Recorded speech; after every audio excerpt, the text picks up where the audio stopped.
The time is now 5:30 on Wednesday, January 15th, 2025, and this public meeting of the D.C. State Board of Education will come to order. The roll will now be called to determine the presence of a quorum. Director Butler, please call the roll.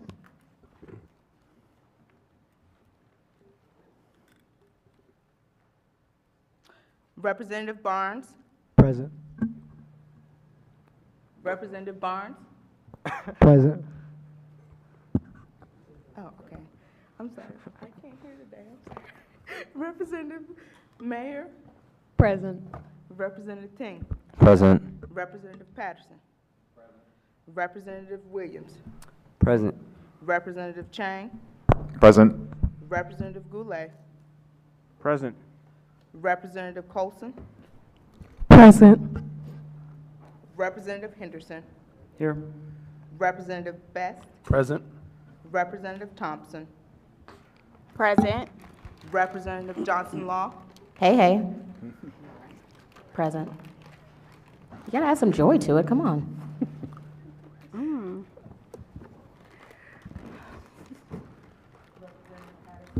Representative President, you have a quorum. Thank you, Director. A quorum has been determined, and the State Board will now proceed with the business portion of the meeting. Each year, the State Board must elect a president and vice president to provide leadership and oversight. As the longest-serving member of the State Board, I just get sworn in a little bit earlier than everybody else, it is my honor to serve as your election officer for the role of president. I will now entertain motions for president. After all nominations have been received, candidates can address the body for 1 minute. Seconds are not needed for nominations. Are there nominations for the role of president? Mr. Representative Johnson Law. I nominate Representative Patterson for the presidency. Thank you. I accept. Are there others? Representative. Thank you. I nominate Representative Henderson for the role of president. I accept. Thank you. Are there any others?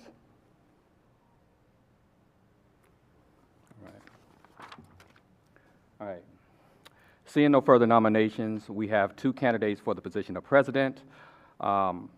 Myself, which I've accepted, Representative, at-large representative, and representative from Ward 5, Representative Henderson. Each candidate will have 1 minute to speak. Representative Henderson, I'll let you go first. Thank you. Since 1 minute is a very short amount of time, I have shared my commitments with my fellow board members, both at the previous working session and by email earlier today for the public.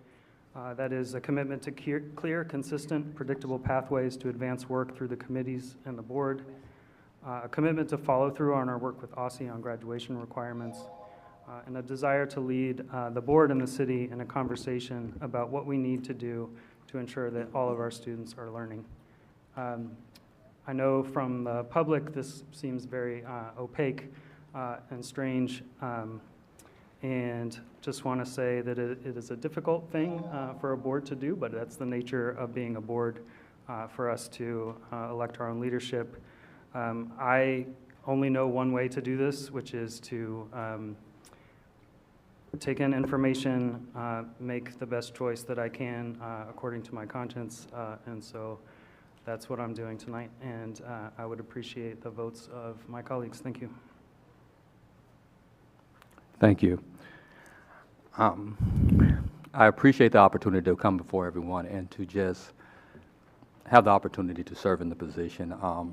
It is an honor each and every time that I get to work with each one of these members, what each member brings to the table as far as discussion. I know that they are, elected for their individual wards, and I serve as an at-large representative. And so it is always really good to hear from each and every one of them about what is specific to their ward and how they want to represent them in those issues that we bring up. I'm hoping to be as collaborative as I've always tried to be in working with each member and being respectful to what they have to say and their opinions on any particular matter as we take votes And I just look forward to serving. I want to be a person that divides, I mean, not divides, but actually bridges gaps that of the divides that we have across our sectors. We know that we are a system of both charter and traditional schools, and we are almost equally split as far as our students that attend these schools. And I think whenever a child enrolls in a school, they're not looking to say, I'm in a charter or a traditional school, they're in a school.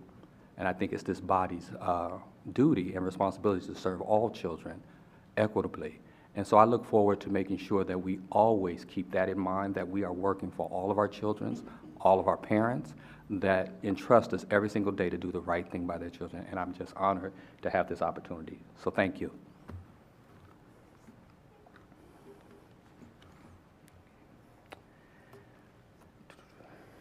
So thank you. The motions is for the election of president. Each member has been called, and they will respond to the name of their responded candidate. Director Butler, can you call the roll?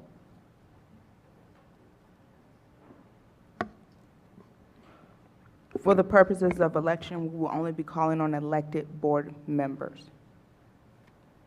Representative Patterson. Patterson. Representative Williams. Representative Henderson. Representative Chang. Representative Patterson. Representative Goulet. Representative Patterson. Representative Colson. Representative Patterson. Representative Henderson. Representative Henderson. Representative Best. Representative Patterson. Representative Thompson. Representative Patterson. Representative Johnson Law. Representative Patterson.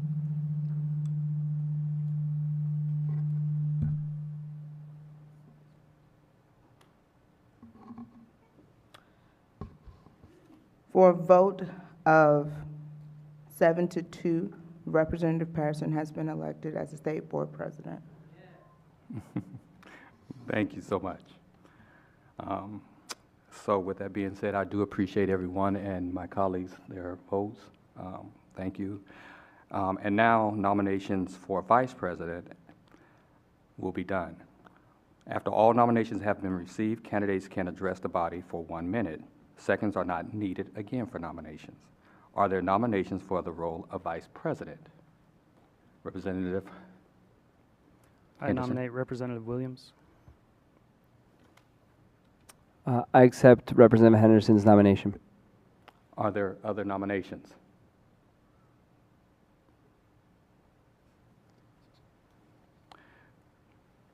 Seeing no further nominations, we have one candidate for the position of Vice President.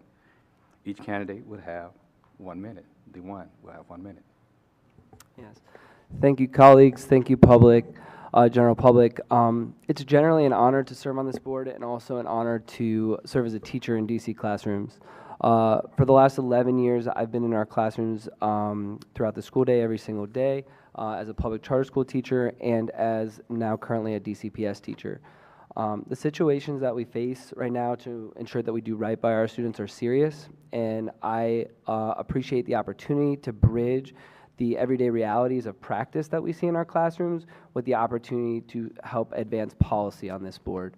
It is my commitment in this role to work collaboratively with all stakeholders, including my colleagues and the general public, and to make sure that we can operate in good faith to do right by the students of the District of Columbia. We have a lot of work to do, and I understand the urgency of doing that, and I appreciate the support of my colleagues and hope to gain your vote. Thank you. Thank you, Representative. The motion on the election of Vice President. Each member will be called and they will respond with the name of their preferred candidate, seeing that we only have one. Director Butler, please call the roll.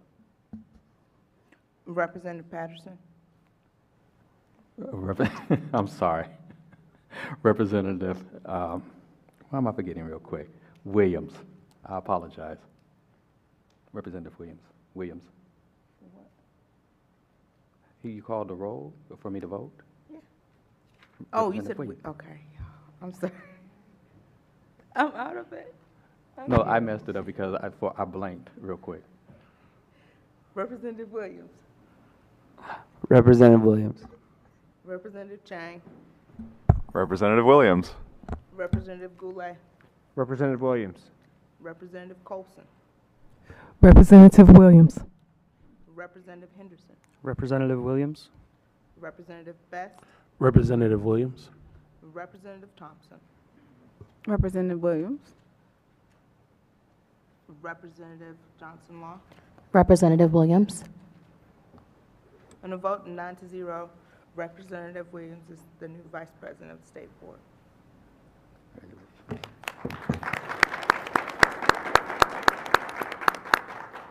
You have words, real quick? Yeah, we do. Okay.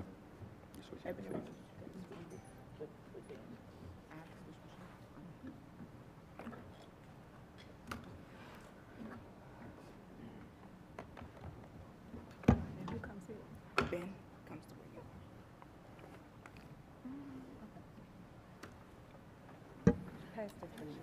you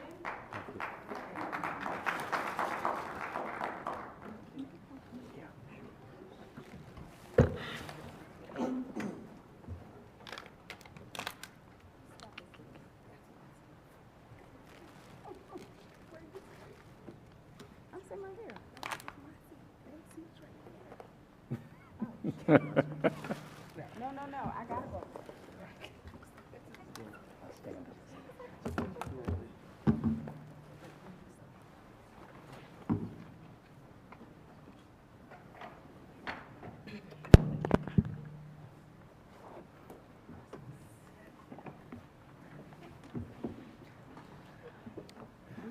All right, we've had the switching of the chairs and the seats.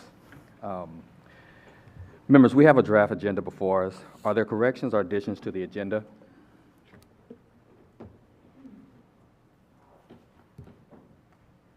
Okay. Can I pose a question?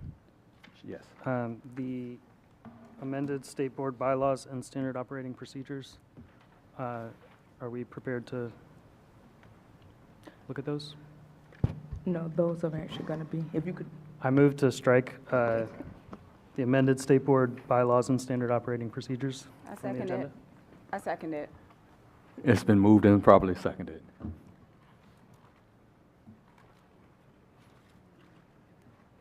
Vote. Yeah, we don't have to vote? Okay. We have, okay. The motion has been properly moved and seconded. Is there a discussion on the motion? Yes. I support that amendment to just make sure that we conference on that at the next working session before putting it back on the public agenda. All right, thank you. Any other discussion? Seeing no further discussion, the motion is to amend the agenda to strike the state board bylaws and standards operating procedures. I will ask for the yeas and the nays. All in favor? Aye. Aye. All opposed? Okay. The motion passes. It is approved.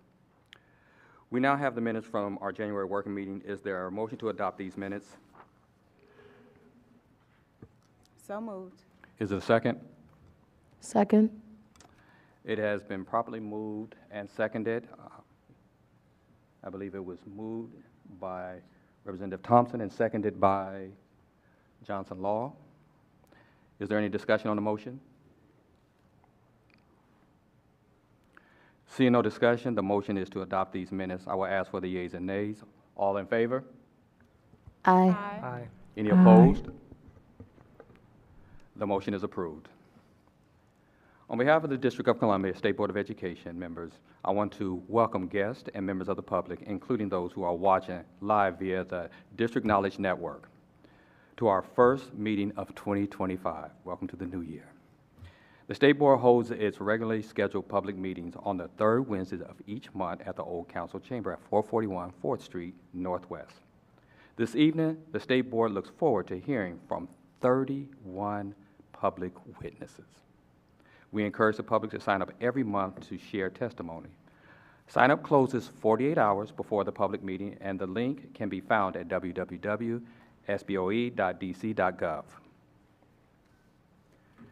2025 is off to a busy is off to a busy start for the State Board of Education. Welcome our new members, Representative T. Michelle from Ward 4, and Representative Johnson Law from my home ward, Ward 8. Welcome, you guys. It's nice to see you up here. We met with Chairman Mendelson to share updates from all three of our offices and discuss future areas of collaboration. We are also looking forward to meeting with Dr. Mitchell to continue planning for the updated health and physical education standards and graduation requirements. Finally, we are planning a retreat with all State Board members to be held early in February. Our interim state superintendent, Dr. Mitchell, is out of town right now, but we are always happy to see you. We are pleased to welcome her chief of staff. I don't pronounce your name, your second name, your last name. I won't make you. Okay, so Kate, welcome to share. Thank you so remarks. much. Thank you so much. Happy New Year and happy new board. First, I'd like to begin by congratulating President Patterson and Vice President Williams on their selection to board leadership. I also want to extend a warm welcome and heartfelt congratulations to new board members, Representative Colson and Representative Johnson Law. I'm Kate Gottfredson, and I'm the Chief of Staff for the Office of the State Superintendent of Education. And while Dr. Mitchell cannot attend tonight due to a conflict, she does extend her congratulations as well. As DC inaugurates its newest term of the State Board of Education, it offers an opportunity to reflect on past boards and set intentions for moving forward. In a recent State Board committee meeting, I was struck by the repeated references by board members to the terrific working relationship between SBOE and OSSE. A huge amount of credit for that effective relationship should go to the board's outgoing president, Representative Thompson, as well as her partner in leadership, incoming President Patterson. My own experience in government has taught me that laws and governance structures will set floors, and they'll only take you so far, and that the work of governing is accomplished by committed public servants, building strong institutional norms and having effective working relationships. Under the leadership of former State Superintendent Grant, interim State Superintendent Mitchell, OSSE's broader leadership team, and the State Board's recent leadership, including Presidents Sutter and Thompson, our organizations have developed a strong rapport and an effective, mutually respectful approach to reaching our common goals for education in the district. Through productive engagement, healthy debate, and public discourse, we've achieved much. In the last 2 years alone, we finalized our State Accountability Plan amendment, improved the content and accessibility of our state school report card, agreed upon an academic standards revision process, revised DC's social studies standards, and adopted DC's first financial literacy standards and social emotional learning standards, as well as the nation's first menstrual health standards. OSSE looks forward to building on our positive momentum and productive working relationships as we take on new important work streams in 2025 and beyond, including updating the district's graduation requirements. In November, State Board leadership asked OSSE to share information about reports completed and regulations promulgated in these monthly meeting remarks. Through these public meetings, we're very pleased to increase public and State Board awareness regarding OSSE's work. To that end, I will now share a monthly update on agency actions and shared priorities, including the reports and regulations we've published since the last public meeting.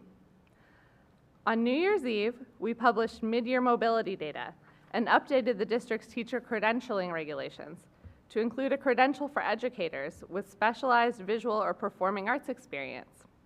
And last week, we transmitted a nearly 40-page report on OSSE's high-impact tutoring initiative to the council. Tomorrow, we are engaging the Superintendent's Advisory Council on Health and Physical Education Standards to receive public feedback to further inform our standards development work. OSSE's My School DC lottery will close for high school students and pre-K through grade 8 on February 3rd and March 3rd, respectively. I'm going to repeat that for emphasis and because I stuttered a little on those dates. February 3rd for high school and March 3rd for younger students. So please share these deadlines far and wide with families looking to enroll in a new DCPS or public charter school in the 25-26 school year. And check out our website for some fantastic explainer videos on how OSSE's My School DC lottery system works. I hope that everyone had a wonderful holiday break and a happy new year. And thank you so much for the opportunity to speak today. And congratulations again to all the newly elected board members. And OSSE looks forward to continued partnership and collaboration in 2025. Thank you, Kate, for always joining us. It's always nice to have your smile here with us. Okay. We appreciate OSSE's continued collaboration on important education issues that impact all students in the District of Columbia. We will now move on to our expert panel. Our panelists will share their perspectives about the impact of indoor air quality on students. We are pleased to welcome you all. If you are here in person, please come to the table when I call your name. Claire Barnett,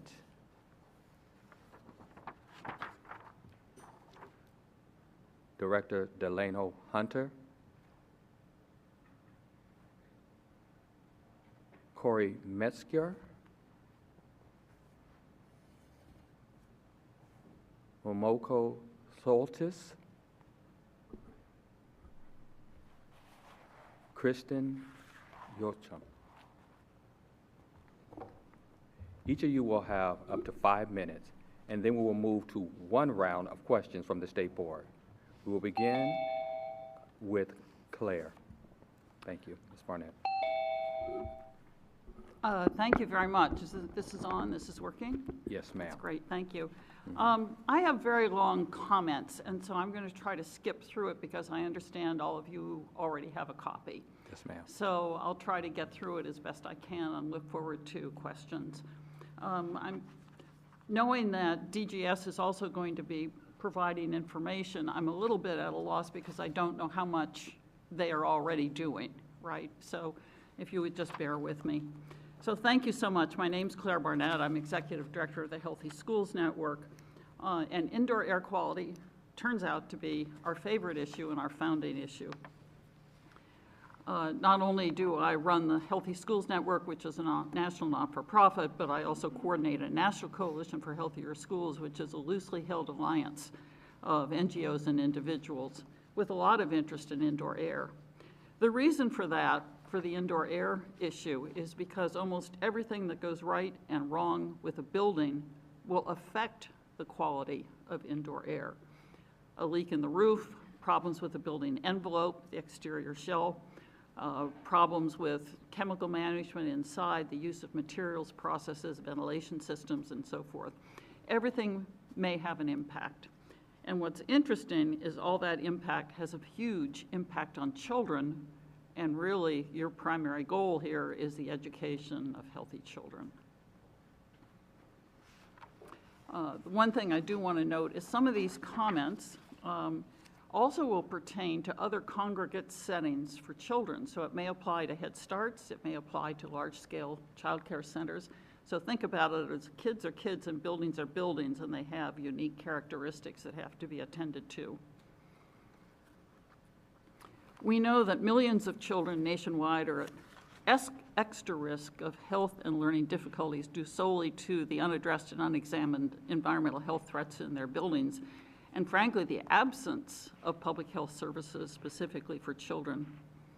EPA has found that about 90% of all adult time is spent indoors, where concentrations of pollutants are often 2 to 5 times higher than typical outdoor concentrations, sometimes 100 times higher. People who are most susceptible include the very young, people with existing health problems, and those people who spend even more time indoors. Indoor concentrations of pollutants have increased in recent decades due to factors like very tight energy-efficient buildings, increased use of synthetic building materials, furnishing, personal care products, pesticides, cleaning products, and the outdoor climate itself. Just to frame this a little bit, we talk about children are not just little adults, the way schools are not just little offices. Children are not little adults. They're uniquely vulnerable to environmental health hazards. They're still developing. They breathe more air per pound and eat and drink more food and water per pound of body weight than the adults around them. They cannot recognize or articulate exposures. Schools are not little offices. About 95% of all the occupants of schools are women and children, vulnerable subsets of the population. Further, schools are in use more hours per week than most offices and more densely occupied even than nursing homes. Given that children are vulnerable to hazards, and that about 40%, according to CDC, of all school-aged children have one or more chronic illnesses, it's really critical to design, build, operate, and maintain school buildings and grounds in a manner that promotes, not undermines, children's health and ability to learn. I have some data collected, which is on your sheet. I won't read that off, but one of the things to think about when you're thinking about schools generally, as a parent would think about it, or a community member would think about it, state board members may think about it, is how do I know if it has environmental problems? Well, there's several ways to think about it. One is if the building envelope is not intact, the roof leaks or the building or its site is damp or has been flooded. Personnel have health problems when they're in the building. Children have health or learning problems, but only on school days doing seat work, not necessarily at home or on off days. The building is new, newly renovated, still smells like paint, varnish, or glue. The building uses scented products, cleaning products, pesticides, or has poor chemical management. Kitchen, gyms, and lavatories are not vented to the outside. The building smells damp or musty. And the buildings and grounds are routinely treated with disinfectants and herbicides and pesticides. One of the big questions in the field is whether or not a conventional green building, because there are a lot of people who think that green buildings are great, produce health and learning benefits. And 18 years ago, the National Research Council said a conventional green building does not produce health and learning benefits because of the attributes in the peer-reviewed literature that are associated with health and learning are that the buildings are clean, dry, quiet, free of dust and particulates. If you can kind of get to the end of that sentence, ma'am. Thermal comfort and well-maintained systems. Thank you. Is Director Hunter with us either online or anything? Okay. Okay. Yes, good evening, good almost evening. Can you hear me? Yes, we can, sir. All right, for the purposes of the panel, before I start my remarks, can Dr. Vaughn Wallace and Mr. Brian Killian be promoted to panelists?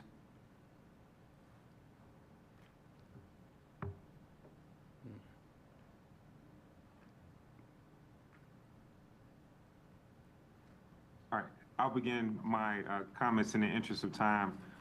Good evening to everyone in attendance in person and virtually. My name is Delano Hunter, and I'm proud to serve as the Director of the DC Department of General Services. And for the purposes of the panel, I'll be accompanied by two colleagues from the DGS Facility Management Division, Dr. Vaughn Wallace, Facilities Operations Manager, and Mr. Brian Killian, Environmental Health and Safety Supervisor. And we appreciate the opportunity to speak with the State Board of Education about our efforts to provide a safe and comfortable learning environment in our schools and buildings. One of DGS's main focus is the maintenance of district properties, including buildings and equipment such as HVAC systems, which directly affect occupant comfort and safety. When a health-related complaint arises, our environmental health and safety team assesses indoor air quality to address the issue.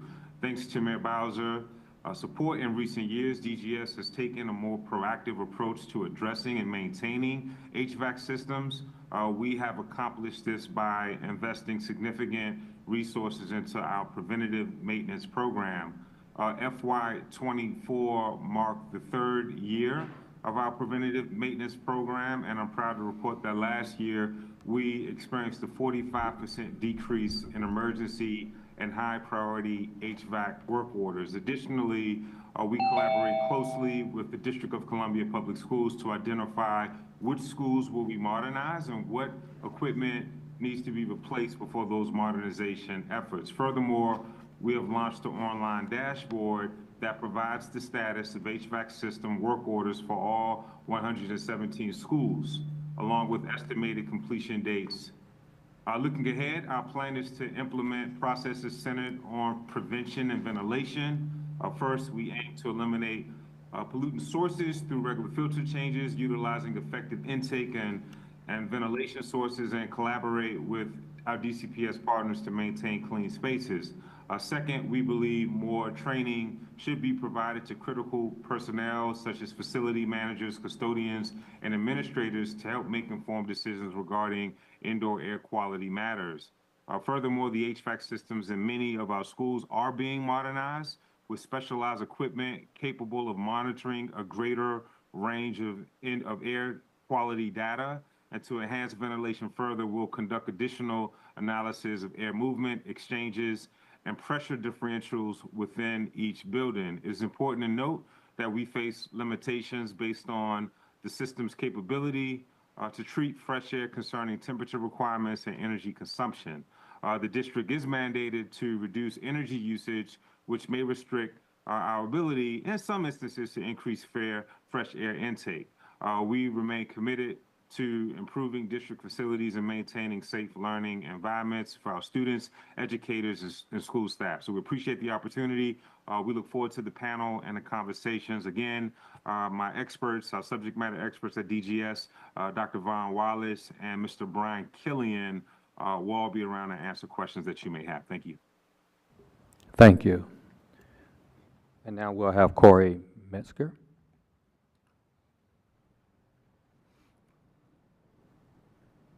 Good evening, members of the DC State Board of Education.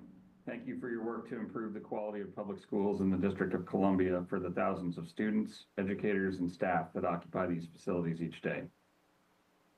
I am honored to be invited to speak today on the important issue of indoor air quality, or IAQ, in DC schools.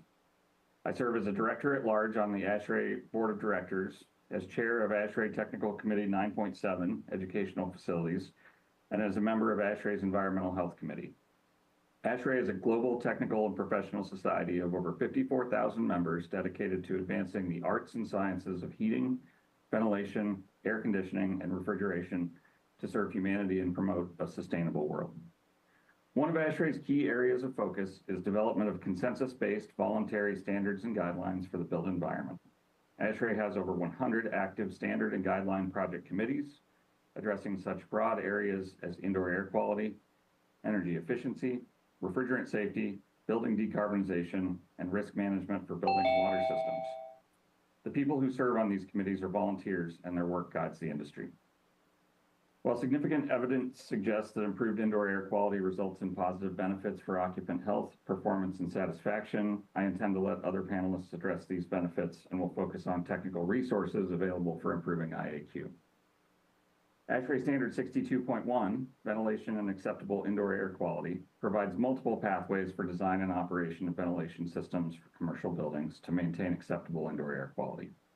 ASHRAE has published multiple iterations of Standard 62 since 1973, which eventually became two separate standards. Standard 62.1 applies to commercial buildings, and Standard 62.2 applies to residential buildings.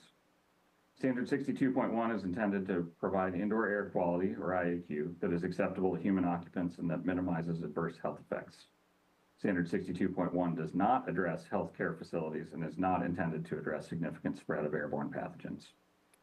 ASHRAE Standard 241, Control of Infectious Aerosols, provides guidance for mitigating transmission of airborne pathogens. This standard does not directly address indoor air quality, though compliance with Standard 62.1, 62.2, or 170 is a requirement. The standard is intended to address long-range transmission of infectious aerosols, but transmission risk may still vary due to diversity of infectious agents and personal susceptibility. This standard is the first consensus-based standard to establish minimum requirements to reduce the risk of disease transmission in indoor environments. The standard was created in response to the COVID pandemic on an accelerated schedule at the request of White House personnel, and the development was chaired by Dr. William Bonfleth, who also served as chair of the ASHRAE Epidemic Task Force during the pandemic. ASHRAE Guideline 42, Enhanced Indoor Air Quality in Commercial and Institutional Buildings, provides guidance for design and operating strategies that exceed minimum requirements of Standard 62.1 to achieve enhanced IAQ. ASHRAE Guideline 44, protecting building occupants from smoke during wildfire and prescribed burn events, was just published in November of 2024. This document is intended to address the operation of buildings with increased prevalence of wildfires, creating unacceptable outdoor air conditions. ASHRAE has temporarily made this guideline available for free viewing in response to the devastating wildfires in the Los Angeles, California area.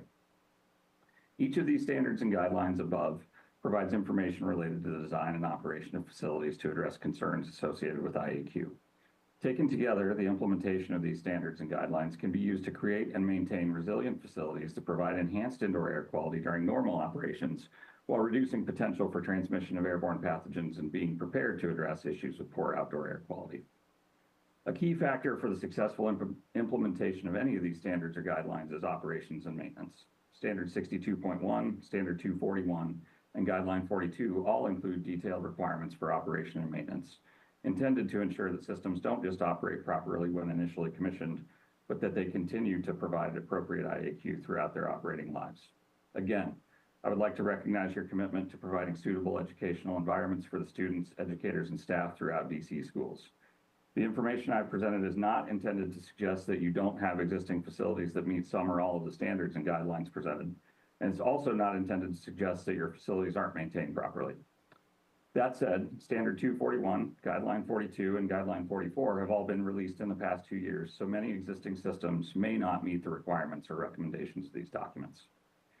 Adoption of some or all of the ASHRAE standards referenced for DC school facilities could help to ensure that proper IAQ is provided for all building occupants. Thank you for the opportunity to speak to you today. Happy to answer any questions. And a longer version of the communities has been submitted to the hearing record. Thank you so much. Ms. Soltis?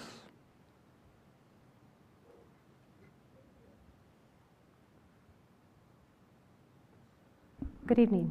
Yes, we can hear you. Distinguished members of the board.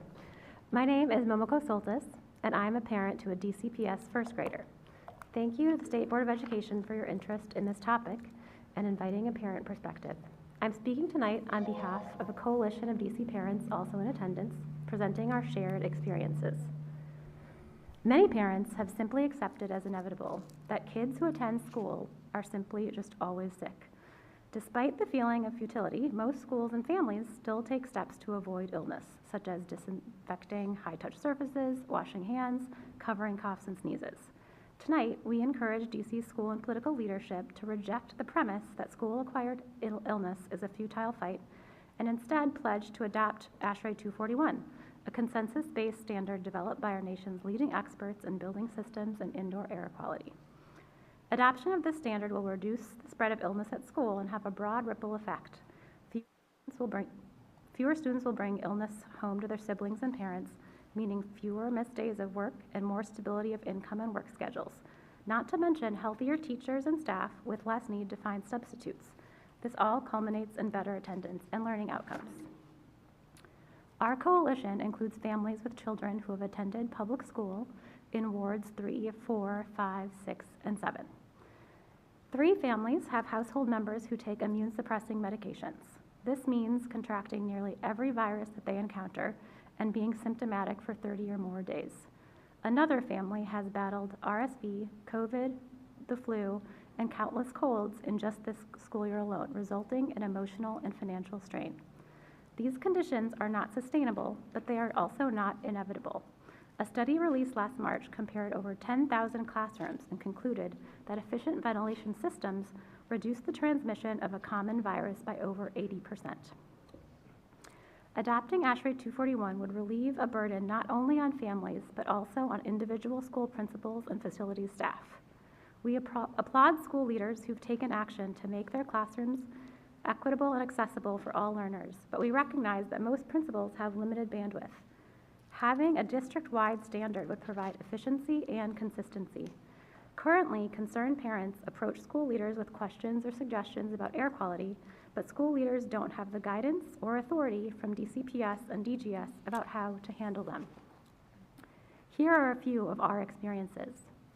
One parent was told by school leadership that they couldn't accept a donated air filter because they didn't have permission from the district. One parent was told by DGS that given the lack of funding, a school community could fundraise to maintain the air filters already present at the school. But over the summer, the devices were decommissioned and sent into storage indefinitely without any communication with that school's PTO. One parent, whose child was attending a Ward 5 Title I school, was told by DGS that portable air cleaning devices were not necessary because the school already complied with code. That parent later toured a number of elementary schools in Ward 3 and observed a variety of supplemental air filters and ventilation systems in use at those schools. One parent reconsidered their choice of their inbound DCPS school because of that school's well-documented poor air quality. These experiences have led us to recommend the adoption of ASHRAE 241. We are mindful of the budgetary constraints on public schools in DC and across the country. The cost-benefit analysis of these improvements, though, should not ignore the cost savings associated with healthier teachers and reduced reliance on substitutes, fewer student absences, and working parents' ability to maintain work schedules and contribute to our local economy. We encourage DC leaders to work toward full implementation of ASHRAE 241 while taking sensible interim measures. ASHRAE 241 should be incorporated into all school modernization planning effective immediately. It doesn't make budgetary sense to build a school this year that doesn't reflect the latest scientific standards for healthy built infrastructure. We have a number of additional recommendations that you can find in our written testimony or that we can discuss later. Adoption of ASHRAE 241 presents an opportunity for Washington, D.C. to be on the cutting edge of school health and equity. We are proud D.C. residents and believe our city should model the implementation of ASHRAE 241 for schools across the country, a fitting role for our nation's capital. Thank you. Thank you, Ms. Soltis. Ms. Yochum. Thank you, President Patterson, Vice President Williams, and members of the State Board panel. As I prepared to leave school for winter break, I received an amazing present, an email asking if I would be interested in participating in this panel on HVAC.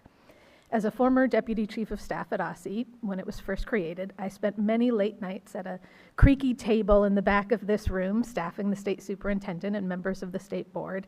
During COVID, I became a self-taught expert on MERV 13 filters and all the ways we keep students, staff, and families safe and healthy via our school HVAC systems. So this request to join this panel is basically a combination of my two nerdiest favorite things, and it has brought me full circle in my career. So I'm very excited to be here. My name is Kristen Yochum, and I've worked in public school operations for about 10 years. I currently serve as the Executive Director of Operations at Paul Public Charter School in Ward 4. The building we occupy on 8th Street Northwest began its life nearly 100 years ago as Paul Junior High, a DCPS school. Today, Paul Public Charter School leases this building with the addition that we added in 2015 from the DC government via the DC Department of General Services. As a charter school that leases a building from DGS, we receive no direct facilities management support from DGS. The building is ours to manage as we determine, and we are financially responsible for all maintenance, repairs, and upgrades. We receive an annual per-student facilities allotment from the Office of the State Superintendent of Education to support our facilities expenditures.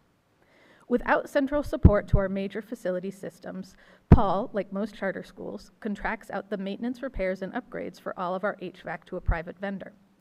Paul is a member of the DC Community Purchasing Alliance, a network of local cooperatives that leverage the buying power of community institutions to accelerate progress towards sustainability, equity, and justice. In full disclosure, I am a member of the CPA board. CPA has organized a majority of the charter schools in DC into a purchasing collaborative, making available to all LEAs of all sizes that contract expertise that would otherwise be out of our reach. Paul participates in CPA's HVAC program. For this program, CPA ensured schools had engineering and feasibility studies to understand where they stood and what they needed, ran a public bid, advised members on the evaluation of each bid and what it would mean for their school. And once a vendor was selected, a CPA staff member manages our relationship with that vendor to ensure we are receiving the services that we pay for. CPA also serves as a network of DC charter school operations experts.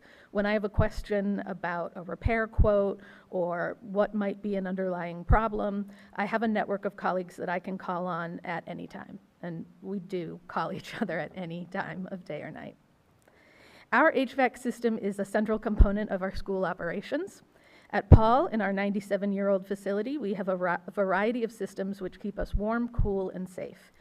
Cast iron boilers and steam pipes for heating, roof compressors for airflow and cooling, and a patchwork of split-wall units, window air conditioners, and even ceiling fans. Despite regular maintenance from our vendor and constant monitoring by our Assistant Director of Operations, unexpected things happen all the time. HVAC is more than just the temperature in the building, though temperature is really important in a school. Some reports estimate that over 14% of students in DC have asthma. Air quality is as important to our students' learning as air temperature. Paul ensures that airflow systems all use MERV 13 filters at a minimum to ensure that the air we're pulling in from the outside receives the highest possible filtration before coming into our building. Once in the building, we've installed HEPA filters with UV lights in all classrooms and offices to provide continuous air cleaning. We've also learned that surface cleaning is vital to air building quality, and CPA also offers a great janitorial contract for us. This past fall, we had a microwave fire in a staff break room on the middle school side of our building. Fortunately, it was a PD day and no scholars were in the building and everyone was safe. But what many people don't know about small fire damage is that the flames aren't always the worst part. The smoke and water damage from extinguishing the flames cause lasting damage. Our 8th grade classroom, the classrooms were filled with smoke during the incident. 20 minutes of smoke on that day ultimately meant that our 8th grade had to be relocated for an entire week. Even though we followed all of the recommendations, the air simply needed more time to cycle through the building to be clean, but that same time had negative impacts on our ability to provide instruction and maintain school culture. At Paul, we have resources to procure the right vendors and the right equipment, and we've been able to allocate funds from our per-student funding formula to make up for the gaps of the facilities allotment. The Federal City Council has released research which reports that on average, schools in DC spent nearly $800 more per student than the provided allotment. Other schools adjust their budgets like we have, look for private dollars to fund this necessary work, but not every school experiencing a facilities funding gap has the ability to make those arrangements. A cross-sector grant program targeted to schools whose facilities spending exceeds the allotment could help schools most in need of repairs and modernization. Thank you. Thank you. Director Butler will now call a round of member questions. Each member will have 3 minutes. A reminder to members that the 3 minutes include both the time to ask the question and the panelists to respond. Okay, thank you. And for tonight, we will go in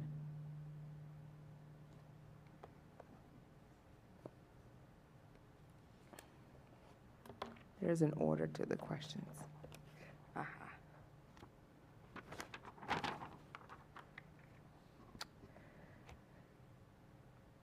this is not it. All right.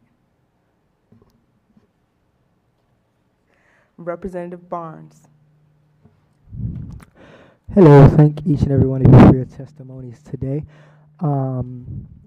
First, I want to talk to Mr. Hunter. Hearing your testimony, I heard you speak something about training towards the end of it, speaking about training towards custodians, training towards the administrators, training towards the different managers that may be there. And I truly agree with that because it's definitely about how we properly go about it, who we have there facilitating, who we have there, doing what they do. And my question to you is, how do you feel as if we can equip, what skills do you think that they should possess while they're facilitating and doing what they're supposed to do?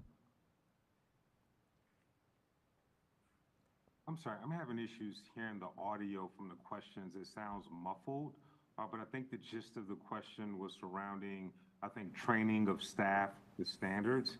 And I want to defer to Dr. Wallace and Mr. Killian on that. Yes, I'll take that. Good evening, Director and council members and guests. And so one of the things that we think is important to recognize is that DGS is responsible for all of the equipment inside of the envelope.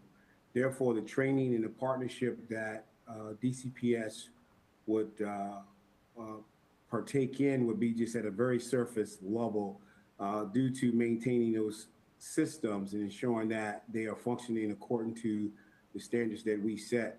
But we have in the past worked with them on some very high level basic training requirements that, does not require a effort on their part outside of their normal working cadence. So there is room for a partnership there, but again, it's at a very surface level. More of identification would be a part of it, just identifying things that could be brought to the attention of, say, the foreman sooner. But hands-on, DGS is responsible for the equipment, and we provide all the technical support ensuring that it is functioning properly. Thank you. And to Solstice, I heard you mention a lot about sickness a lot, and me being someone who deals with sickness a lot within school. I remember during the COVID-19 time, we had a lot with that, and when I was home, I was chilling, and I didn't get sick at all. But as soon as I walked in the door, came out, got sick. So it's definitely tricky with that. And I want to ask you, what are some actions that you believe schools should be doing now while we're waiting for the long term? We can talk after. It's okay.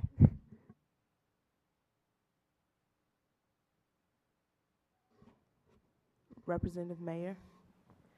Thank you all so much for being here. This has been very helpful. My first question is for Mr. Hunter. You talked some about resolving work orders from DGS's perspective, and one of the main issues that I, as a student, and in the work that I've done talking to other students about their experiences in schools, is often DGS will resolve a work order or visit a school, and administration and or DGS will act like it's not an issue anymore, but students feel like it is an issue because the rooms are still too cold or too hot or not properly ventilated. And I was wondering if you could speak to that from the perspective of DGS. Sure. It would depend on the actual work order. What we commonly see with the HVAC preventative maintenance program that we have, many of the issues that we encounter at schools are known, right? There's some background. We know the health of some of these systems. So it just depends. It could be a situation where maybe the repair is just a Band-Aid because it needs a capital replacement, or school is scheduled to be modernized. In some instances, we're placing contingencies, hanging heaters, or sometimes window units for cooling during that season. So again, it all depends on that work order. We have a standard playbook. If you could, Dr. Wallace, speak to how we triage issues and what our responses are.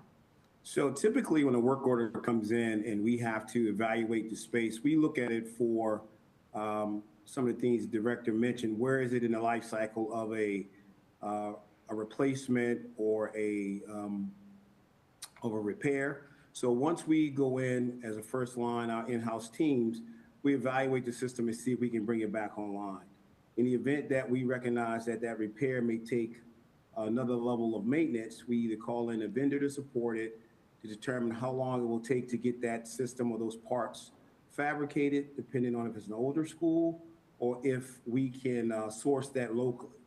If that time horizon takes 48 hours or longer, then typically we look at putting a contingency in that space to just make sure that it's comfortable and that it does not impede the operations of that facility. And in some of those cases, it is not the permanent solution. So we do not close out the work order. We just keep that in place until we get that estimated completion date for the final repair.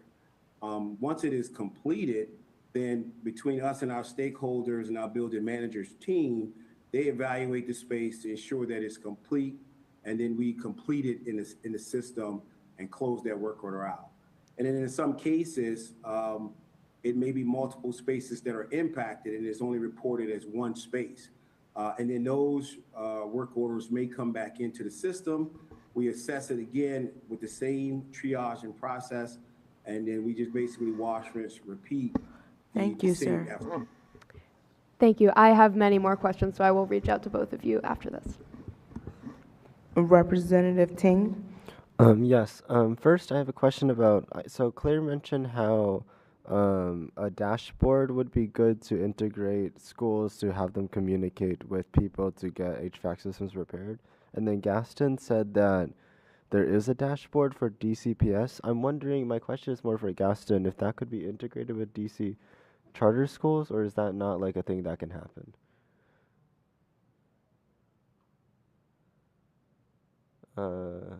Okay, well, my second thing is for Metzger. Are there now the mic works.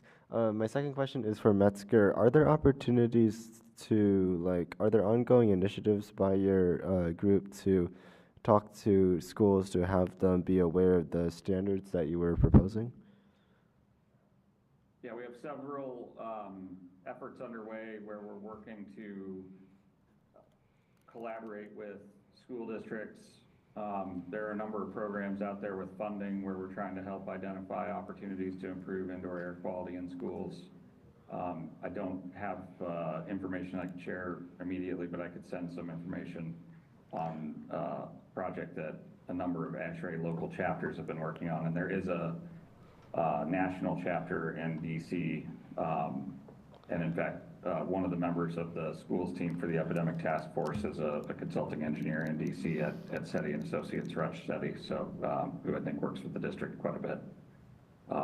So we can get some information on that if it's helpful. Awesome, thank you. That's awesome. Thank you for reaching out and making sure schools know how to make sure the air is okay. What else? Oh, I have for Mamoko Saltis. I completely agree that there should be some system for monetary contributions by parents in order to buy air filters and other protective equipment for their children. I totally believe that that should be a thing, and I will look into if there's anything I could do to help your help progress that goal. I actually have a side question for Yochum. How did having coats and hats cause behavior issues in students? We take our uniform policy very seriously. It's a core component of our culture. And so when students take one step outside of that core component of our culture, they're not in uniform anymore. It's the same as if they had headphones on during class. It's that same disruption that happens. And when that disruption begins, even though it only lasted for a day, it can take a while to get everyone back on the right path and remember what we value as our student culture.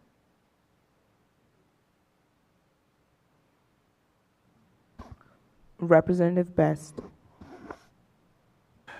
Hey, how are you all doing today? So my question is, this is not my specialty at all, but I know, and I was talking to Representative Goulet about this a little while ago. I know a lot of times our schools, especially when we're doing modernizations, they're in trailers, and I wanted to know what was the difference between the air qualities in the buildings versus the trailers, and are the trailers held to the same levels that our buildings are? So I don't know if that's a Hunter question, and I don't know if that's a question for you all, but I'm just curious as it relates to the difference between the buildings and the trailers. I can say at a previous school, not at Paul, we had trailers, and we ensured they had the same MERV 13 HVAC filters. It's a smaller space. The envelope is smaller, so it's a little different, but we made sure we applied the same standards. Comment on that. To begin with, it's very, very difficult to work on any building, let alone an old building, when it's fully loaded with people. And so the notion that you've got an alternative is really commendable. So the good question is, how's the air in the trailer? It's going to be better than the air in a building when you're doing demolition and renovation. Thank you. Thank you. That's the only question that I have. Representative Chang.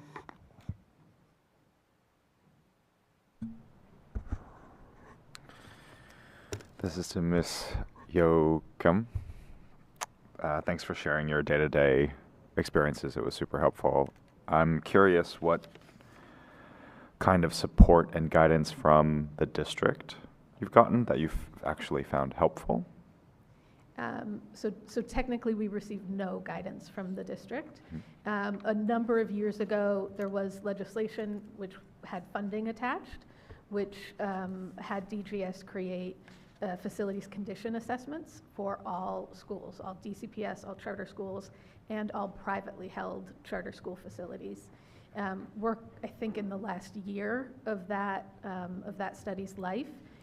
They were great starting points for charter schools to know where we needed to do more work and where we needed to put in more evaluation and do more research. So, we are, next year, we're in the process of having a very detailed facilities assessment and management plan created. The condition assessment was visual inspection only. So it's harder to tell what it really needed, but it was a good start. But for charter schools, that's all we've received. And so, what about the flip side? What are the rules and regulations or things that get in the way of the goals that I think you named of temperature control, air quality control? The thing that gets in the way is having access to high-quality vendors who can come in and do those repairs.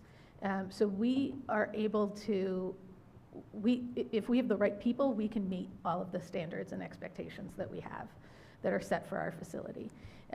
But finding vendors that we can trust to come into our buildings, we don't have staff that are like standing over them, watching what they're doing and making sure they're doing it correctly. We don't have staff who have the expertise to know when they put forward a proposal, this is the right proposal that we need to implement.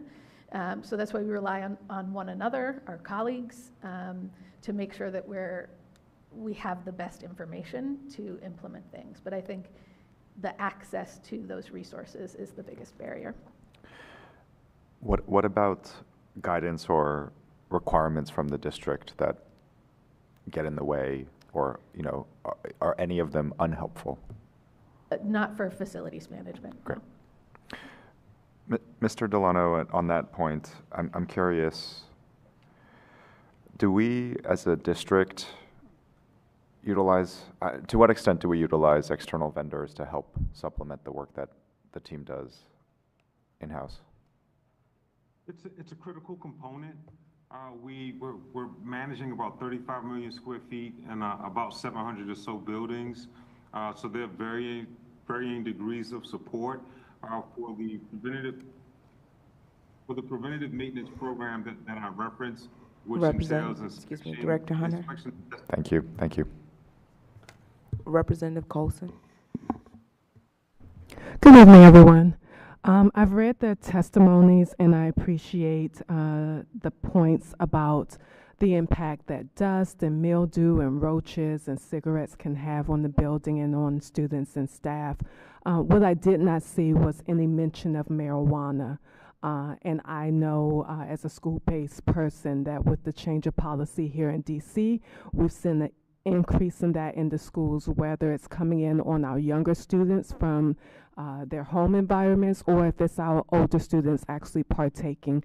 For those who can speak to this, if you've done any work on the school level or made recommendations of what can be done to purify, if that's even possible, the air in the schools from marijuana smoke or secondhand smoke.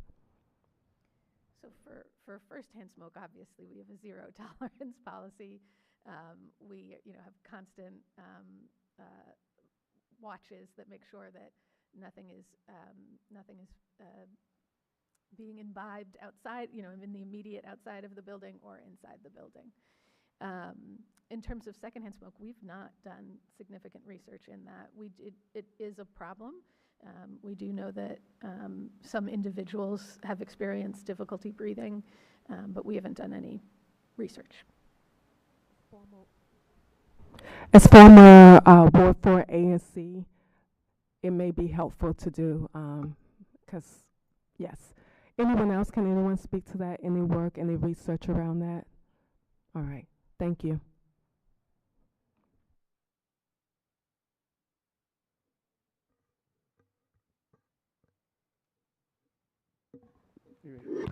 Representative Goulet. I want to thank all the panelists for your testimony. It was very informative. I'll direct my questions, though, to DGS. So, Director Hunter, just want to start by commending you and your team for the work during COVID to try to get our students back in person into schools. I think took a real lift to make sure that they were safe, and I greatly appreciate what you were able to do in that regard. Also, I want to commend you for your work in bringing carbon monoxide detectors into our schools, placing those around combustion equipment, anything that runs on fossil fuels. It's important to have those testers there to make sure that our students are safe. I wanted to just quickly ask you to get an update about the mold and air quality issues that we'd heard from Hearst parents. There was water intrusion there. I wonder if you could give a quick update on where that issue is right now. Sure. Mr. Killian. Yes, sir. In regards to the specifics to Hearst, I'd have to get back to you, just because I don't have the information on Hearst available to me at this time. But I can look it up and get back to you if you just give me a couple of minutes. Thank you. I appreciate that. I'd love to get that information from you so we can pass it along to the community. Just lastly, the issue of trailers was brought up, and I do think trailers are very valuable for swing space, and would echo what you mentioned about the air quality being better than a building that's being worked on. In Ward 3, at least, we have, though, a concern of trailers that are being left there as permanent educational space, which they were really never intended for. And the trailers, after a while, begin to smell musty, and we really need to treat them as they were intended, which is temporary space. So what plans does DGS have to assess the trailers that are being used for schools that have been there for quite some time, and that many parents complain and students complain smell musty during certain weather conditions? So, Director, I can take that in a portion, if that's okay. Yes, of course. So, actually, as part of our routine school readiness initiative within environmental health and safety, we actually go out and check all of the relocatables prior to the start of school. One of the issues that we find, much like has been reported, it is true where the air quality can be improved, particularly when you're moving them outside when construction is taking place. However, what ends up happening is during the summer, in particular, they'll shut down those spaces, and they'll also shut down the air conditioning and air handling systems in those spaces. So that then contributes to a lot of problems. So we go in to make sure that there isn't mold growth, and we go in, clean, and remediate a lot of those spaces. But that doesn't prevent that from happening throughout the year. So we also have a hot list of locations that we do go back to on a frequent basis. Our mold team does. And then, of course, if there are particular issues of concern, we will send our certified mold inspector. They'll go out, we'll do a visual inspection, they'll perform remediation as appropriate. Thank you, sir. And care testing is necessary. All right. Thank you all for your testimony. I appreciate all you do. Thank you. Representative Henderson. Thank you all for your testimony, and thank you to Ms. Soltis for your advocacy in bringing this to me, and this panel is a direct result of that advocacy. I hope that this has been as informative to everyone who's watching as it has been for me, and just want to thank you for bringing this up. Ms. Barnett, you shared an extra resource with your testimony from the EPA that speaks to the evidence base behind the link between indoor air quality and both attendance and other student outcomes. Could you just generally just speak to the strength of the evidence behind that relationship and the quality? Thank you. The evidence has gotten stronger and stronger over the years. 20, 30 years ago, when the New York State Board of Regents took action and said every child should have an environmentally safe and healthy school that's clean and good repair, the evidence was strong enough for them to do that, but not as strong as it is today. It's gotten stronger and stronger. On the topic of mold, I was just checking in on some things. Mold is associated with upper respiratory symptoms, congestion and phlegm, dry cough, respiratory-related absenteeism. One study done in 2007, it's an old one, that molds and floor dust was associated with concentration problems, headache, and dizziness in students. There are some very, very significant issues. The Harvard School of Public Health during COVID, when it was doing a number of different studies talking about airflow, you may have seen some of those graphics on the front pages. They really talked about how the adverse conditions in a building affect health, thinking, and learning. And that is the business of schools. So cleaning up mold, not having damp, wet buildings is really critical. Thank you. Sorry to cut you off, but I'm running out of time. I gather from you and what I've looked at myself that the evidence is strong about this linkage, and we as a city are trying to improve attendance. We're trying to improve student outcomes. So this is clearly an important issue. Director Hunter, thank you for being here. Guess just by virtue of your portfolio, you're already crossing silos into education. What we've heard tonight just underscores how important that linkage is.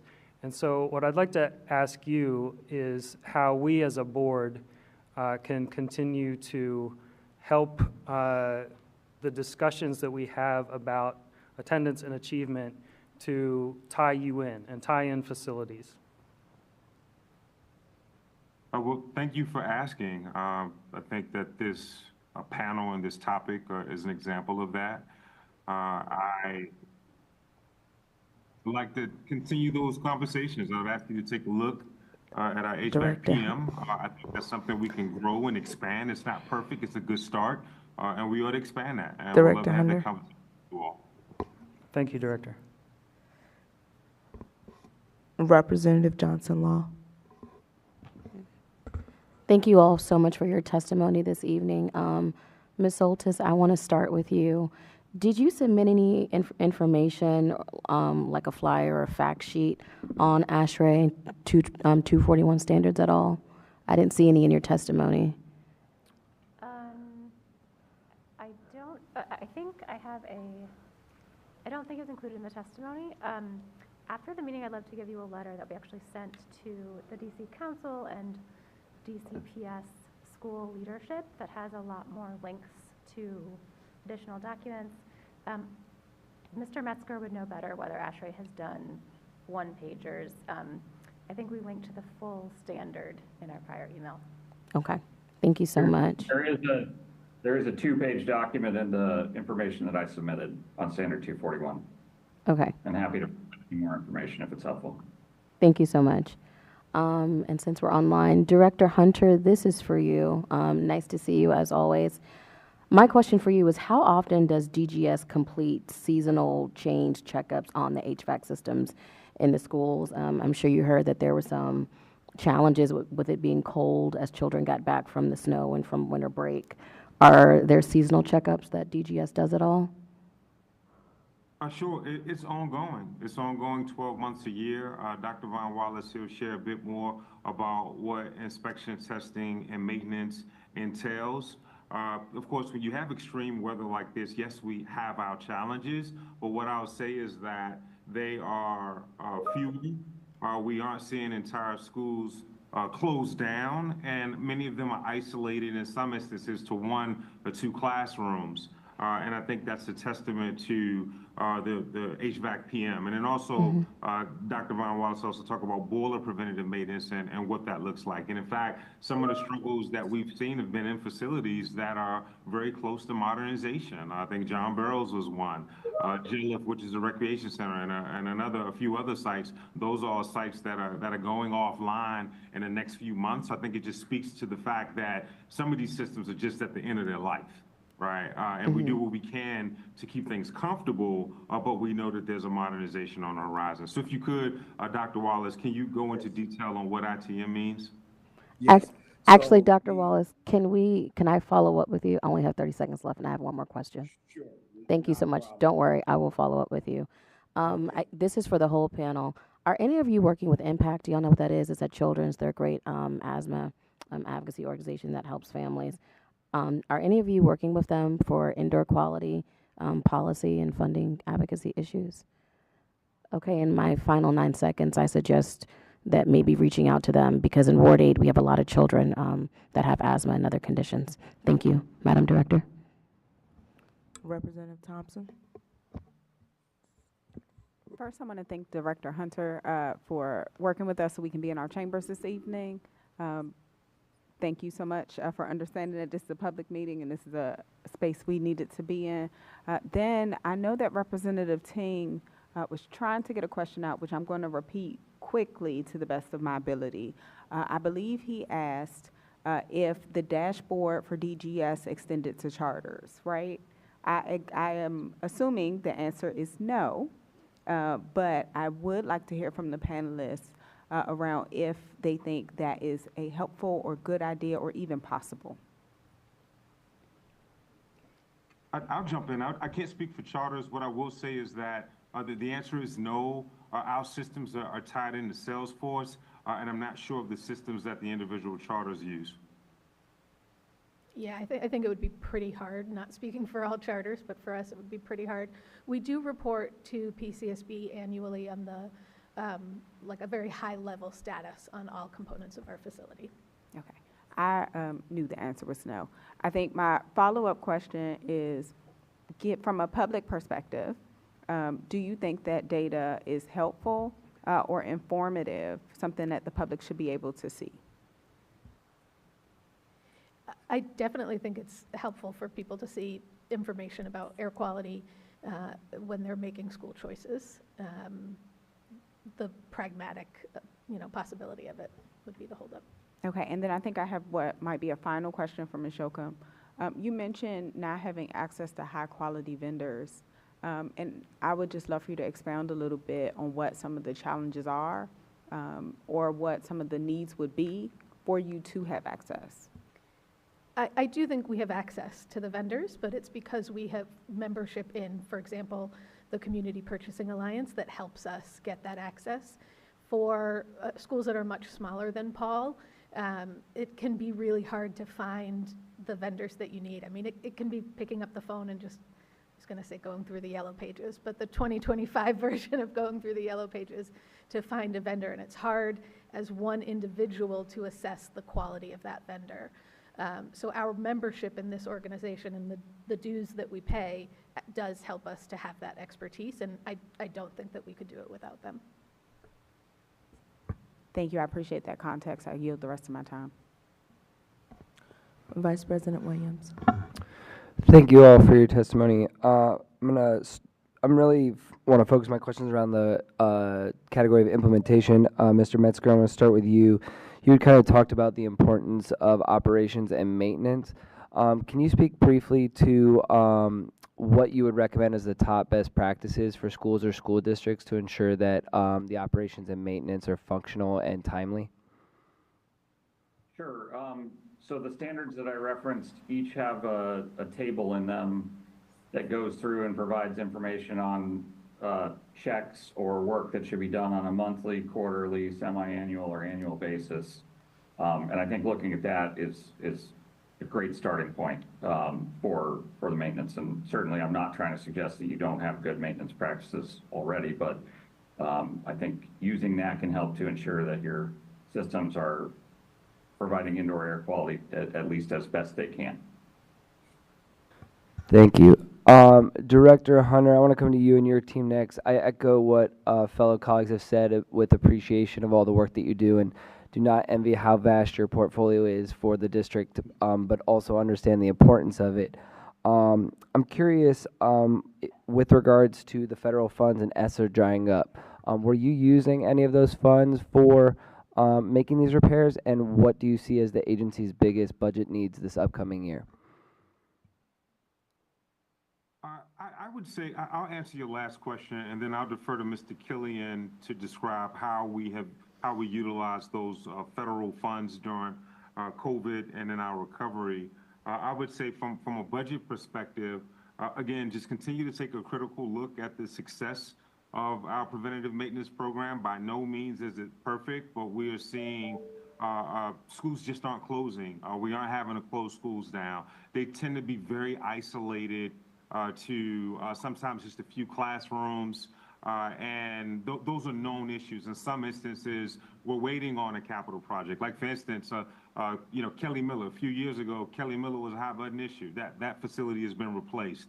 I think of schools like Langley, others that are known, what I call known issues. We've been able to address those, and preventative maintenance allows us to really focus our capital investment. So I would encourage you to continue to take a look at that, and if you so see fit, encourage the mayor and council to continue that funding. Thank you. I only have 20 seconds left, so I want to stay with you for a quick question. Just, you had mentioned staffing and communication. Do you feel like your agency would benefit from increased staffing? I know that some of these needs in particular schools and the amount of work orders that you have take a while, but I want to, I know you only have 10 seconds, but can you weigh in on that? The short answer would be yes, but I would say the long answer would be there is a shortage of skilled HVAC technicians and folks to actually do this work. We struggle. We work to find vendors, train our staff. Thank you, We do have Director an Hunter. aging workforce. So I would say it is a complicated issue that whether we have to factor Thank in you, the Director work. Thank you so much. President Patterson.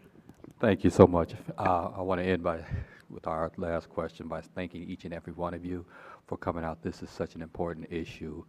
I want to thank Director Hunter, and I want to encourage him. We don't get a lot of our directors from the executive side to come and testify for us and be on a panel, so I appreciate that, and I hope you will encourage your colleagues to also do so when we reach out for them to come before us. I want to ask one of the questions that our staff put together because it's such an excellent question, and it's for Ms. Yoakum. Because sometimes people don't understand some of the differences between charter schools and DCPS schools, fundings and things like that. And so the question that our excellent staff put together is, can you speak to the challenges charter schools and LEAs in DC may face maintaining consistent air quality across different facilities, and what strategies are proven effective? And I say that understanding that the financing of this, that you guys get a facility fund, and that's a very limited thing. So if you could kind of speak to that and give us a little bit more knowledge on it. Yeah. Some schools are able to, certainly if they have newer facilities that they've inhabited, they are able to use that facilities allotment to effectively manage all of their systems, including HVAC. Other schools, like Paul, in a 97-year-old building, we have to get a little creative in our budgeting. Our facilities expenditures exceed the facilities allotment that we receive annually. And so we don't bring in additional private funds to support our operations. We have to look at the totality of the funds that we receive for, per student funding formula, and determine how we will spend those funds. And some of them will go directly into instruction, but some of them have to go to supplement those facilities expenditures, like managing our HVAC. I apologize. I have 1 more minute left, but I will yield it back. I don't have any further questions. Director, I want to thank you again for the panelists for your thoughtful testimony this evening. The State Board will now recess for a break. I'm going to excuse you guys and let you guys go back to your seat, and we're going to take a break. Members, please return. I'm going to look at this at 5 minutes after 7, so it's a 10-minute break, basically. If we can do that, I know there's some things that the staff would like to do in that interim time, so if we could be back in 10 minutes. Thank you. Thank you all.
will have up to 3 minutes to provide comments. If you are in person, please note that you must use one of the microphones at the table, which are already on. After our public witnesses speak, we will pause for questions from board members. Members will have 3 minutes for questions for our public witnesses. Those 3 minutes include, as was before, their question, comment, and their answers. Director Butler, will you call the public witnesses in groups and announce the question rounds? She will also assist with timing to ensure our witnesses and board members stay within the allotted time. As I said, 31 members, that can get really long really quick. Director Butler, can you please call the public witnesses? Carmelo Freeman.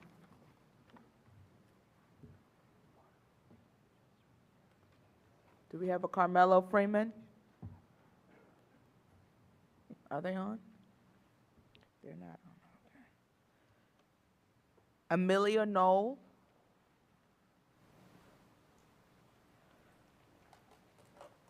Andrea Fields.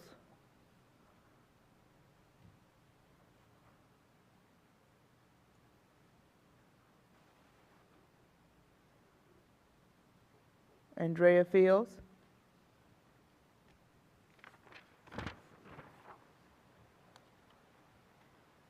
Matteo Zanini, excuse me.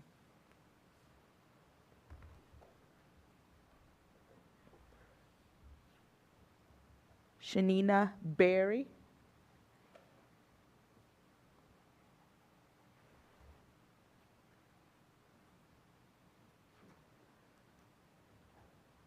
Allison Rice.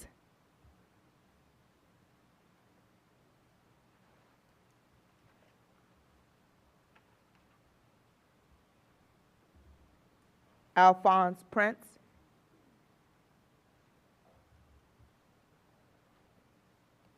Armand Suvesis.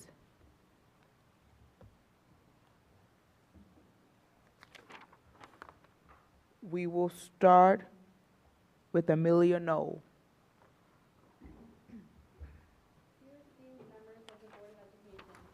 My name is Amalia Knoll, and I attend Jackson Reed High School. Last month, I was thrilled to receive the news that we would all receive physical textbooks in one of my classes. I was excited as the online resources we had been relying on were barely engaging. I often struggled to stay focused. Upon reflection, I realized that having textbooks shouldn't be a privilege. It should be a student's right. I and many other students would benefit greatly from having physical textbooks for our classes. Unfortunately, we usually don't have access to physical textbooks, only online versions. Most students in DCPS have recently scored below the proficient level for reading and math. I believe this is partly a result of many schools almost entirely abandoning physical textbooks since the start of the pandemic. Considering physical textbooks are more tangible, they provide many benefits. Tactile interaction with the textbook often boosts engagement, understanding, and their retention of information. Reports have found that people absorb information better from print books than digital ones. In a 2013 study by Anne Mangin titled The Effects of Digital Text on Reading Comprehension and the Ability to Synthesize Information, students were randomized into 2 groups. The first group read text in print, while the second group read the same text on a computer screen. Both groups were tested for reading comprehension afterward. The study found that students who read text in print scored significantly better on the reading comprehension test than students who read the text digitally. Because many students, including myself, learn better from physical textbooks than digital ones, providing them for students would increase student success in DCPS test scores. Furthermore, physical textbooks would cut down on distractions that laptops often pose. For example, if a student is using their computer, they could have multiple windows open. They also provide an alternative to reading textbooks on phones, which can encourage distractions, such as scrolling on social media. I propose that the State Board of Education requires schools to offer students a choice to receive an updated physical textbook. This would give students more agency over their learning and in some cases could accommodate their specific learning needs. Thank you for your consideration. Thank you. Matteo. Good evening, esteemed members of the Board of Education. My name is Matteo Zanini, and I attend Basis DC High School. In recent years, DC schools have transitioned to using online textbooks. While I'm glad to be rid of the crumbling books with the pages torn out, online textbooks bring their own set of problems. First, distraction-free learning is essential. Online textbooks require students to stay on their devices, which makes it easy to lose focus. The temptation to check social media, messages, or unrelated websites can be hard to resist. Meanwhile, physical textbooks allow students to unplug, reducing distractions and making it easier to stay on task. Additionally, students spend hours a day staring at screens, and relying exclusively on online textbooks only increases this unhealthy screen time. Physical textbooks also provide reading comprehension benefits, as previously mentioned. Studies show that reading from a printed page improves understanding and retention. And sometimes the online textbook is simply a scanned version of the real book, and it can be low resolution and hard to read. That said, physical textbooks come with their own issues. At my school, most classes don't have enough textbooks for every student, and many of the ones we do have are incredibly outdated. Additionally, many students prefer the convenience and flexibility of online textbooks because they don't have to carry several pounds of books to and from school, and they can't lose them as easily. Digital textbooks are also more accessible to students with disabilities because they often come with accessibility features that make them easier to read for dyslexic or visually impaired students. So while I personally prefer to learn from a physical textbook, I also have friends who prefer to learn differently. Given the pros and cons of each, I believe the best solution is to offer access to both physical and online textbooks, allowing students to choose the option that works best for their learning style. This flexibility would ensure that all students, whether they learn better from a screen or a page, can get the most out of their education. Thank you for your time. Allison Rice. Hello, thank you for the opportunity to speak this evening. My name is Allison Rice. I have worked as an educator for over 20 years. The last 8 years as a DC teacher. I've been proud to call Ida B. Wells Middle School my home for the last 5 years. I love teaching at Wells. We have our challenges, of course, but the school culture, caring administration, and the collaborative spirit of the staff makes any challenge we face easy to overcome. Our ability to work collaboratively and face challenges together has driven our success as a young school, and since our founding in 2019, we have been ranked the #3 middle school in DC, an accomplishment that makes us proud. One of the most important factors that led to the success is our co-teaching model, which is why I've chosen to speak with you this evening. Prior to teaching at Wells, I did not co-teach. In fact, I hated the thought of sharing my classroom with another teacher who could do what I did as well as me. It was a loss of control that I was not ready for. Over the years, however, I burned out, from the stress of teaching to the solo planning to the long hours and knowing that I had to do it all. There was no collaboration, there was no alleviation of stress and secondary trauma. I absorbed it all. It was not good for my mind, body, my young family, or my students. Ida B. Wells, however, follows a co-teaching model, so when I accepted the position, it was after heavily weighing the fact that I would need to give up part of my control to somebody else. It was a leap for sure. At this point, my body and mind were used to the stress. However, I decided to take a leap and go for it. Fast forward 5 years, and I don't think I would go back to teaching alone. Co-teaching has provided opportunities and led to successes that would not have been possible without a co-collaborator and partner. Our time is spent reflecting on how to make changes in our classroom and students' lives rather than how we are going to get everything done. We laugh with our students, tap out when it all becomes too much and we need a moment, use the bathroom when we need to, and cover each other when illness or childcare issues come up. We can take care of ourselves first without sacrificing our students. More importantly, our classroom has flexibility. We work with small groups of scholars, giving support when and how our kids need it. Teaching can be lonely. Having a partner to share our experience with makes it a rewarding and sustainable experience. Please support our ask for the DME to study effective co-teaching models across the city, like our one at Wells. Teachers will stay, students will thrive, and families will be grateful. Thank you so much for your time. Alphonse. Hello, my name is Alphonse Prince, and I'm the algebra teacher for Center City Public Charter Schools, currently teaching at 2 campuses. I'm a product of DC Public Schools, and thus improving the city schools is near and dear to my heart. I wanted to speak about the Educator Retention Program and its importance to improving student outcomes. I've been at Center City for 8 years, and I've seen how retaining teachers improves student outcomes. I've been able to teach entire families, and having that familiarity helps when their student or students come home after not having their best day that day. Last year, one of my 7th graders wasn't doing so well in my class. She went home and discussed it with their family. Now, previously, I taught her older sister, and it was her sister who told her, "No, you need to listen to Mr. Prince because he made high school algebra really easy for me." Now, I had no idea this was the impact that I made on her sister. However, I was able to see the impact on this 7th grader as her grades improved, but most importantly, Her attitude about math and how she viewed herself as a math student changed for the better. I don't know if this happens as fast if her sister can't provide that anecdote about me because I've moved on to another school after 1 year. Another way this SBOE can help with teacher retention is exploring co-teaching models. It is one of the charges of Empower Ed to secure $150,000 for the DME and the budget office to study cost and models for expanding co-teaching models. Co-teaching helps with retention because it allows for more flexible schedules and allows for greater differentiation with students. In conclusion, the Educator Retention Fund allows for principals and administrators to create teacher pathways for leadership, continuing education, or opportunities for teachers to share their practice because it has been shown that investing in good teachers, in keeping good teachers around, is investing in better outcomes for your students. Thank you for your time. Armand.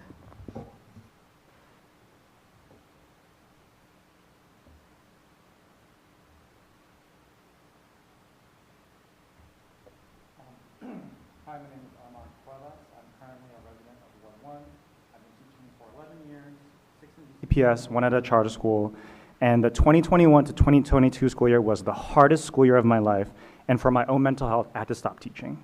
The schedule was unrelenting, there was never enough time in the day, and after those 5 years teaching, that 1 year break as an admin, and then 2 more years teaching up until now, retention is just so important to me, especially now that I've seen schools with much stronger retention. When I compare all the 4 schools I've worked at in DC, 3 things really stand out to me: impact, flexible scheduling, and curriculum/pacing flexibility. So when I worked in charter schools without impact, the way they evaluated teachers and staff was just a lot more fair, and staff didn't feel like there was a punitive way of measuring them. We had check-ins, meeting, the goal was to support us and grow. We used the Danielson rubric to rate teachers, but that was pretty much it. We didn't have complicated systems and formulas from IVF, test scores, task goals, CSC. And now that I'm back in DCPS, I feel like I'm spending a lot of time trying to figure out how to make sure my ratings are correct instead of just being a good teacher. Plus, there's also a study from American University that has studied how impact is racially biased against Black and Hispanic teachers. I urge you guys to advocate for a change to the DC Code 1-617.18 so we can get rid of impact as it stands and collectively find a way to balance teacher accountability and giving teachers grace. Secondly, this past year, I worked at a charter school with virtual Fridays, and now that I'm back in a DCPS school with Monday through Friday schedule in person, I feel a significant change in how I view the work week. Mondays start more with a sense of dread, and by Thursday, I'm exhausted, especially knowing, oh, I gotta go to work in person tomorrow. And I don't really notice a big change in students' learning. The students learned just as well on a virtual Friday and actually had more stamina and less fatigue. Virtual Friday was a win-win for students, staff, so we need to allot more money to flexible scheduling and give schools a chance to figure out what works for them. Lastly, having taught math for many years, there's a reason why there's a shortage of math teachers in DCPS. The pacing DCPS sets for teachers is unrelenting, the pressure of Park, now DC Cape, same thing, is punitive and unreasonable, and the amount of unfinished learning our students have is staggering. I appreciate that the SBOE has a resolution to improve math performance. They kind of feel like Band-Aid solutions when we really need an overhaul. At 3 different schools I've taught at, whether the Park scores are really, really high or underperforming or high performing, everyone is just feeling the same way. We are always behind. The math teachers are put under pressure. People are asking us, why are you teaching this? Why is your pacing off? No, we can't extend the deadline. You have to give the test on that day. We are forced to cut things short in a math curriculum that is a mile wide and just an inch deep.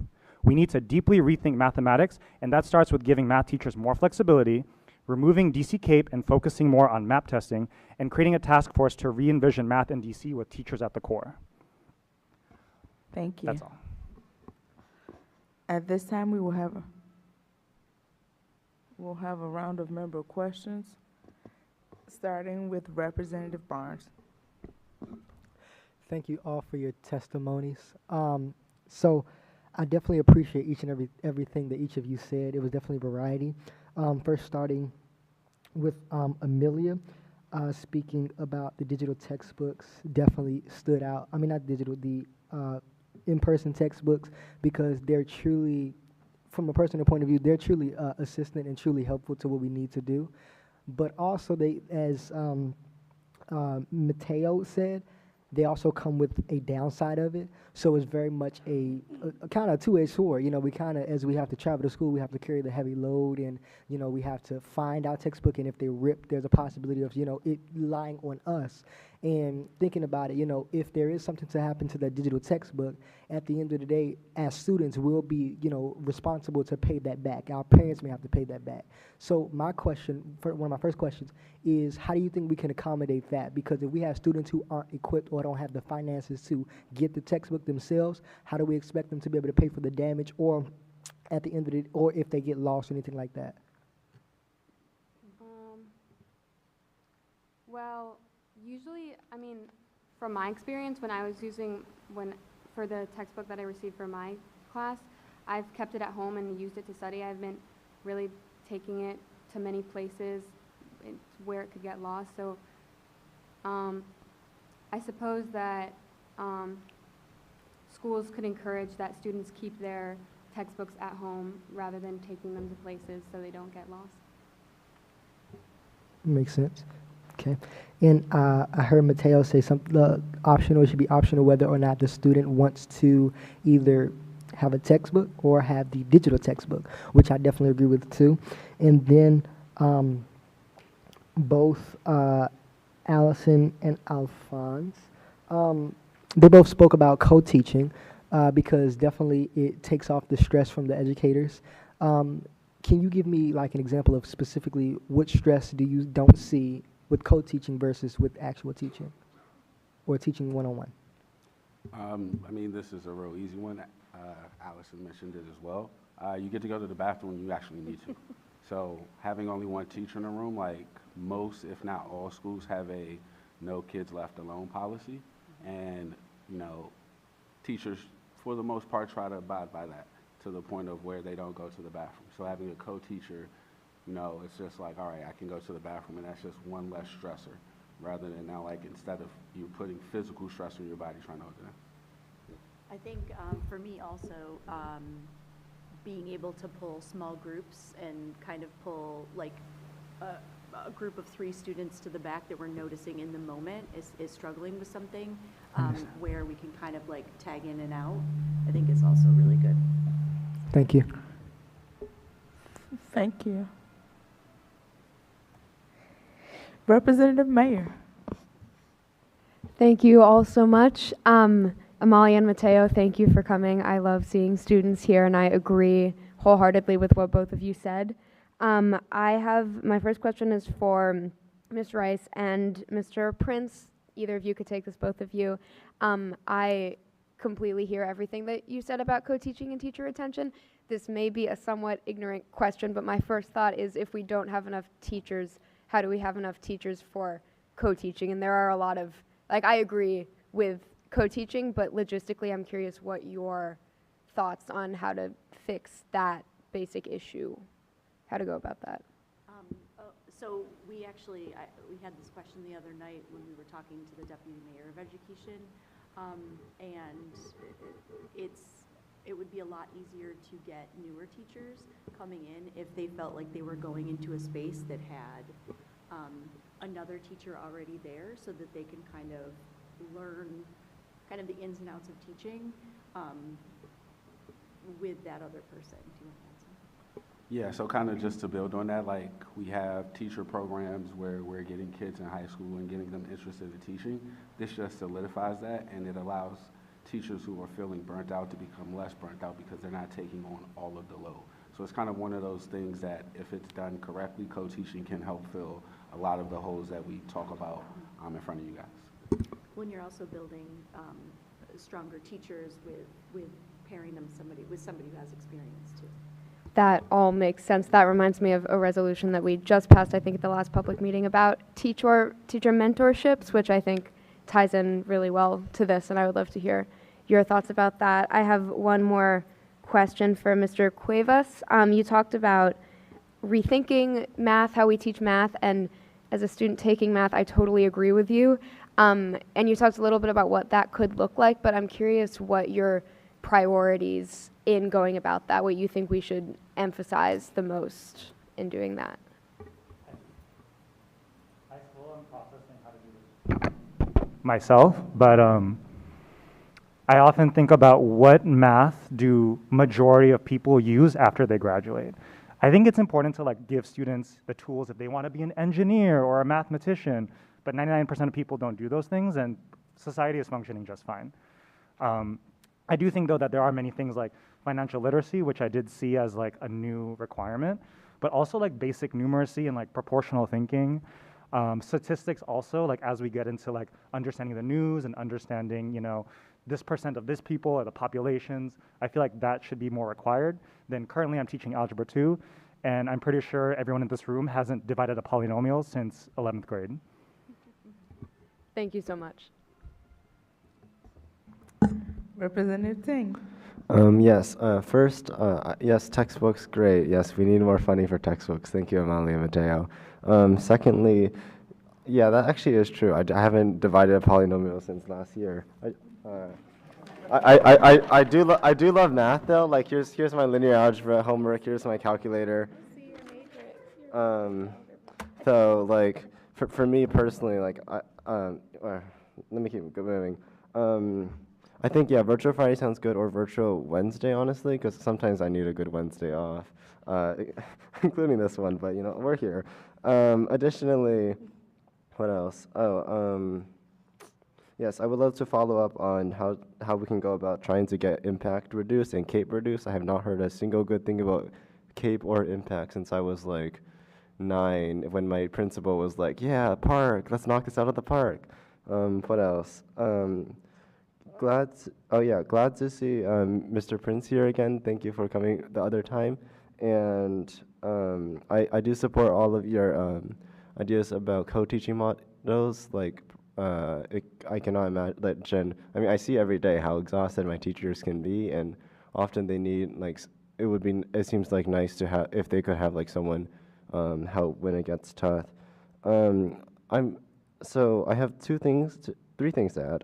One, I do also like how co-teaching could be integrated with mentoring programs for teachers who, you know, like if you're a new teacher, I assume you probably want to see examples and just get your bearings, and co-teaching could probably help.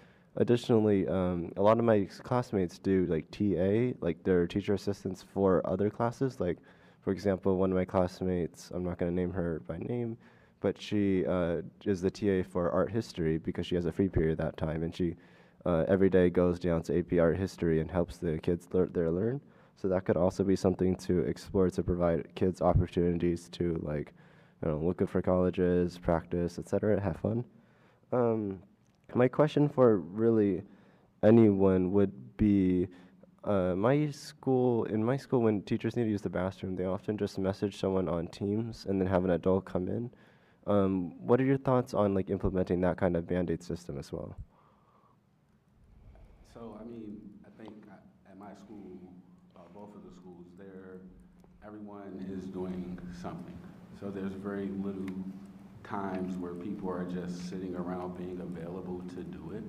I think about, like, even at my school, the people at the front desk, like, they need to get people to tap into them to go to the restroom because the front desk can't be unattended in case a parent comes to the door. So I know at my school, even, like, we generally have that and the administration offers that, but in the moment, like, we all know, like, administration, like, has meetings, they have meetings, or they're observing somebody, or they're having a data planning meeting, all these things that we know are essential to it. And so rather than that, or like... Thank you. Representative Best.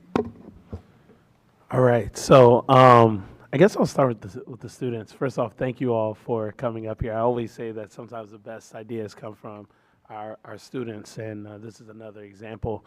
And so, like, as you all were speaking, I just started to think, and I'm like having these random thoughts. I'm like, okay, well, digital's cheaper, it's convenient, but then cons, it's like it can be unreliable, no consistency in presentation style, doesn't necessarily build on previous information. And then I'm thinking about oversight, and I'm thinking about our textbooks aren't always aligned with curriculum also, so you have to pull from different places. So, like, you just have my mind going.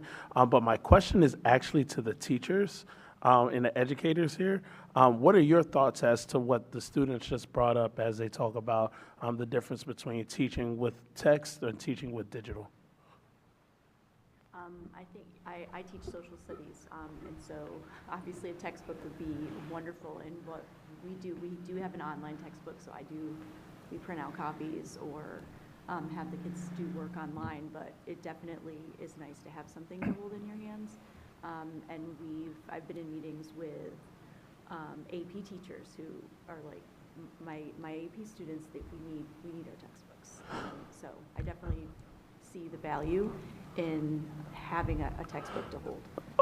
My concern is more so for newer teachers, right? I remember my first year, one of the school leaders told me that good teachers don't need books. And I was like, yo, like, I'm new. I'm just trying to get there. And then I think about something that Representative Williams once shared, that when he was in a PD, most of the teachers that he was there with were brand new. And so just thinking about, like, trying to be a new teacher with no like books, and you're trying to source information, that could be tough. And I could only imagine that could also lead to teachers feeling burnt out and not really wanting to do it. So it's interesting how these things are kind of meshing in together. I don't really have any more comments, but if you all have anything else, yeah, go for it. The way that I think about it is that today's students are the future leaders of our country, and if they're not retaining the information that they learn in class, then there's a serious problem there. And I read a statistic recently that many millennials and Gen Z people lack basic knowledge about the Holocaust. And it made me think, like, those are the generations that were first exposed to digital online resources, and I wonder if there's some sort of correlation there. Those are good questions. I definitely would like to talk to you all later on. I'll just research brandon.best@dc.gov. Send me an email. All right. Thank you. Yeah. Thank you. Representative Chang.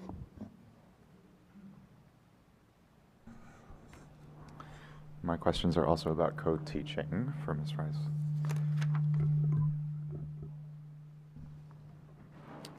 So thanks for sharing your experiences. I'm excited to dig in and learn more. And it would also help me to learn kind of the challenges a bit more. What are some of the challenges that you have found when you're moving to a co-teaching model, and how have you overcome them? So I would say, for me, the biggest challenge is trust between the teachers, and building in trust in terms of not only teaching styles and teaching methods, but trust in content knowledge.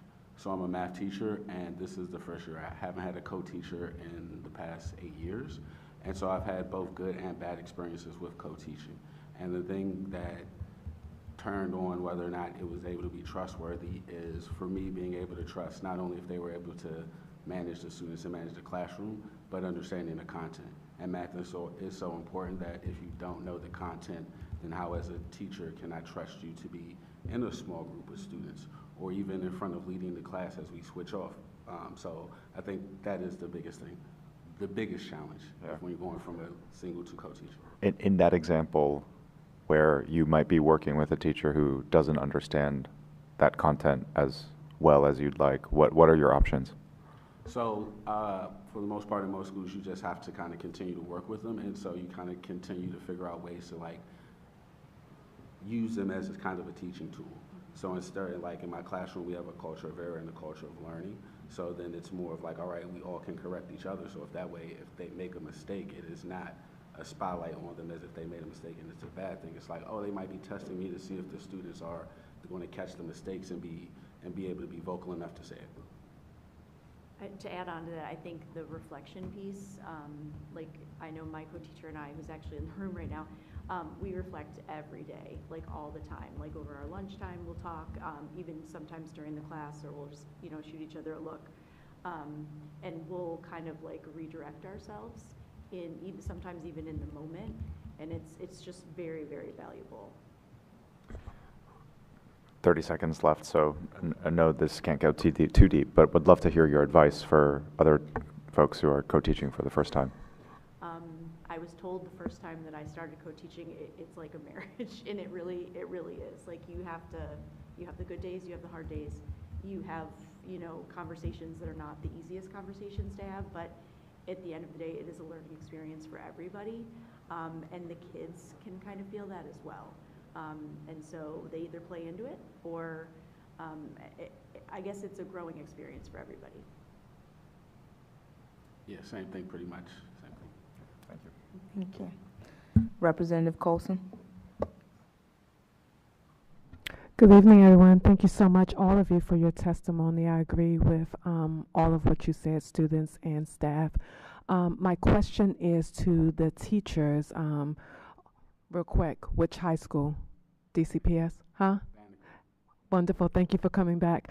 So my question is, when we have innovation, and you all talked about the great things that have come from co-teaching, what's the downside? What are some of the things that may have come? Has there been a reduction in the need of staff? Because we no longer need that special person to come and relieve you for the bathroom, because you all can do that. And now we're happier. We're not taking off as much. I'm just talking while you all think about some of the things that may be the downside of the innovation.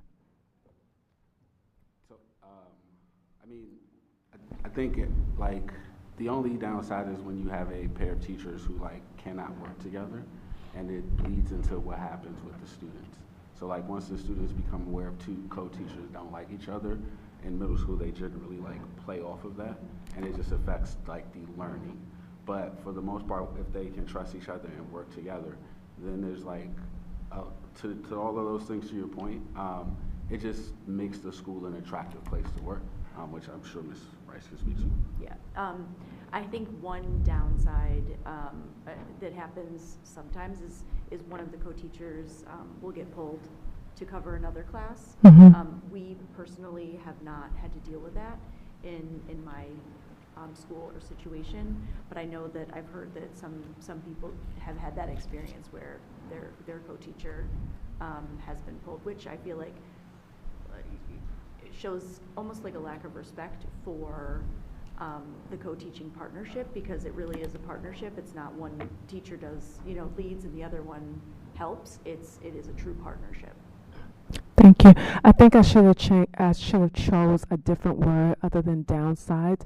I would think about the shifts, right? Because when you have two outstanding teachers working together, then that may eliminate the need of having that third person to come in and do pull out or push in for math, because Mr. Pierce is amazing and you're amazing. So I'm just thinking about how things may need to be realigned or reappropriation of policy and funding, because now we have this model and it's working so well.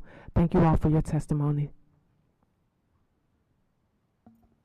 Representative Goulet. I want to thank you all for your testimony. I'll start with our two students and just say that I agree with you. I like having a book in my hand versus having to look at a screen. I think we look at too many screens, so having a paper copy of it would be useful. Have you reached out and spoken with anyone at Jackson Reed on this issue, and then what was the response to it? I interviewed two teachers from my school, and one of them agreed with me, and they really emphasized that it cuts down on distractions, and using digital resources like computers or phone screens tend to encourage the scrolling on social media and other distractions. And then another one of my teachers told me that she had actually requested physical textbooks from DCPS, and they didn't respond to her until finally they did a few days ago, and she received physical textbooks. But oh, that's great. Yeah. Well, that's great to hear. And please, when you email Representative Best, I'd love to work with you on this as well. So you're glad to include me on it. And I think it's a great idea to be able to have the option for our students to be able to choose either one. Some may prefer the virtual option, others may prefer to have the physical textbook. And if both are available, I would agree that it makes sense to provide both. So I'd look forward to working with you on that. Thank you. And on the co-teaching, I was fortunate enough to be able to co-teach a class back in 2002 in South Bend, Indiana. I really enjoyed it at the high school level, and I think there's a lot of benefit to that. The challenge I just see on this is, given kind of the lack of resources we've seen, you know, in Ward 3, I'll use as an example with that, where you have LSATs trying to make difficult decisions with their principal about trying to retain staff. How, in an atmosphere where you're just trying to retain the staff you have, do you have the ability to try to implement something like co-teaching? Kind of given the scarcity that we've faced over the last 2 budget cycles. I mean, what would your thoughts on that be when an LSAT's approached with that kind of scenario where they've got to choose? I think from what I understand from my school experience, it's been such a valuable, I don't want to say program, but it's been such a valuable model that they have kept it. And just to add on to that, our ELA and math co-teachers, their teams, they every other day split, because we teach blocks, so we have A day, B days, and they split, so they have a very small group to tailor their instruction even further in math and ELA, which is, you know, the kids are making gains. So, okay, that's really helpful. I'll go, sir, yes. I was going to say that it's a way to help keep teachers, because then it's something that they can build their leadership skills, and if they want to move up, then that's some way they can build that experience while still retaining being in the classroom. Thank you. Thank you all, appreciate it. Representative Henderson. When you have kids that reach a certain age, you might find yourself dividing polynomials, which maybe reinforces the point that you're making, that that's the only other time you'd use it. But I did find myself yesterday looking at multiple equations being graphed together or something, which was based on a project about starting a small business. So I'm hoping that we're doing those kinds of connections of, like, when we do have what seems like arcane, obscure math, that we are putting it into real life situations. To the co-teaching, I'm interested in what kind of intentionality there has been on matching. Others have mentioned kind of combining co-teaching and mentoring. Maybe there's not enough flexibility just for logistical reasons, but is there intentionality in matching in your experience, or what might you say about that? I think for us, 100%. My co-teacher this year is a second-year teacher, and I worked closely with him as an instructional coach for social studies last year. And so when we were trying to figure out who was going to be paired with whom, I kind of grabbed and, you know, asked for him to come up to 8th grade to teach with me. So, because I knew, one, already established relationship, and two, we have similar styles. So I knew it was going to be a good fit. And again, having open administration, administrators that are open to, you know, their teacher input, not only is going to help, you know, retain their teachers, but also we have our boots on the ground. We know that the students, and we know ourselves, and so I think giving that input was great. All right. So to be clear, it wasn't a top-down kind of. No. It was well, you I sort of think working. it was like a 50-50. Okay. But yeah. Mm-hmm. For me, whenever someone who was going to be working with me in my classroom, I sat in on the interviews and the demo lesson, and was able to get feedback on, like, being able to work with this person, or what were their strengths and weaknesses, and I was able to hear and get a feel for the interview of how they work with the students that we would be working with together. So you would both say that, like, being part of that decision and process was key. All right, thank you. Representative Johnson Law. Thank all of you for your testimony. I'm going to start with our students first. Thank you all so much. I'm a mom, and so even with my daughter Abria, sometimes online can be a little overwhelming, and I have to get, like, workbooks and, you know, something that she can tangibly touch. So I just want to thank you all for your testimony. Really quick, have you all, like, crunched any numbers about how much it would cost for them to even, let's just say, Algebra 1? You know, have you all thought about how much that would cost across the district and what we can push for in the budget? Hold on one second, Representative Johnson Law. The clock needs to be Oh, no, okay. Do you want me to start over, Madam Director? Yes, please. Okay. Okay.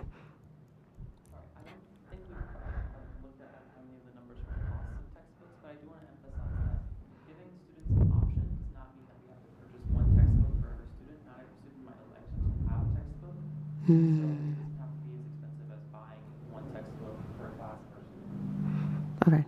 I like that, like kind of like a, kind of like a co-model, like a sharing model, and maybe even like a take-home model. Okay, thank you. For my teachers, with the co-teaching, so in your classrooms, both of you are in your classrooms alone currently.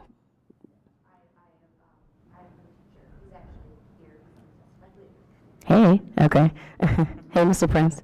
Currently teaching alone because this is the first year Center City has algebra, so I'm alone at this point right now. Okay, do you have children that have IEPs or 504s in your classroom currently? Okay. I'm still going to ask the both of you. My question is, if teachers are alone and there are students with disabilities in those classrooms and they require push-in services to the general education classroom, how is the school getting them their push-in services? So I know for my school, the schedule is very intentional about getting all those kids those hours, and we don't have enough teachers to kind of go around like for everyone. So it might be on Monday, the first half of and this was last year, the first half of my 7th grade class, those students in 7th grade who have IEPs, that person pushes in, gets those students their hours. And then on Tuesday, he might come in the back half of 7th grade because during that time he has to go pushing into 8th grade or go pushing into 6th grade. So it is a jigsaw with the hours though they push in, but that is how they get their pull in, pull out hours. How much time do I have? Do you all think in your co-teaching model that one of the co-teachers should have either a SPED background or any expertise in special education? I think for the hours' sake, yes, that would make it easier. But I think the best co-teaching models, the lead teacher should also have the skills to work with those students as well. Because when you're in the classroom, if you're doing something in the moment, you can't always say like, oh, I had to know what the goals that the SPED students had in my class, because if the SPED teacher got pulled out for something or was not there that day or went to the bathroom, I needed to be able to say, okay, this is what this kid needs to, the goal they need to get to, this is what they're good at now, and this is how I can help get to that, even if their inclusionist isn't there. I like that, and Mr. Prince, I will follow up with you later, because when we do special education well, that means all students succeed. Thank you. Representative Thompson. I want to thank everybody for their testimony tonight. I specifically want to follow up on a number I heard, and I don't remember who gave the number. They said our request is $150,000. I want to understand, the number is for the study, not for the implementation. It assumes certain schools are already using a co-teaching model, and is therefore the idea that those schools will opt into the pilot. It's not necessarily to expand the number of schools doing co-teaching up front. It's for the study. Is that correct? Yes, to kind of study and see which ones are working, what models are out there. From the schools that are already doing it, let me just double check. I want to make sure I'm not speaking out of turn.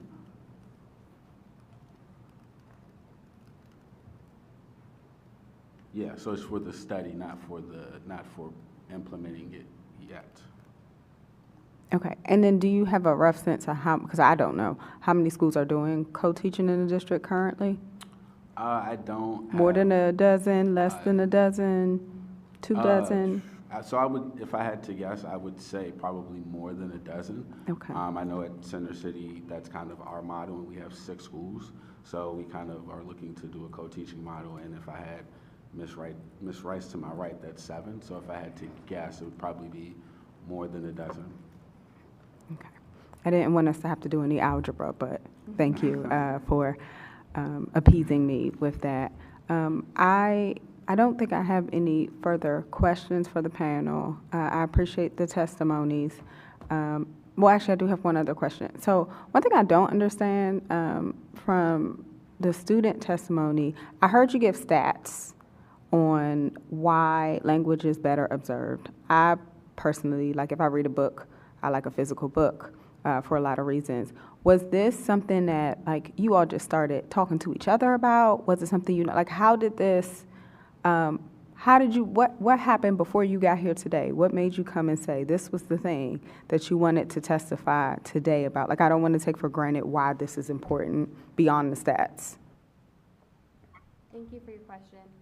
So in my comparative government class, we rely on digital textbooks instead of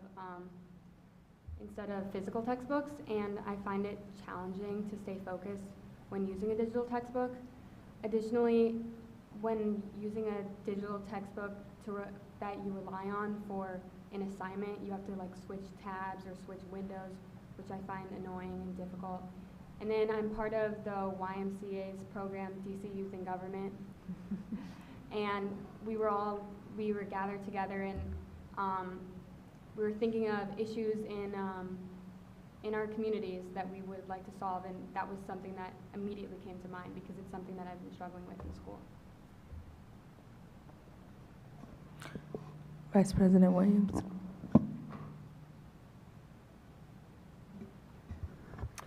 Thank you all for your testimony. I think it's best when we have teachers and students to make sure that our policy can help inform practice, and there are a lot of great creative ideas that I think can partner with some of the things that the board is already doing.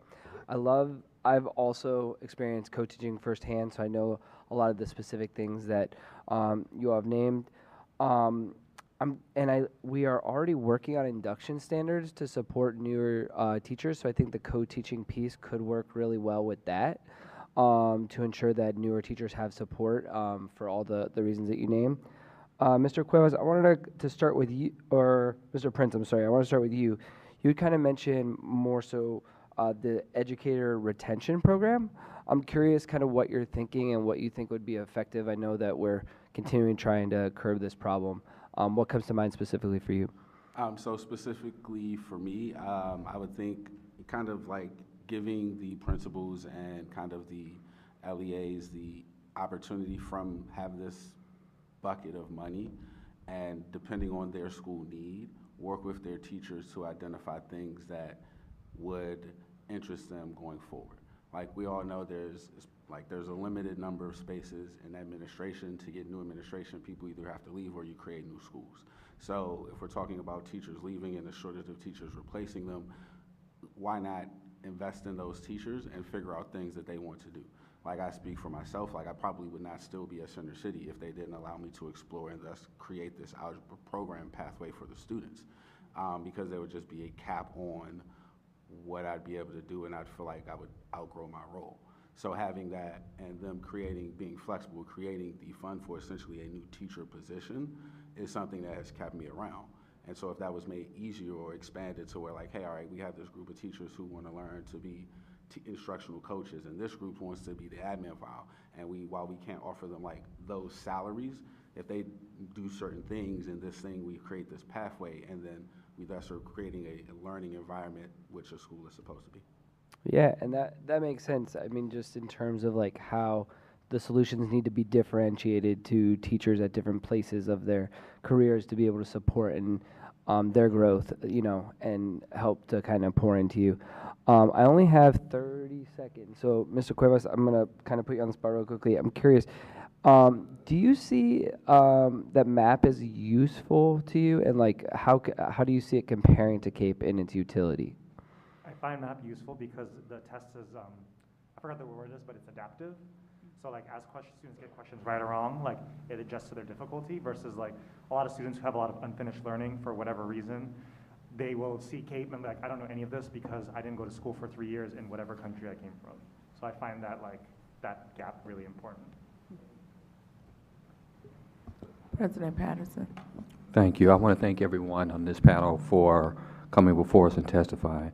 I want to go back to Mr. Cuevas, because your passion and what you talked about really piqued my interest, because you hit on several things that I wanted to ask you. You hit on impact, you hit on virtual Fridays, And then I just had some questions around evaluations because, as you stated, you've been on both sectors and stuff like that, and how that has affected you personally as an educator. And that's really interesting to me. So my questions for you are, can you tell me some of the components that are different of some of the other evaluations when you were at other schools outside of DCPS that impact is different? Well, those evaluations are different from impact that allowed you to feel they were more equitable or served you better, if you could speak to that a little bit. Sure. At the 2 other schools I worked at, the first one, there was a lot of like meetings with my supervisor, and then we would just kind of figure out, okay, what do I need to work on? What am I doing well? And that was pretty much the extent of my evaluation. And then the other school, they would observe me twice, and there was a rubric that was given to us, very similar to the impact rubric, but other than that, there was no other like different hoops to jump through or different like things to calculate. That was pretty much it. Okay. Like there was no CSC, TAS, I don't know if you guys know these acronyms, but like there's like 4 other things along with observations that DCPS teachers have to manage to like go into their rating. And the other thing is I'm very, because I have a daughter that's an educator and very concerned about mental health and everything, and you spoke about the virtual Fridays. If you could talk a little bit more about that, what that meant for you, but I also want to understand how that worked for parents and students a little bit more, if you could tell me, and that relationship. So students were, brought their laptops home, and then they pretty much signed in from about 8 a.m. to 1 p.m., so the stress of like 8 hours on a computer was not so magnified. And I think the students just felt, okay, like I can log in, I'm done by 1 p.m. I don't have to wake up super early to commute halfway across the city for some students. So I think all those things kind of helped with students' mental health. And then as for teachers, there was, okay, like managing student behavior or like going to the bathroom, like small little things that really make up a teacher's day in person were eliminated in Virtual Friday. And we could really just focus on, all right, how do I make engaging online content? And then also at 1 p.m., you can go to meetings. I don't have to go to meetings throughout Monday through Thursday because everything happened Friday afternoon from the comfort of my home, where 90% of meetings can be done virtually. And just very quickly, because I just got a few seconds, how do you feel this affected like absenteeism or anything of that nature? I guess what I'm asking is the relationship between the parents, and I only got 3 seconds, so I won't make you answer, but I want to know the relationship between the parents, but I'll come back to time. Follow up. What was the Yeah, question? I was going to follow up with you about the relationship with the parents, because parents are actually kind of like, do they have to, are they home are they home, and those type of things, but I can't answer that question. Time. Yes. Thank you all so much for testifying this evening. We're going to call our next set of public witnesses.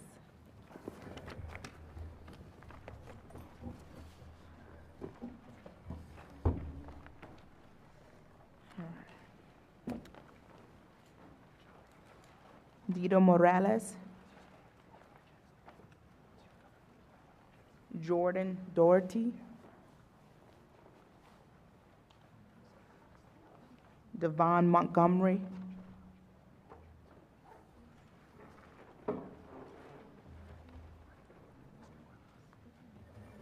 Zell Lee Jones. Is this person online?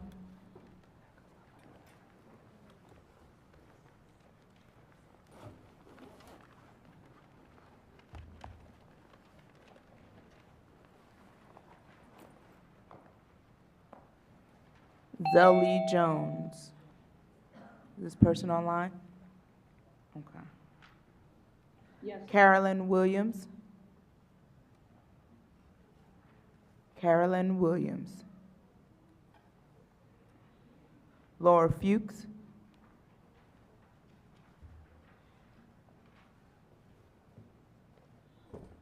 We will start with Ms. Morales. Thank you, Executive Director. My name is Tito Lima Morales. I am a 10th grade world history teacher at Columbia Heights Education Campus in Ward 1, which reminds me, congratulations to Representative Williams for being appointed by the Vice Presidency of this body. So I'm a history teacher at Columbia Heights Education Campus, or CHEC. I'm a proud Washington Teachers Union member and an Empower Red Fellow. I entered public education 4 years ago to serve the community that I live in, And I joined Empower Ed to advocate for legislative solutions to the challenges facing educators in DC. One of the most critical issues in our schools is teacher retention. Each year, DC public schools lose hundreds of skilled, dedicated teachers. As a matter of fact, just this month alone in my high school, we've already lost 2 educators, and the semester has just started. This constant churn disrupts classroom stability, burdens remaining staff, and ultimately hinders student success. Without stable, committed educators, our students lose mentors, role models, and continuity in their learning. Retention is not just about filling vacancies. It's about building a system where educators feel supported and valued. This includes policies that reduce burnout, provide competitive compensation, and address the root causes of attrition. Tonight, I urge you to prioritize legislative reforms that address these challenges. First, we need actionable data to inform our solutions. OSSE must implement a universal exit survey to identify why teachers are leaving and ensure all LEAs collect and report this data annually. Additionally, the Council should establish a teacher retention fund to provide schools with high turnover rates the resources for flexible scheduling and full-time permanent substitutes. Second, we must strengthen teacher supports. OSSE should maintain the Educator Wellness Grant Program through fiscal year 29, allowing schools to partner with community organizations to build meaningful wellness plans, like Empower Ed. Expanding sick day policies to include mental health leave without requiring justification will also address a critical need. Third, we must improve teacher preparation and evaluation systems. I urge the SBOE to review effective induction programs nationwide and recommend changes to ensure that all LEAs implement at least 1 week of robust induction programming by school year 25-26. Furthermore, DCPS must reform the impact evaluation system, which you've heard about tonight, removing harmful value-added measures and ensuring that teachers and the WTU have a seat at the table to negotiate a fair process. Lastly, we cannot ignore the vital contributions of paraprofessionals. Establishing a fair paraprofessional compensation task force will ensure these essential staff are fairly compensated, supporting overall school stability. Our students deserve experienced, invested teachers who can thrive in their roles. Teacher retention is key to achieving this, and these policies will help us move toward an equitable, sustainable education system in DC. Your position as advocates should be used to support teacher-created solutions like these. Thank you. Devon Montgomery.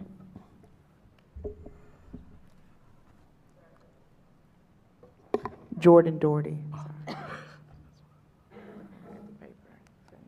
Hello, my name is Jordan Daughtery, and I am an Empower Ed Fellow and Award for Educator.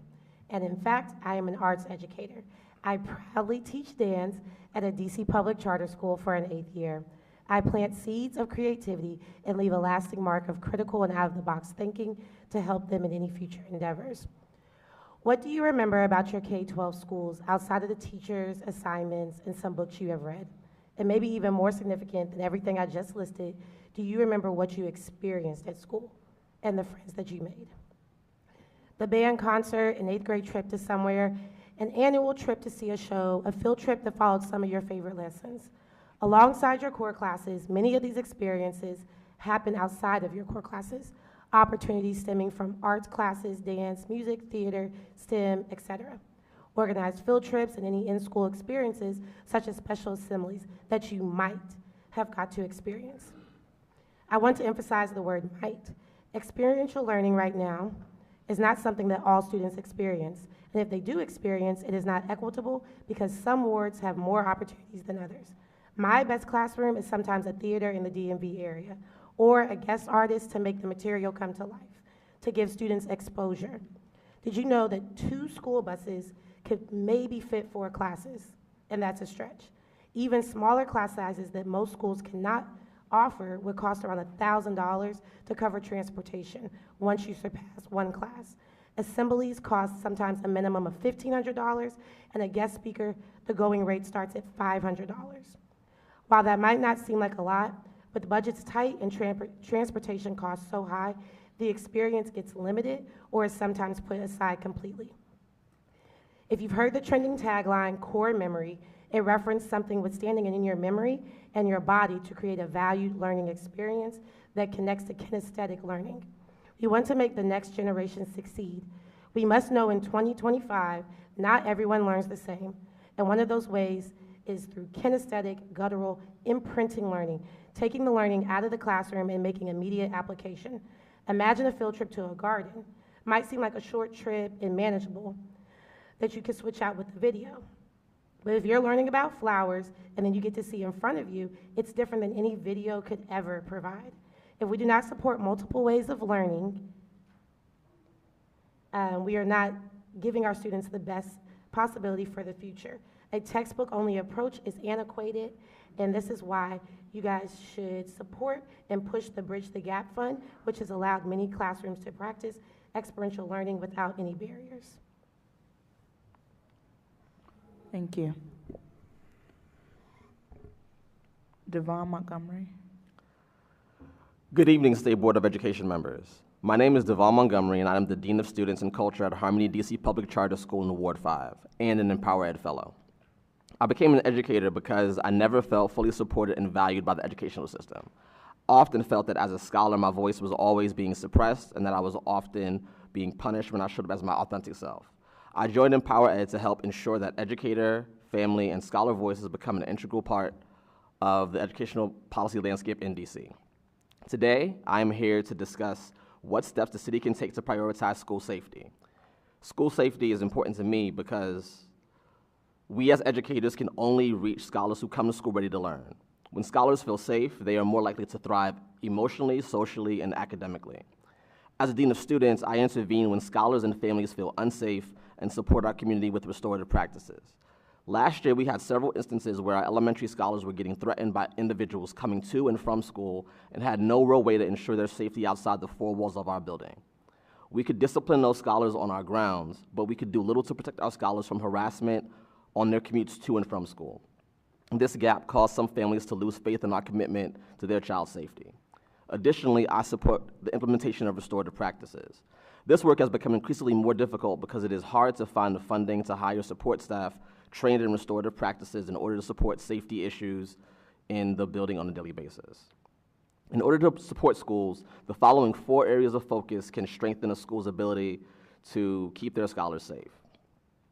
We need to expand safe passage by advocating that the budget allocate $2 million to support 2 new safe passage priority zones and protect the 2 existing zones with 1-year funding, to also provide professional development for all safe passage workers, and to fund a pilot program that would make 1 safe passage worker a full-time restorative practitioner at 10 high-need schools.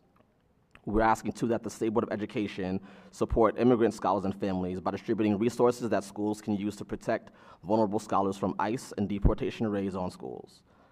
We also could use from the State Board of Education to also support scholars not being criminalized by issuing a resolution on the protection of student data, including behavioral records from pre-crime databases, and by standing against the stamp bill when it is reintroduced into the new council period.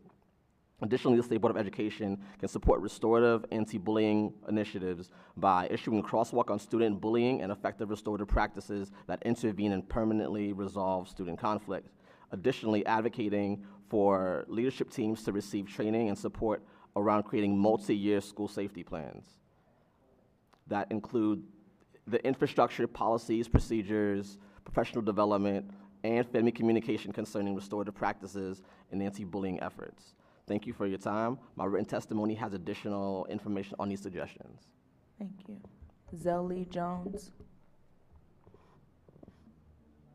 Good evening, representatives. My name is Zoe Jones. I'm a 7th and 8th grade special education teacher in Ward 4, testifying with Empower Ed.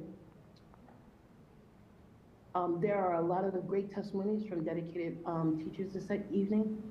These teachers really take days off when they are sick and need to tend to their personal needs out of fear of being a burden to their colleagues and administration, because we love teaching and our students. Our schools may lack the resources such as substitutes to cover our classes, making it difficult to even consider a day off. I myself am one of those teachers who taught today, and I'm testifying with an ear infection that has affected my speech. However, today, I want to ask the council to create a teacher retention fund to target schools in the bottom quartile of educator retention. This challenge is important to me because a teacher is at their best when they are prepared for the unknown and can still manage their classroom with adequate support. In my school, the teacher's schedules, classroom dynamics when teachers are forced to cover other classes rather than plan and teach their own, student morale due to inconsistent changes in teacher staff, and a major component this season to our school's district and OSSE are test scores and the preparation that's needed to be done are contributing factors to teacher burnout that leads to high teacher turnover. To solve this challenge, we are asking for a teacher retention fund. We are suggesting that those funds be utilized to find optimal ways to offer school resources to provide teachers with flexible scheduling. Also, each school could add a permanent substitute per 250 students. Having that adequate coverage in schools allows for educators' wellness and retention support and a student and staff wellness coordinator.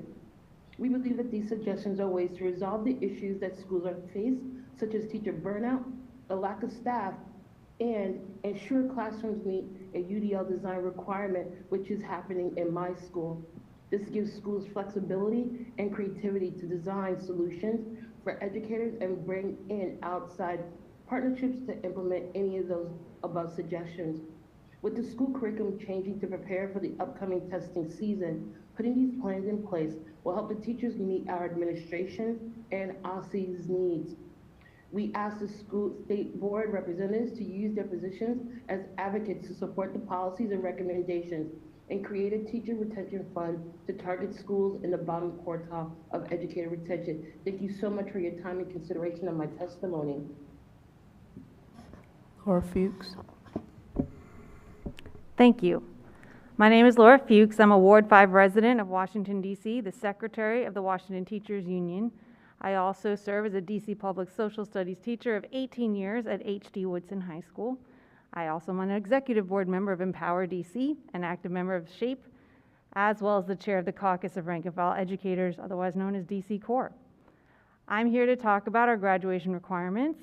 I firmly oppose the idea that significantly changing our graduation requirements will solve systemic issues, and instead believe that if history is to be repeated, which I have no reason to believe it won't, there are several likely proposals that we will see coming from OSSE that will significantly make matters worse for our students. What I believe you will face is the decision on whether or not to make the credit hour more flexible beyond what has already been allowed through a waiver. This innovative idea that we have seen repeatedly brought up by the DME, OSSE, DCPS, and charter LEAs for the past decade or more will drastically allow schools to reduce the resources put into our schools and classrooms, and will cause us to become even more of a push-out factory than the pressure already allows for. How do I know this? Credit recovery programs. Over the years, DCPS has mismanaged credit recovery and allowed for greatly reduced workloads, education, and standards so that students get pushed through despite having previously failed courses. This allows students to earn credits without actually mastering the material, despite demonstrating mastery, typically on computer-based programs. The teachers in these programs are pressured to churn students through and increase our graduation rates with little to no auditing of what actually is happening and what students are learning. There are credit recovery teachers who go above and beyond, but that is often at personal risk of not being invited back to the program for ostensibly doing too much. What is even worse is the notion that students can test out or just do a few assignments and master material. This ultimately undermines everything that a student does in our classrooms. As someone who is extremely opposed to standardized testing, I do not believe that a test demonstrates what someone has learned. It is one method. And yes, mastery-based learning sounds lovely in theory, but this is Washington, D.C., the land of zero oversight, hyper-capitalism, private contracting, and competition between LEAs to graduate the most students. We cannot allow for this current system to find new ways to allow students to do 2 to 3 projects and a test and say they clearly have mastered world history. Worse, we cannot allow them to use a terribly written and racist computer-based system and then say the same after they've done a few hours worth of content. The credit hour is the only reason that our high schools offer more programming and opportunities than our middle schools. If we lose the credit hour and allow DCPS and charter LEAs to have flexibility, We will see a race to the bottom for who can invest the least in our students and graduate them the fastest. All right. Thank you. We will now have round of member questions. Representative Barnes. Hello. Thank each and every one of y'all for your testimonies. Definitely insightful and inspiring. So, first, I want to go to Ms. Daughtery. You mentioned experimental learning, and me being a hands-on individual and loving to go out instead of trapped in the walls.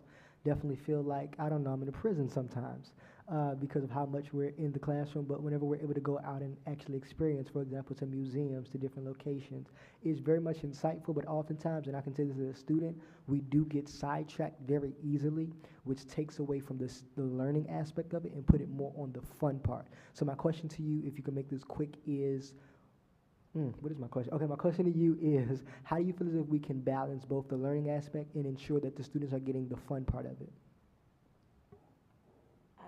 I'll answer it. Can you hear me? Okay. I'll answer it quickly. One from my personal experience, and then one when I saw in a first grade classroom. The prep work that happens in the classroom before you get there is kind of where the save and the balance comes from. Like, before I took my students to see Alvin Ailey, we watched the video, we went on the website, we answered the questions, and then when we came back, I already knew that was happening. So they already knew what to look for and knew that this wasn't just a free-for-all. And then another version I saw, I took a first grade class, and the teacher actually prepped them with stuff and related it to what was already in the content. So he made like a arts and like humanities connection. And so the students had little clipboards that weren't in the way of the learning, and they kept those on the bus. So just little things that can keep them engaged and know that this is a learning experience as opposed to like going to Six Flags. I understand. Thank you.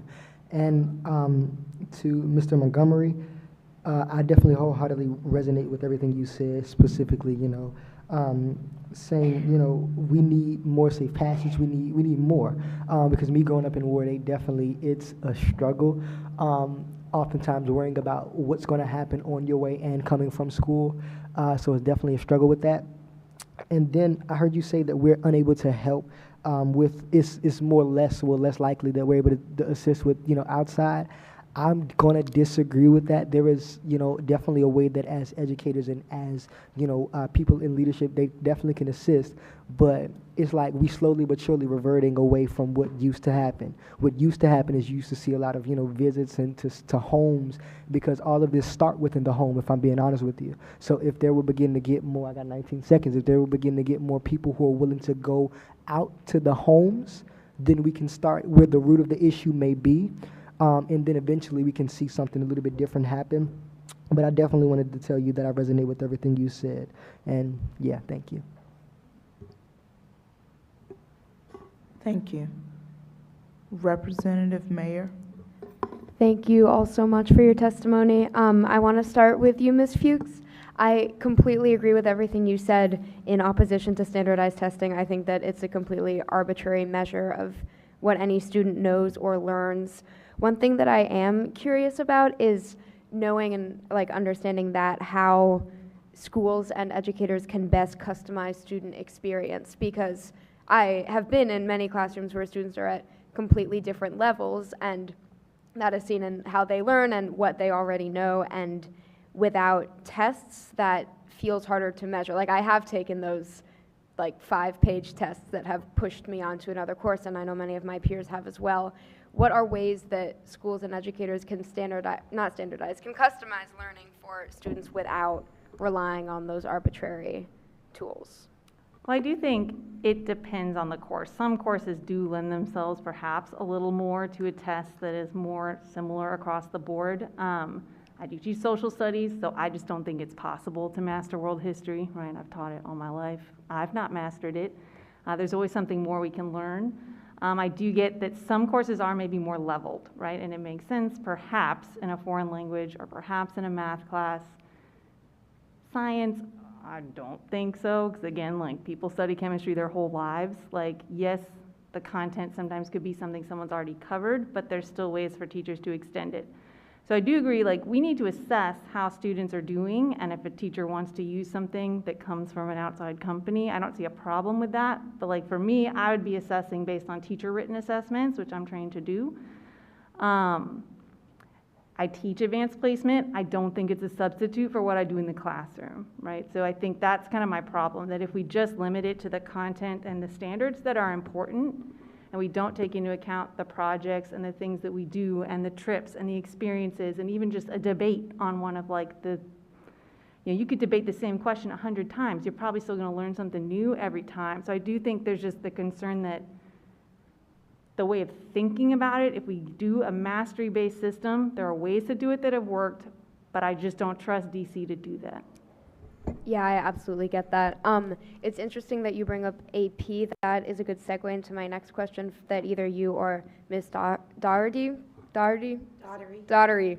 could address. One thing that I've seen a lot in my academic experience is standardization, especially with AP courses, and I'm curious how we can incorporate experiential learning and more customized courses of learning into those courses which so many DCPS students take. I will really briefly just say, for me, it's more time. I have been given 2 credits to teach my AP course. I have the time then to actually teach the full content, prepare them for a test, and do additional projects. I know not everyone has that luxury. We are Thank out you. of time, but I can follow up via email. Yes, that would be great. Thank you. Representative Ting.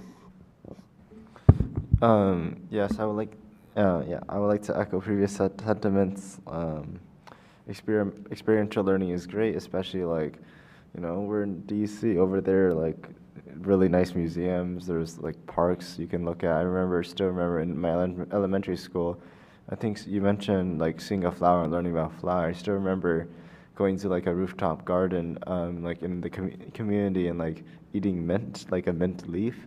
And it was really fun. It was really engaging. There's a lot you can learn when you're just learning hands-on, not just screen, projector, PowerPoint. I think, and I'd like to get to your thoughts on, would that also involve, is there an issue with busing in terms of like accessibility? Are there enough buses to allow for the transportation of students to field trips and stuff? Did you say of other students? Like, are there enough buses in case, like is a shortage of buses ever an issue if you want to plan a field trip? Yes, a shortage of buses and then like paying for the buses. So we took a field trip earlier in the year to take students to go do a team bonding experience for 5th through 8th grade. And we had one bus that wasn't there for whatever reason they got into. Then we had to try and smush other students and try to do 3 to a seat just so that we can keep our reservation. Because if you snooze, you lose. And then we have we're just out of bus. And when that happens, it's either the students miss out or you're in that like tricky situation. Right now, the Bridge the Gap helps support that, but the issue is we need more of it so that we can get more buses and just also have that like backup security. I don't know if I quite answered the question. Yeah, that makes sense. Just more funding for buses, and just like bus availability. What else? I would like to echo, like, yeah, sick day. I feel like teachers should have sick days. I don't really understand why you want your teachers to get a bunch of children sick, and the teacher doesn't really feel good, and nothing really happen. The teacher just kind of like often will just like, you know, sit in the corner, have everyone do their work. It's not the best. Universal exit survey. Would you open this to the floor? Would you guys like that to be like mandatory or just like on OSSE's website? I would want it to be mandatory. Everyone leaves for a different reason. I think it's better to get to the root cause of why people are leaving, whether it's admin, whether it's building safety, whether it's whatever the reason is. But usually 2 people aren't leaving, or maybe they are leaving. So then that's an even bigger question. If multiple people are leaving a building for the same reason, then how do you help that school? Thank you. Representative Chang.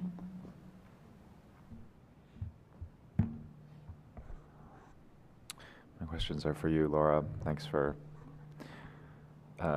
your points there. I'm curious, as you think about their arguments around offering alternative pathways, right, like internships and dual enrollment and other ways to get that credit. Do you see that as being helpful for engaging students who are otherwise disengaged in a more traditional academic setting?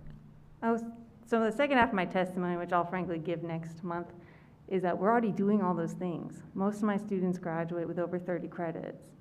There's only 24 in the requirements, so I mean, they're doing dual enrollment. I have plenty of kids leaving for internships. In fact, I had to beg that my AP class be rescheduled because so many kids would be leaving early for my AP class, which of course I'm gonna allow to give them that opportunity, but like, and they were taking extra by doing the AP. Anyways, it's already there. I get that scheduling can be difficult if schools have a lot of additional programming that they're also adding on top of it, but it is there. I don't think we need to reduce the credits we have to achieve it. I think there's other ways to get the same result that doesn't result in the lessening of the core content that students are allowed to earn. And I think that's my piece. Credits and the credit hour and the graduation requirements are what they have a right to know, right? Everything else is extra and wonderful, but this is what they have a right to know. Why would we lower what they have a right to access? Because that's what happens. Whenever we lower it, they'll start doing like, oh, we can do a humanities class, we can combine English and social studies and a CTE, they'll start cross-listing. They already try it. So it's like, DCPS is constantly on the hunt for how to get kids out faster. I don't understand why. They're graduating more credits than they need, which is great. They should have that. But like, it's this constant race, and I don't see it going away if we give them even more opportunities to do it. If flexible credit systems are put in place, what are the safeguards that you think would be helpful to prevent that?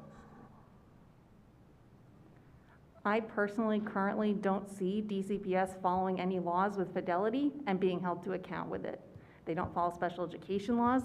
They don't fund the school funding laws. They don't follow the W-2 contract. Like, they don't do anything they're supposed to do already. This one they really can't get out of. They've got to show a credit. Now, they try to get around it with credit recovery programs.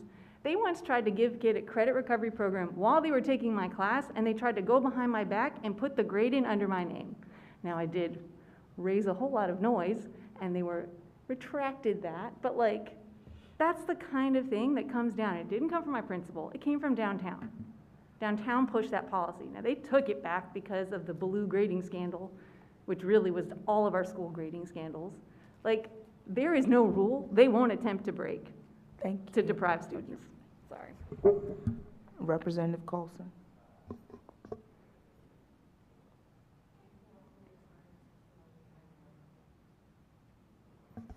Representative Goulet. I want to thank you all for your testimony. Ms. Fuchs, I agree with much of what you said there. I'm excited to work with you on this as we approach the graduation requirements, because we want our students to have mastery of subjects so that they can succeed, and if just being passed through, that does no one any good. So I heard you loud and clear on that. Ms. Doherty, am I saying that right? Yes. I agree with you on the experiential learning, to echo what Representative Ting said about the being in Washington, D.C., and all these great opportunities for our students to get out. You mentioned the Bridge the Gap Fund. Where is that funded, and how is it resourced? So the Bridge the Gap Fund is a partnership between the DC Council and Empower Ed in the Live and Learn process, and it's application-based. Okay. I can forward you the one-pager on it.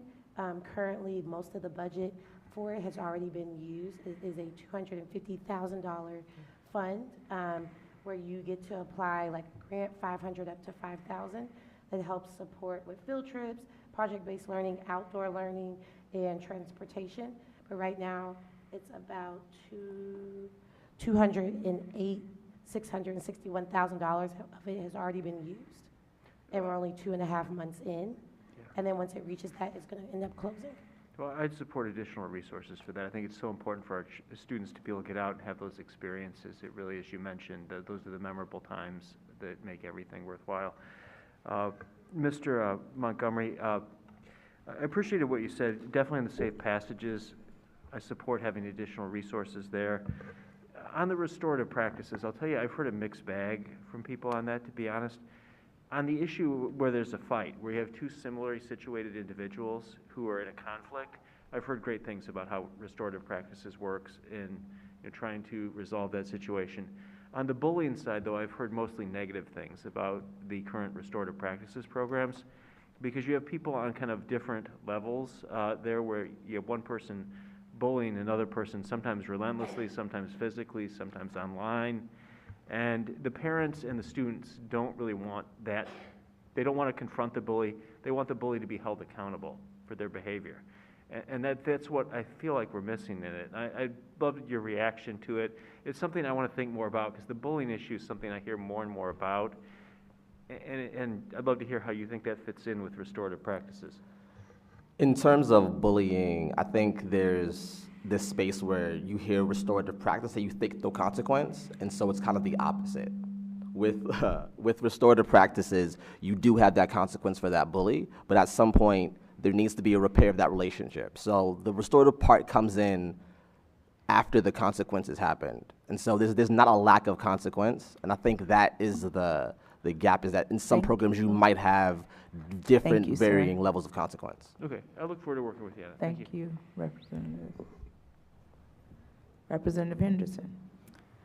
Ms. Fuchs, thank you for illuminating something we've been kind of scratching our heads about, which is, what is the typical amount of credit hours that a four-year high school student would take? Is it standard at DCPS that it would be 32 would be the typical?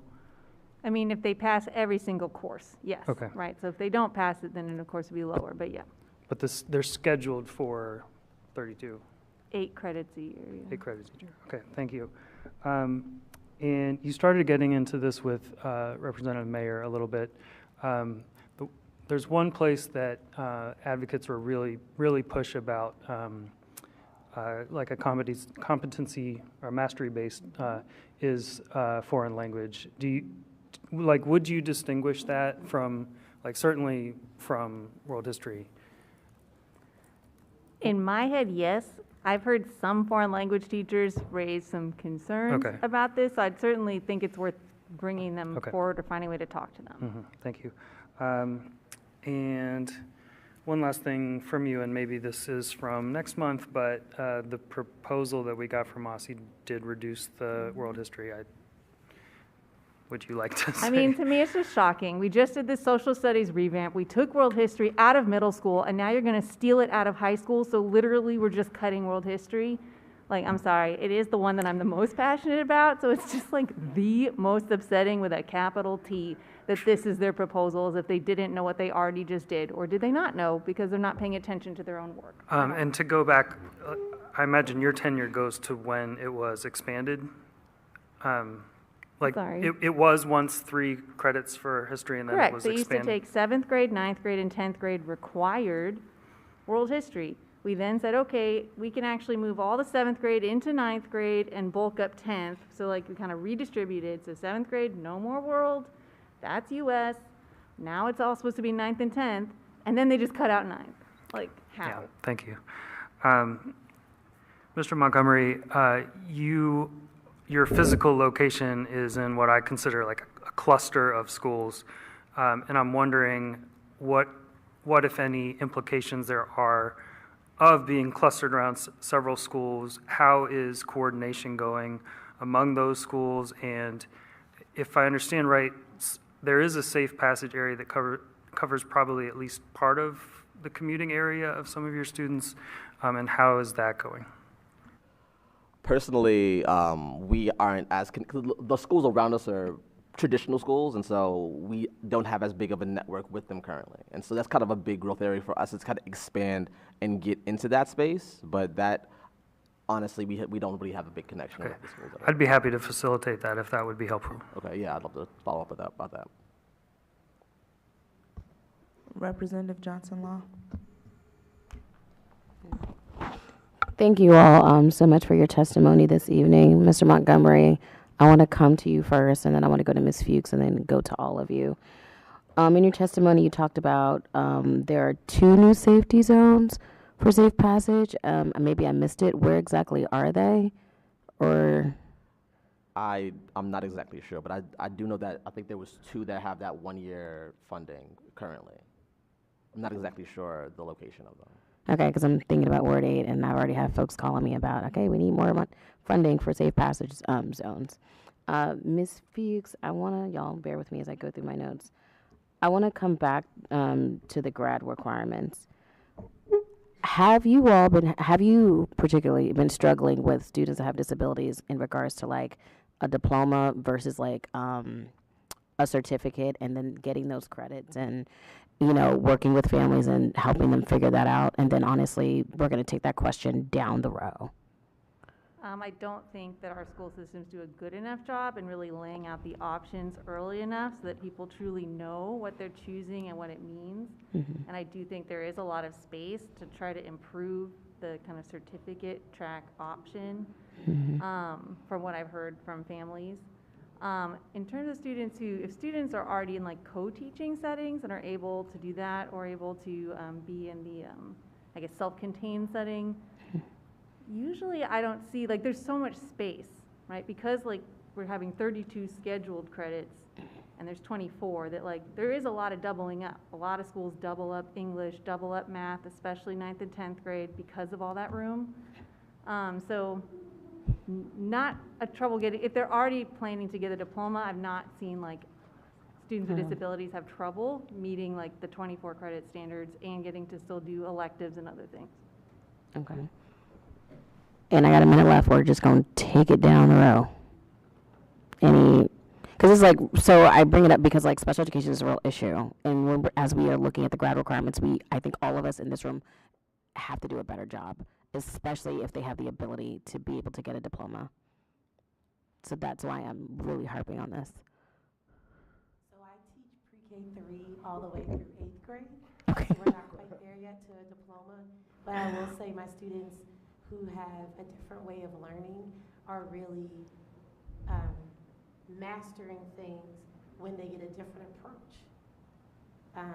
I'm not sure how that transfers once they get to high school, what those opportunities look like, but I do know they're on the same level as their peers, as long as they're given an approach that matches them. But it does showcase that they know the same material. All right. Thank you all so much, Madam Director.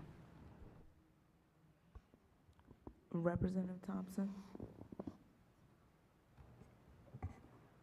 I have 2 questions, which I think are follow-up questions. One was about the safe passage. I'm not sure I understand, and I appreciate Representative Henderson saying he'll make the introductions, but I'm not sure I understand what some of the barriers are. Do you all share like a safe passage team, and then you're just not in communication with the other schools?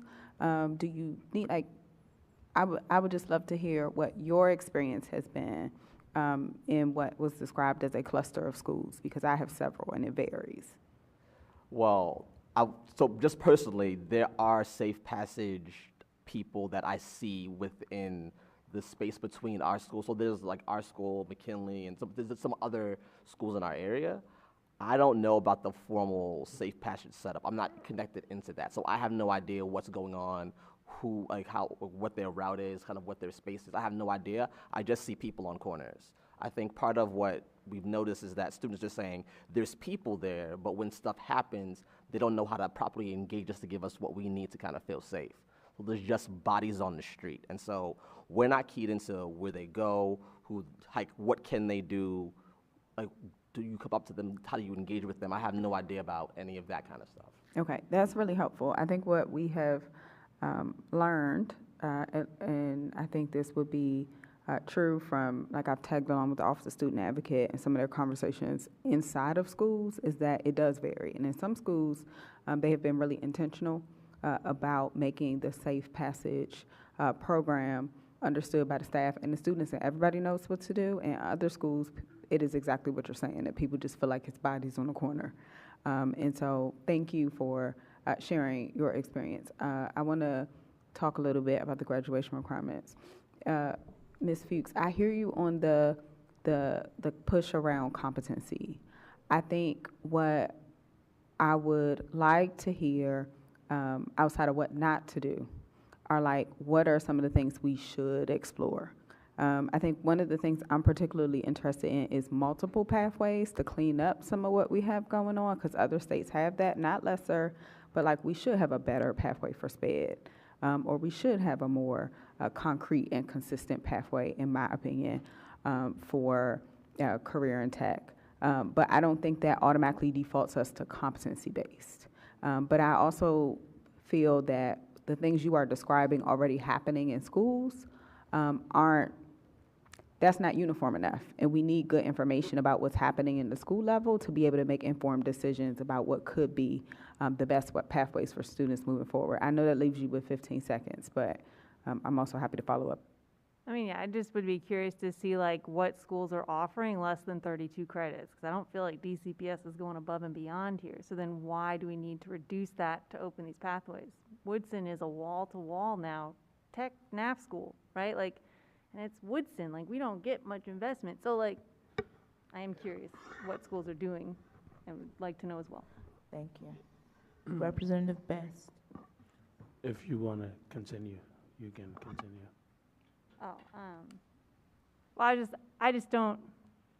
don't feel like our school days in DCPS are that much different than other people's school days. And I know some, I mean, in charters even have longer days. So I know kids are getting even more, you know, time to take, I don't know, classes or do extra things. So I guess I'm wondering why it's the graduation standards that are standing in the way versus something else. Is it funding? Like, that could be a big thing, right? Like, we are getting NAF support from, I think, DCPS now in amounts we hadn't seen in the past, which allows us to have more teachers to offer the courses.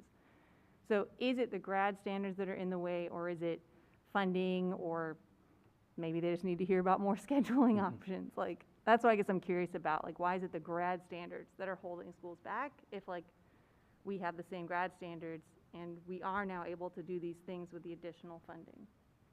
Thank you. To the first gentleman, I'm sorry, I forgot what your name was, sir. Dieter Lehman Morales. All right, thank you. I know that I've heard of like the universal exit data collection before. What's the primary like pushback that you all have been hearing when you bring that up? Because it makes sense. I agree. I'm not too familiar with what the pushback is, so we can follow up with you afterwards, but I can't imagine why anyone would want to push back against that. And to go to the question from earlier, it should be mandatory. If you make it optional, you leave it to people to, you know, people are not going to fill it out. Students don't fill out certain services that are optional. Why would adults? So I think if we want to get that data, then we got to make it mandatory, and we got to put a serious plan in place to you know, look at the data seriously and see what trends and what other information we can use out of it. Cool. I'm going to look into that because it does make sense. I just want to know what, because I've heard it over and over again, and I'm just trying to figure out like what's the thing that's blocking it. Cool. That's it.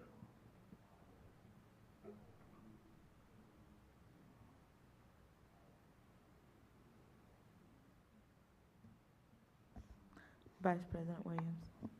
Yep.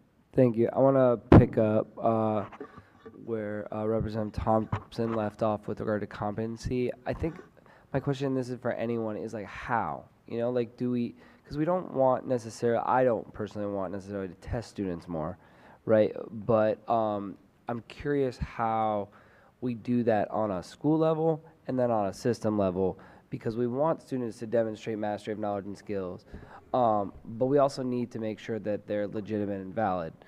What are your thoughts of anything you've seen in practice or anything where your thoughts take you on that question? My question is why? I'm a trained teacher. Why can't I be given time, which is the credit hour, to do my job? And yes, with supervision, but why? Why? And if I could just piggyback on that, because I currently teach world history, and just to focus on that credit requirement alone, it's preposterous. They're trying to condense two classes into one. So for those of you who don't know, World History 1 is from, you know, ranges from ancient civilizations to around 1750, the American Revolution, that type of period. My class, World History 2, picks up from there. So the revolutionary period of the 1700s, 1800s to modern day. So now imagine a teacher like myself having to condense all of human history into one course. And actually, I should probably mention that my class is semester long, at least in my school. So imagine condensing thousands upon thousands of human history into one class. Now imagine a student trying to remember all that information. So I think, to Laura's point, I think it's, or to your question, Representative Williams, I think we should be uplifting the voice of teachers and educators who are actually teaching these classes, and to get their perspective, factor in students' learning capabilities as well. Like, it seems to me that these grad requirement revisions are being made by people who are disconnected and out of touch from the actual classroom. Because it doesn't make sense to me at all that we just revised the social studies standards, and I'm glad we did, but now we're gonna take that extra a step further and condense two whole classes worth into one. Like, you can, as Ms. Fuchs pointed out, like, there's a pattern here. They already got 7th grade history, now they're trying to condense 9th and 10th into one. Like, what's the end goal here?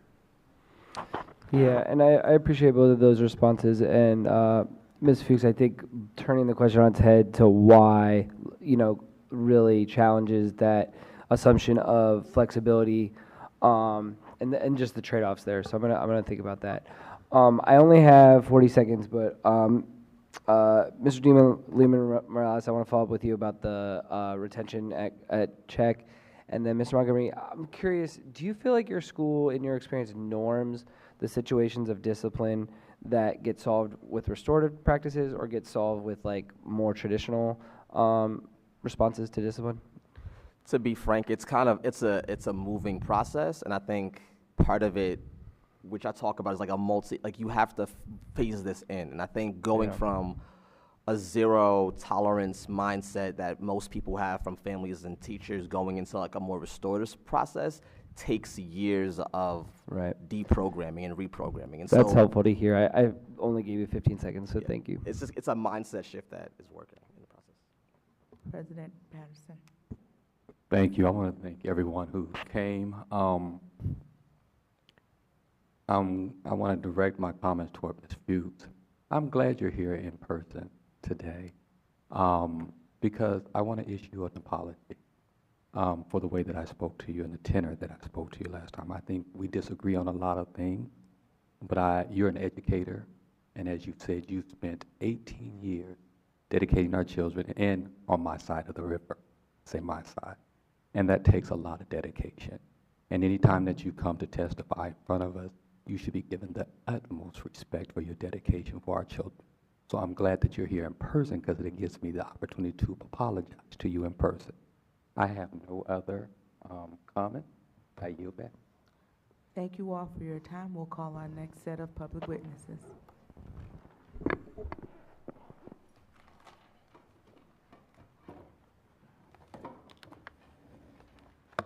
Christy Matthew Jones, virtual.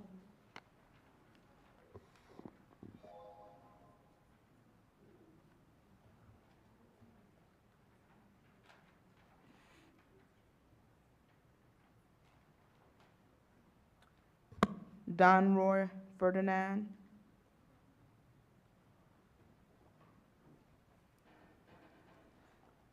Abigail Jackson. Abigail Jackson. Sophia Barada.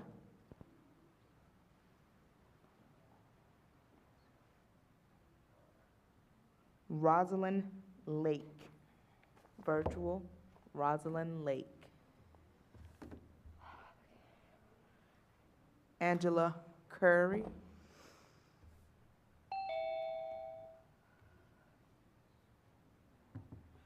And Mary Calhoun, virtual.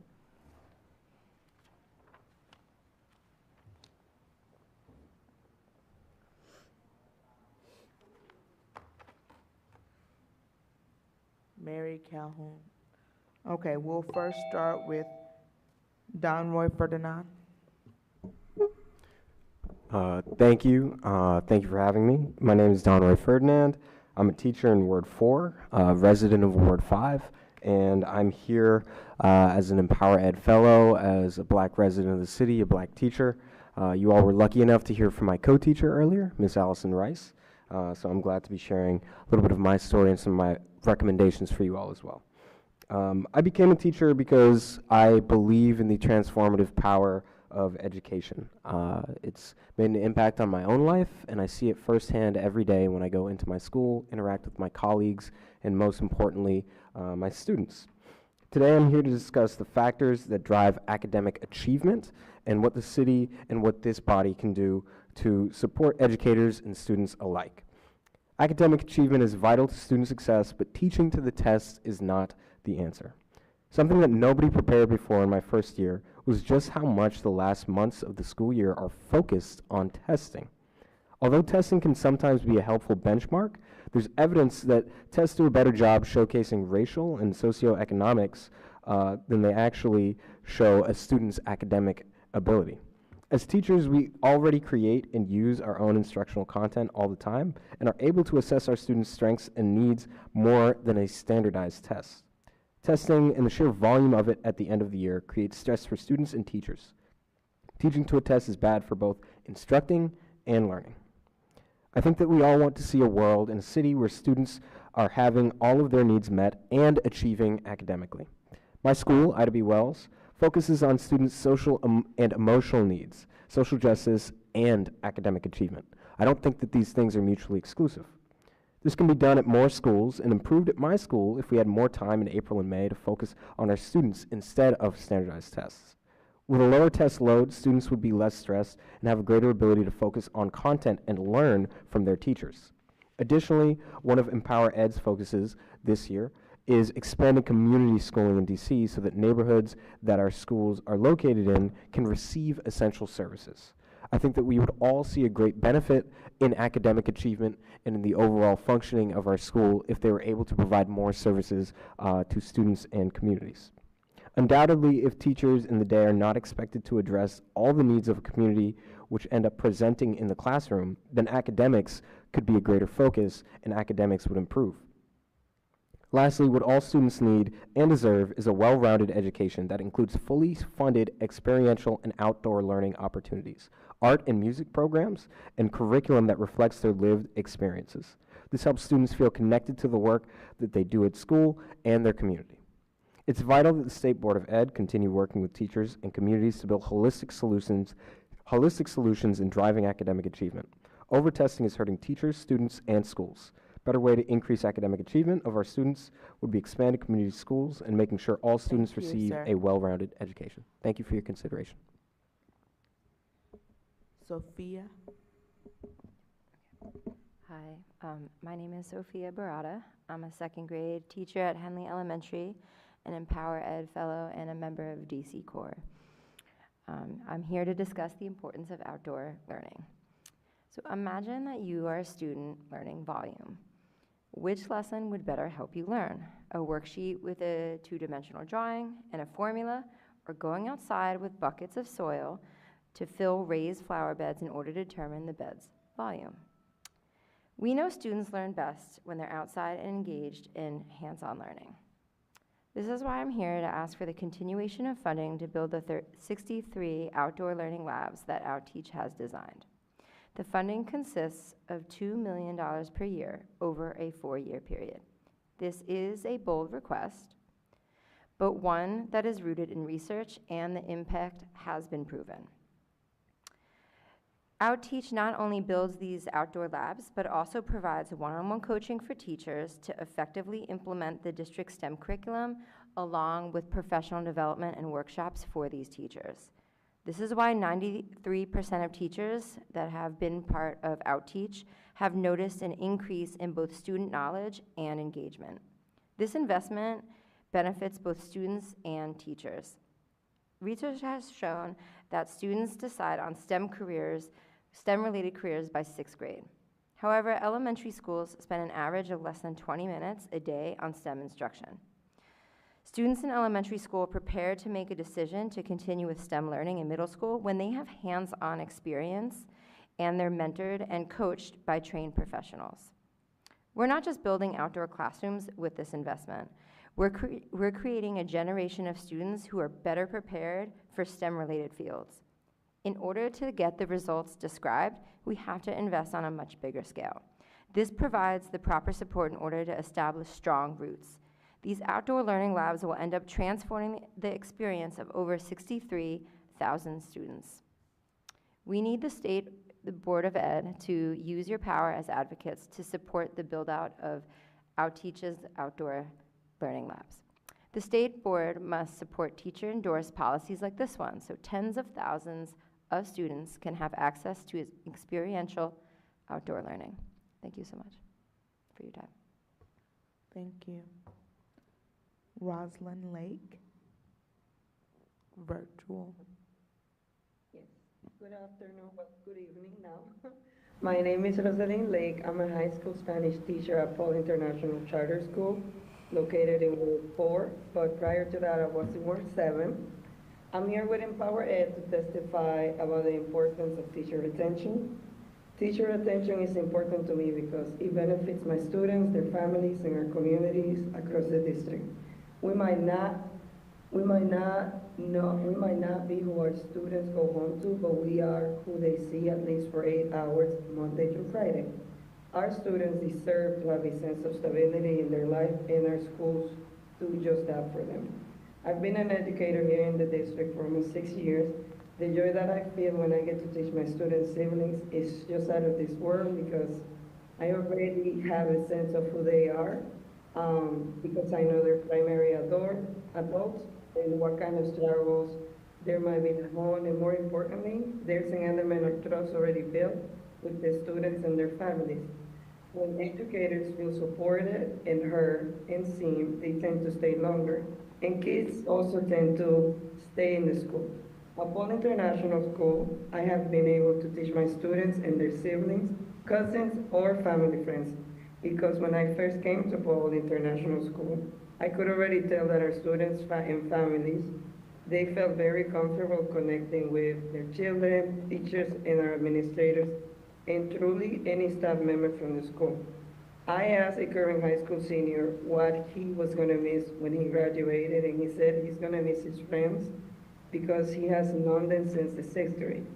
This year and last year, we started receiving small classes of 5th graders at Paul, and I cannot wait to hear the long stories that they are going to tell me when they become seniors, because not only do our kids are our kids, that's my puppy, not only are our kids growing up together, but there's so much stability in knowing that every mid-August they come back to their second home, to see their school siblings, and also to learn from their siblings' teachers. Lastly, I would like to add that teachers' retention is important for everything that I previously mentioned, but it's the best way to continue to pour into our students holistically without disruption. We might not be able to fix what's going on across the city or even what's going on in their family unit, but we can provide them at least 8 hours of consistent love, accountability, compassion, and expose them to opportunities that will shape their future careers and impact our communities and the world.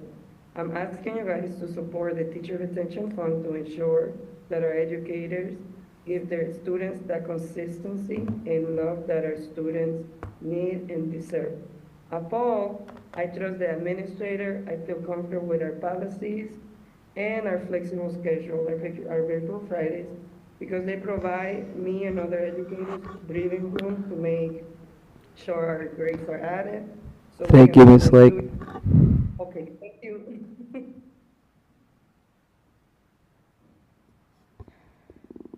Representative, Angela Curry.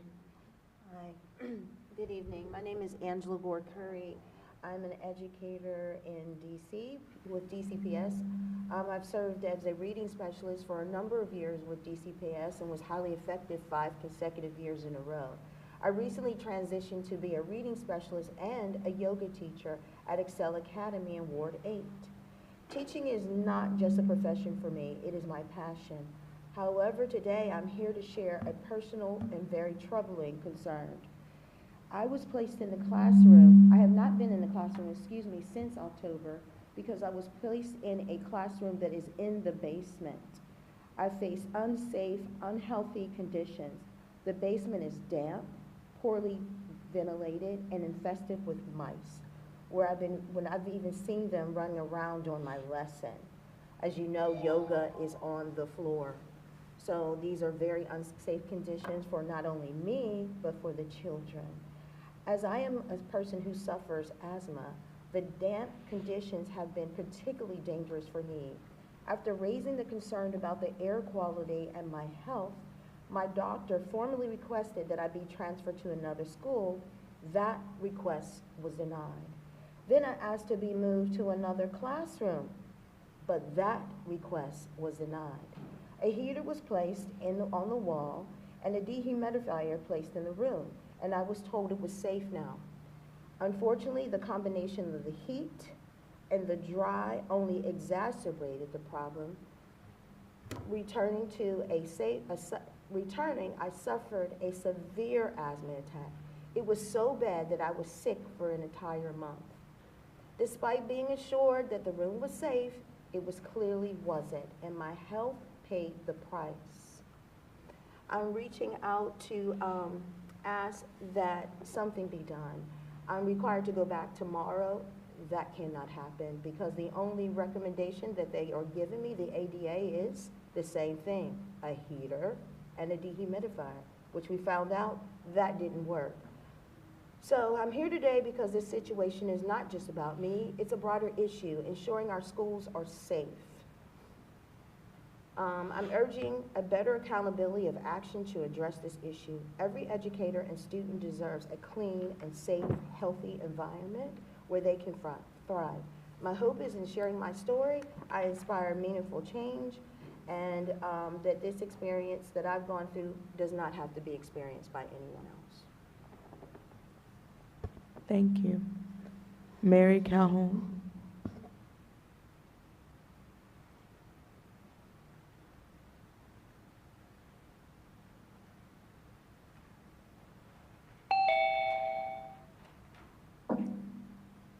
Hi, I'm sorry.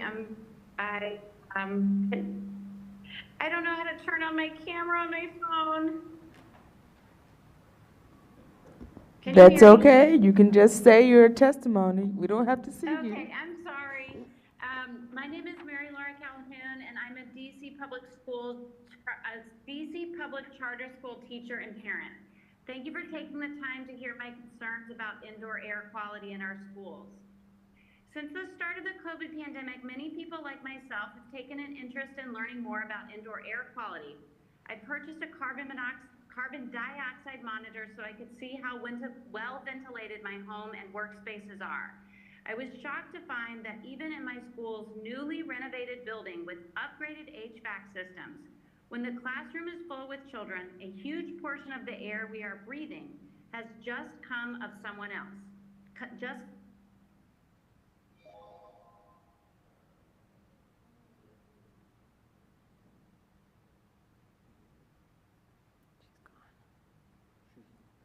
Okay. Can you hear me okay, or did I get cut out? You cut out, but we can hear you now. I'm sorry. My family has good reason to avoid respiratory viruses. In the span of less than 6 months, my 4-year-old son has needed emergency care for breathing issues 4 times. He attends the school where I teach. For him, familiar respiratory viruses such as rhinoenterovirus, a common cold virus, can cause inflammation in his lungs that make it difficult for him to breathe. Other children may only experience sniffles and come to school. That illness spreads to our family, resulting in serious medical consequences and missed school for him and for me. Perhaps with better air ventilation and filtration, these illnesses could have been avoided. As a working parent, I dread when my kids are sick. I have only so many sick days, and missing work is a strain for our family. As a teacher, I hate to miss work unexpectedly. Yes, substitute teachers are available, but we all know how much instruction suffers when teachers are inconsistent. Furthermore, I know how hard it can be for my students to miss several days of school due to illness. Some of my students, particularly those with asthma, may miss several days or even weeks of school in the course of an academic year because of respiratory illnesses. I think we can all agree that regular, consistent school attendance is a significant predicting factor of student achievement. Students who miss school due to illness are at risk for falling farther and farther behind. I urge immediate action to adopt strict indoor air quality standards. Clean indoor air would no doubt result in healthier children's families, higher attendance rates, and thus higher student achievement. Thank you. Thank you. We will now go to a round of member questions.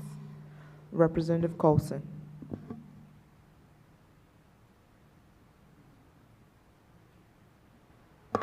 Representative Barnes. Thank you all for your testimonies today. So I do want to highlight, first of all, to you, should not ever happen within the school building. They should definitely listen to the concerns of our educators and hear what they have to say, because once again, that's not right. And we definitely want to ensure that we improve the air quality, because as someone who definitely has asthma myself, and definitely do miss school for it as well. It's very easy to trigger asthma, and a lot of people don't realize that. So I definitely truly apologize on behalf of those who should have been doing their job. And so, yeah, that's all I really want to say. Thank you.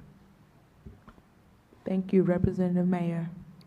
Thank you all so much for your testimony. I agree wholeheartedly with everything that all of you said, and I would like to echo what Representative Barnes said about how troubling your story is and how concerning it is about how teachers are not as supported as they should be. It is really disheartening and disappointing. I have one question for Ms. Curry. You talked a lot about what happened to you, which I'm really sorry about. It's awful, and I'm wondering what steps you could see the district taking to help situations. I know that's a really big question with a lot of answers, but does anything come to mind? Yeah, well, I'm supposed to return tomorrow, and that's not going to happen. I'm not. They told me that there were no mice. There's a picture of one of my colleagues trapping a mouse on the same floor that I work on. Yeah. They told me the air wasn't damp. The papers were damp. It smells like a basement. The kids were like, why are the papers damp? I've exhausted. That's why I'm here tonight, all the avenues that I know. And I guess if I don't return tomorrow, they'll consider it a resignation. And that's a shame, because the district is losing an amazing teacher. I'm dedicated, I'm devoted. I love what I do. I show people videos of my kids all the time, and they're like, we seen the video, we seen it. But I love what I do. And I'm sad that I will be leaving tomorrow, because this is utterly ridiculous. They say there's no mice. Here's a mouse. I saw a mouse running across the room. And you're expecting me to do yoga on the floor with mice in a basement? Yeah. It's absurd. It is. I completely agree, and this is absolutely something that we should, as a board, continue to discuss. And yeah, I wish that I could say something that would fix the situation, but I can't, and I wish you the best. Thank you. Unemployed tomorrow, but alive. I yield the rest. Representative Ting. Yes, I also would like to echo Anna. I am so sorry that it seems like your school is intent on killing you. You're so funny. Well, it's not gonna happen. It's not gonna happen. Yeah, the testimony about indoor air quality is really harrowing, because you would expect that you wouldn't have children die, like having asthma attacks. You wouldn't have teachers having asthma attacks. Breathing air is one of the most basic things. You have water fountains, you have toilets, you have air, but unfortunately it looks like even that can't be taken for granted. The testimony was very clear. I just have like one small question about the outdoor learning labs. I thought that was like a lot so I was just confused as like what types of learning labs would there be, and like where would they be, like Ward 7 and 8 as well, etc. Yeah, so they would be outdoor on campus. So the schools would have these, the designs were already created by Outteach. So they have outdoor classrooms that are made to house things like math lessons, even like a little weathering station for students, a lot of different hands-on experiences throughout the STEM fields. So each design looks different depending on the campus and their needs. That's amazing. It must be have been really hard to plan all that. I have no further questions, so I yield my time. Representative Colson.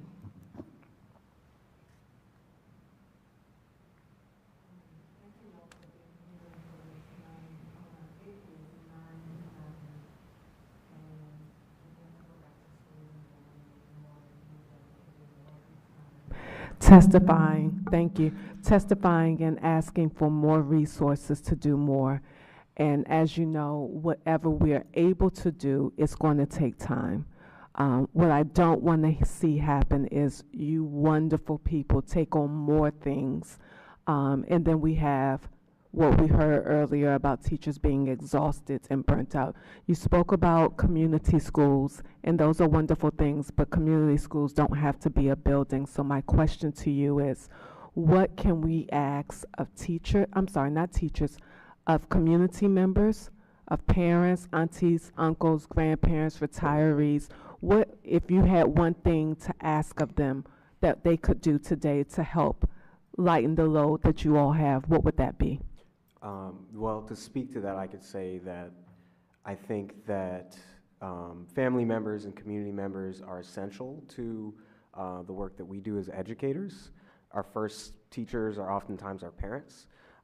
So they help us in every way, shape, and form by being present in their students' lives, being interested in what they're learning in school, encouraging them in many ways. But I also think it's important to note that while it supplements what happens in the school building and while we supplement what is enforced at home, it can't possibly replace essential services like health, dental, vision services that like the wraparound services that community schools are offering in places like Baltimore or Los Angeles, where community schools are more sort of robust and present than they are in DC, where we do have the connected schools model, but not necessarily everywhere that it's needed. So to your question, I think that like community members can be doing what they're doing, which is encouraging their loved ones, encouraging their kids to do their best in school. But we still do need like public funds, public resources to support the schools in what they do in the time that we have with our students.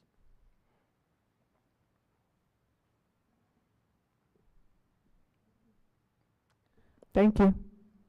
Representative Goulet. I want to thank you all for your testimony.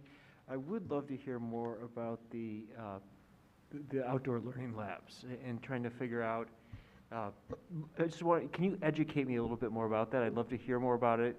Let the public hear more about it, and then, if you can tell us kind of what they are, where they are, and how they would be utilized. Yeah. So okay. Ooh, sorry. Hi. So these were, so Outteach is a organization that has already built the plans for these outdoor learning labs. These are spaces that are on the campus of the school, so the students have direct access to outdoor learning, and they, I don't know the details of each specific 63 learning lab design, but they will provide different materials and curriculum materials that are related to different STEM units that are directly aligned with the DC STEM curriculum. Also, part of the program, they provide one-on-one training and coaching that is outside of the school. So these are not instructional coaches that are at the school. These are people that are with Outteach. And they get training on the STEM curriculum and how to best utilize these outdoor classrooms. Along with Outteach provides teachers with the professional development and workshops to best utilize these spaces. So some of the learning labs might just be like an outdoor space that might have, say, like a sink, a way where they can like access different things. It could be a garden-related plan, and some of them can have things that are more math-related, or like I said, like a weather station, things like that, where students can access different parts of the curriculum. I think that's really exciting. I'd love to, continue to work with you on that. I don't know what the budget's going to entail with that, but it's something that would definitely be of interest to me. One thing I would like to see us also do is explore more experiential learning during the summer. I think it's a perfect time where, with the Summer Youth Employment Program, it can sometimes be really hit or miss. You get a great employer, it could be a great experience. Other times, the kids feel warehoused. And I said this last night at a PAVE event that I was attending. What do you see as the opportunities for experiential learning during the summer? That would, I guess, depend on, like you said, the budgeting resources. concerns. I would love to see in an ideal world where we have, I know I'm a Ward 8 school, and I have voiced this before, our students, especially ones that transfer into our school, are always looking, the parents are looking for out of school time, so that whether it's before service, before care, or after care, and unfortunately we never are able to have the funding and enough spots for them. Thank you. Yes, okay. So Thank you so much. something like that. Appreciate it. Representative Henderson. Ms. Barada, I'm sorry if I missed this, but I'm not following like where the funding comes from for Outteach. Yes, so the funding would be, so the build, the designs has already been funded. It would be coming from OSSI. In order to implement them? Yes, to actually build these designs that were already created. Okay. All right, thank you. Ms. Curry and Ms. Calhoun, I'm very sorry for the challenges that you are having due to poor indoor air quality. Maybe you're here, Ms. Curry, because of the timing of your circumstances. We did have the panel earlier on indoor air quality. I want to thank you for sharing your own struggles, taking it to the step of advocacy. That's generous of you, and I thank you for that. I do hope that we can make progress because the stories that you're sharing are exactly why we need a more robust and aggressive strategy to improve indoor air quality. So thank you for that. I was talking with one of the earlier witnesses about asthma and absenteeism. Asthma has long been and continues to be the #1 cause of absenteeism, so I hope that every conversation any of us is having about absenteeism throughout the city, we keep that in mind, because that is a factor. I thought of this during Mr. Ferdinand's testimony, but it applies to anyone. If you didn't submit your testimony, would you please do that? I'd like to look back at those. Thank you. Representative Johnson Law. Thank you all so much for your testimony. Ms. Curry, I want to start with you. You said the school is in Ward 8 and it's XL. What subject do you teach? Reading specialist and yoga teacher. Okay. Is the reading and the yoga in the basement? Yeah, wherever I am, that's where it is. Okay. And is it self-contained? Is it mixed? Is it? Self-contained. It's self-contained.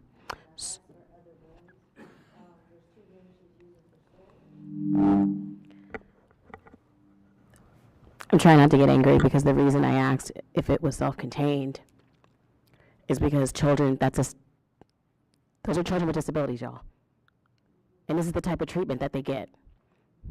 She shouldn't have to come here to a public meeting to be like, hey, my kids with disabilities who probably have an increased or higher risk for getting asthma.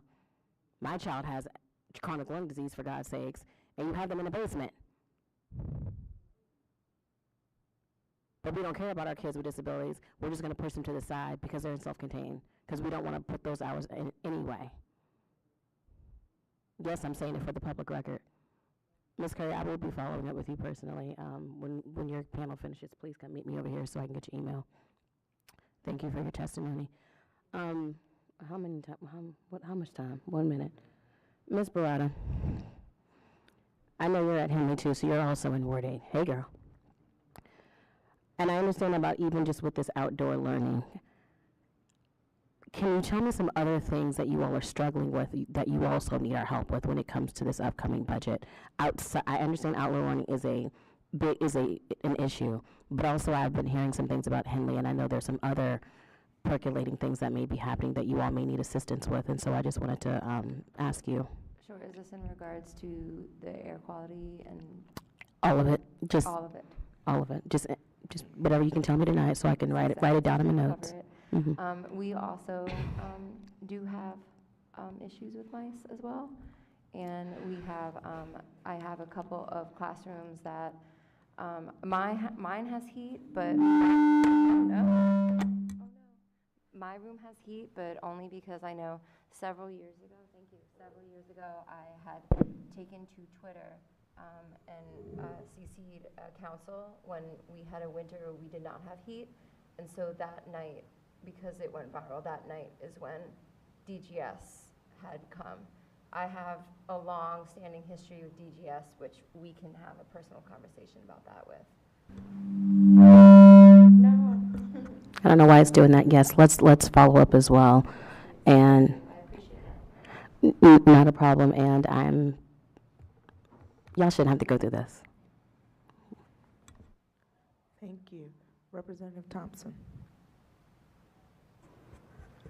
I appreciate the comments of my colleagues, both to Ms. Curry and Ms. Calhoun. I think I first have a comment more so than a question. So here's my comment, and it largely has to do with the outdoor learning. So I don't know, maybe a year ago, roughly, the State Board did some work around healthy school facilities. One of the things that I do want folks to consider, in addition to funding, is just like we do not have, just generally, standards for facilities across the district. So some schools have a lot of outdoor space. Some schools have almost no outdoor space. Now that doesn't even get into the community context that folks are situated in and their comfort, we'll say, using the outdoor space.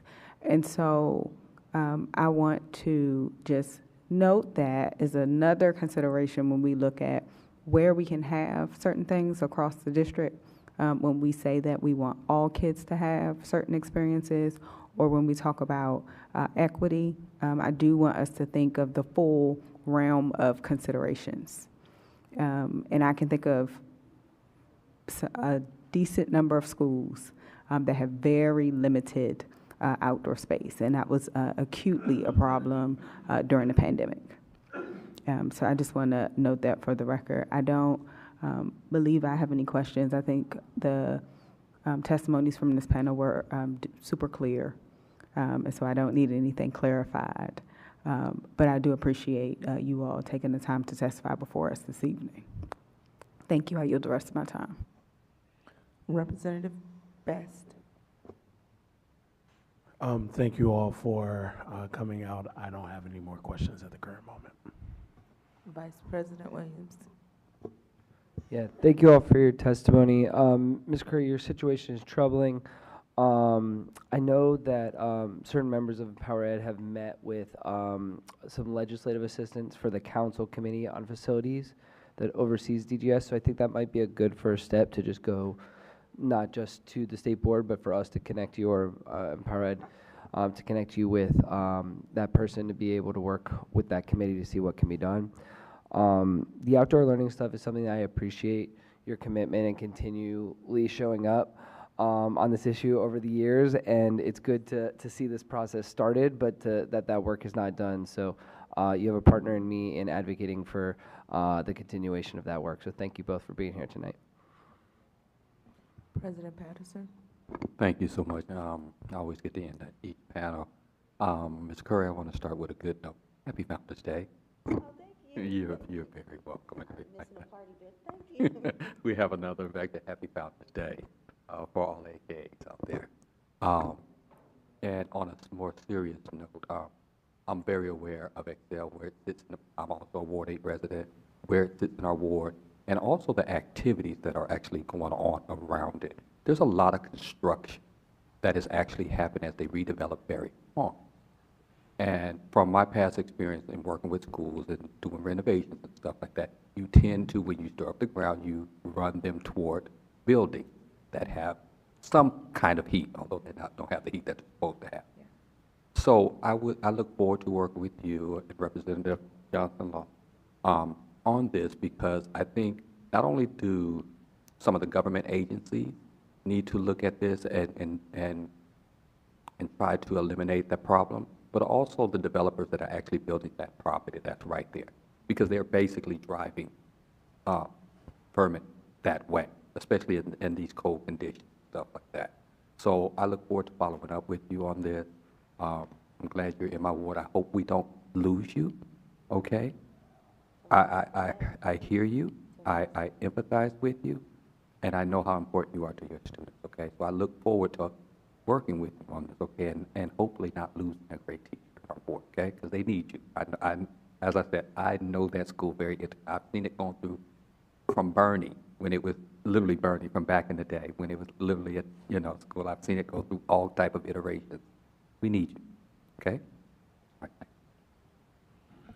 Thank you all so much for this round of public witnesses. We will now call our next round of public witnesses.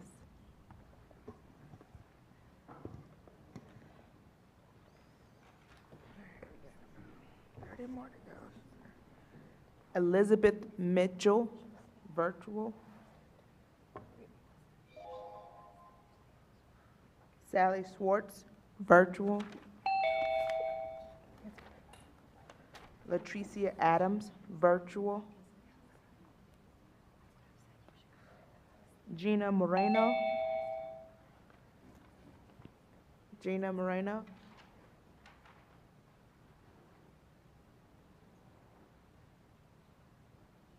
All right. Letitia Benson.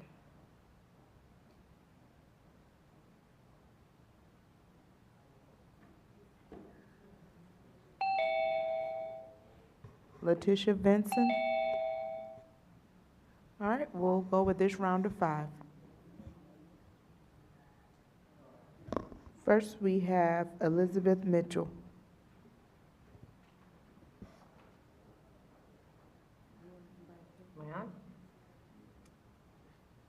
First, I'd like to thank the Ward 3 representative, Mr. Eric Goulet, for wearing a mask tonight and a K95 to boot. After years of mocking leaders and lawmakers for wearing masks, I can only imagine that his change of heart has been inspired by the written testimony already submitted. Thank you, Eric.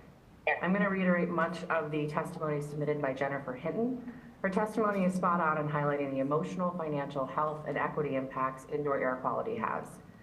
Just like Ms. Hinton, my family has suffered needlessly and extremely from repeated illness brought home by my DCPS student. Just last fall, he had 2 bouts of pneumonia, flu A, RSV, COVID, and several other unidentified viruses. He has asthma and requires medication when he's sick. The lack of coverage in the health suite at his school meant that there were days I couldn't send him in because there was no way of knowing if he could take his inhaler when he needed it. He missed a significant amount of instructional hours and fell hopelessly behind his peers. Health damaged, his self-esteem quickly followed as he spent the rest of the school year desperate to catch up but never able to. Ms. Hinton's point, families that have immunocompromised or vulnerable members do have it worse. I know this because in the fall of 2022, my spouse had cancer. Every time my DCPS student brought home another virus, which was frequently, we had to relocate my spouse to a neighbor's home in order to avoid contagion. We were extremely lucky that we had a safe place to move him when these illnesses trailed my student home, and that my spouse was well enough to be moved. If my spouse had gotten COVID or another virus during this time, his treatment would have been stopped and he could have died. I'm keenly aware that there are so many more families that don't have the ability to do what we did, and my heart breaks for them and the choices they're having to make every day. It's perhaps worth noting that even though the school my student attended during this time was remodeled in 2010, the HVAC system has never been fully operational. For the past 2 years, his classroom has been in the part of the building that had, more often than not, had a broken HVAC. At one point, our school was #1 for COVID, and I'm sure the broken HVAC helped us achieve that spot. A quick Google search turns up countless news stories of schools full of mold and other air pollutants and students who have been made sick by their classrooms. To quote Ms. Hinton, research has consistently demonstrated that improving indoor air quality can significantly reduce illness and improve attendance. Our children deserve to attend school in an environment that supports their health and learning, and this starts with improving indoor air quality. I join Ms. Hinton in asking our leaders to adopt the latest ASHRAE standard for indoor air quality in schools. On a different topic, I would encourage all the school board members to please read the report on accessing services for students with disabilities in DC public schools released by the U.S. Commission on Civil Rights on December 18th. The report is a difficult read as it clearly illustrates the countless ways we are failing our students with disabilities and their families and caregivers. I would urge this body to have a meeting on the report and its recommendations as soon as possible, as it points to the lack of funds as a major issue. It's critical as we enter budget season that we leave no student behind, but especially our most vulnerable students who continue to be deprived of their civil rights and the education they are not only legally owed but deserve. Thank you. Sally Schwartz.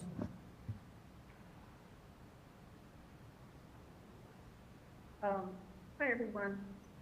I'm Sally Schwartz, representing Globalized DC, a local nonprofit that works to expand access to global education and language learning for DC public school students. The focus of my testimony tonight is on the high school graduation requirements, where I find a lot that is very exciting, a lot of peril as well. So I am anticipating and hoping there will be a long planning and public engagement process. And it's for that reason I am urging you and OSCE to accelerate consideration of one particular policy under consideration, and that's competency-based credit for world languages. This is a policy that we have pushed for 10 years. The board has twice voted in support of it, in 2015 and again in 2018, and both times there was no follow-up from OSCE. We are thrilled that OSCE now seems open to this recommendation, and I hope that because we've had so much prior discussion on this topic, and because it will bring tangible positive results for our students, we can act now. So what is competency-based credit for world languages? What would it mean? It simply means that students can earn high school world language credit based on a recognized independent assessment. So for example, a heritage speaker of, say, Spanish or Amharic could take an assessment and potentially earn the required 2 credits or even more towards high school graduation, fulfilling their world language requirement. That student could then focus on other subjects that may be necessary or of interest. Or a student interested in a language not offered in their school could earn world language credits through an assessment for languages they learn outside school, in an after-school program like our Japanese program, in study abroad, if they've lived abroad, a college course, even an online program. Most significantly for the work that we do, once we have this tool in place, it opens the door to the creation of new formal out-of-school language learning opportunities for DC students. So that heritage speaker I mentioned before, an Amharic speaker, could potentially choose to study advanced Amharic as an option on a path to professional level proficiency, with the opportunity to earn high school credit. We know that bilingual and multilingual speakers are in high demand in the workforce, particularly here in DC. As a city, we have not seriously paid attention to language pathways to these careers. We also know that school-based language offerings at present are grossly inequitable across the city. This competency-based credit policy is a key to addressing both issues by expanding language offerings for our students outside the 4 walls of their school as a complement to in-school offerings.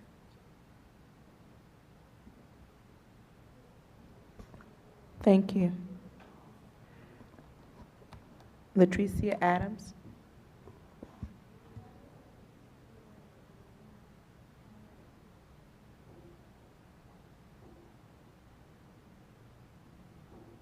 Good evening, members of the board. My name is Letitia Vincent, and I am a proud parent of 2 children attending a STEM-focused school.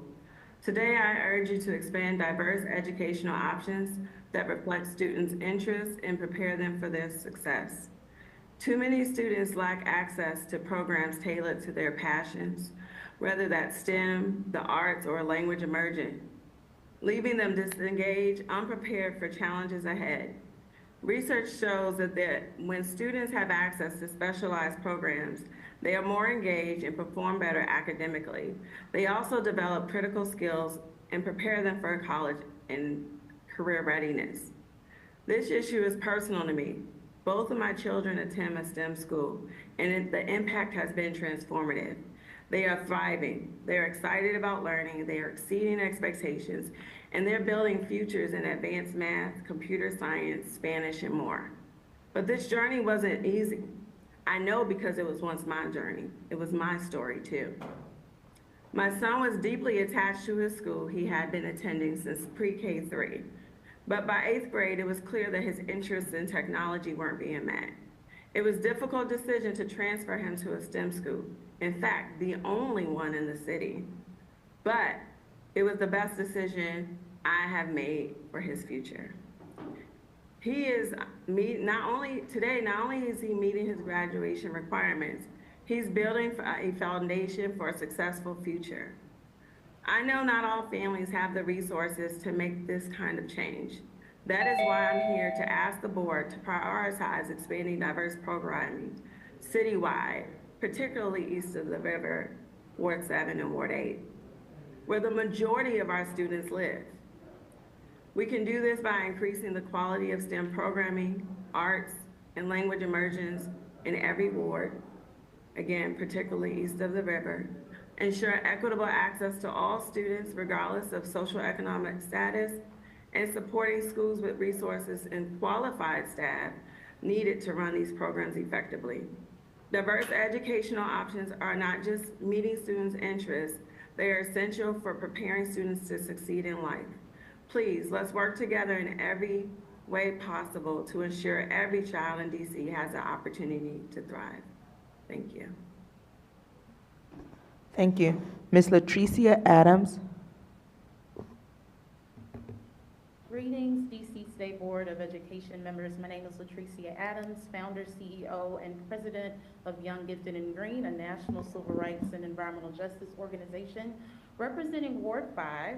I'm also in a community overburdened with significant indoor and outdoor air pollution. I'm also a former K-12 educator and district administrator of 16 years, including some of that time with DC public charter schools as well as DC public schools.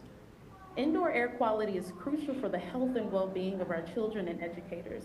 Statistics show that indoor air can be 2 to 5 times more polluted than outdoor air, and the impact on our schools is alarming.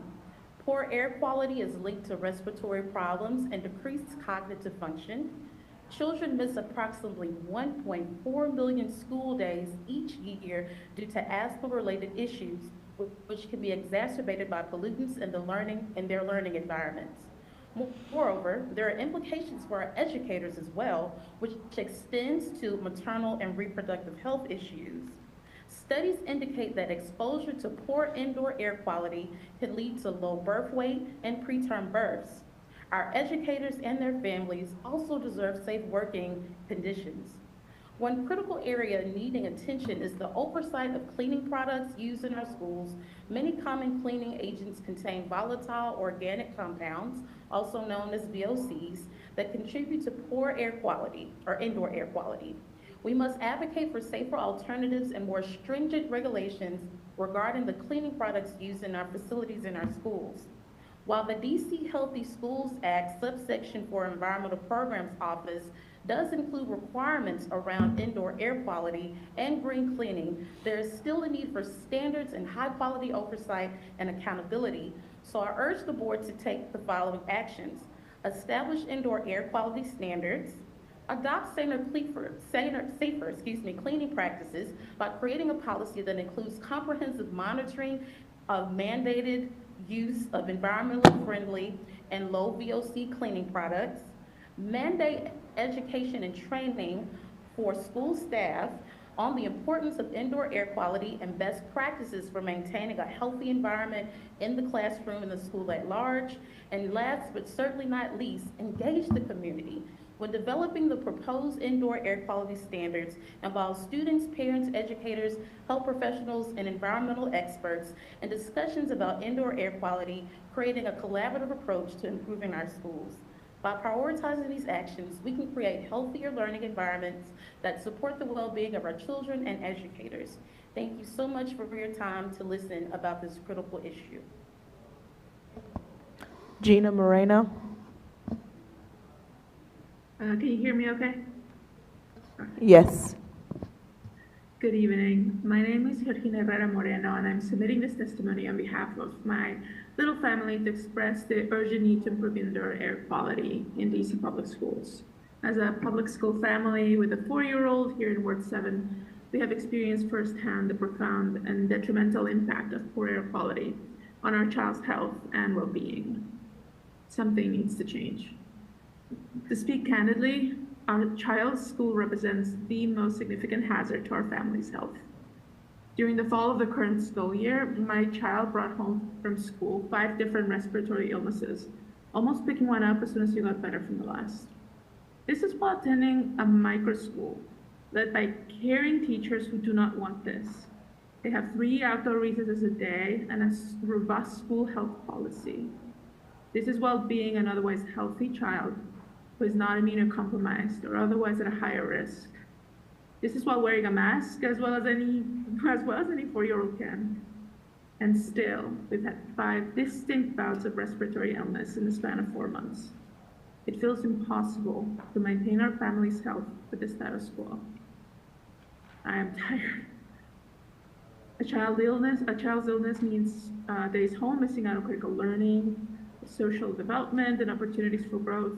It means missed work days and lower productivity for us adults who inevitably get sick too. Getting the flu can make our children more susceptible to walking pneumonia, which is running rampant in our community as we speak. Something like COVID, even a mild infection, can have lifelong impacts on children, such as persistent functional structural changes to their growing brains. All the supplemental documentation was submitted with the written testimony. Not to mention the risk of long COVID increases with every COVID infection. And that applies to adults too.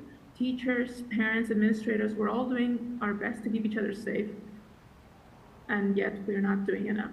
It's clear that as things stand now, the burden of keeping our kids healthy and thriving cannot rest on the kids alone, cannot rest on the families alone, cannot rest on the teachers and administrators alone. We need policy to support everyone's best intentions. We need structures and standards to help us feel like our schools are no longer dangerous for our children. Given the mounting evidence, I urge DC school and political leadership to adopt ASHRAE Standard 241 to improve indoor air quality in our schools. Our kids need and deserve clean air, every single one of them. Thank you. Thank you all so much for your testimony. We will now go to a round of questions from members. Representative Barnes. Thank you all for your comments. Yield my time. Representative Mayer. Thank you all so much. Your stories are incredibly moving, and I empathize with everything that each and every one of you said. I have no further questions. I yield my time. Representative Ting. Yes, I would like to echo the previous sentiments. The testimony is great. I was surprised but not so surprised about the link between air quality and attendance. It is not a secret that DC is looking to improve its attendance, and it did not come to my mind that being able to breathe in your school would make you want to attend school. So thank you for pointing that out. What else? About on the competency-based credits thing, I do also fully support the idea, and I'm curious as to why has it not gone through?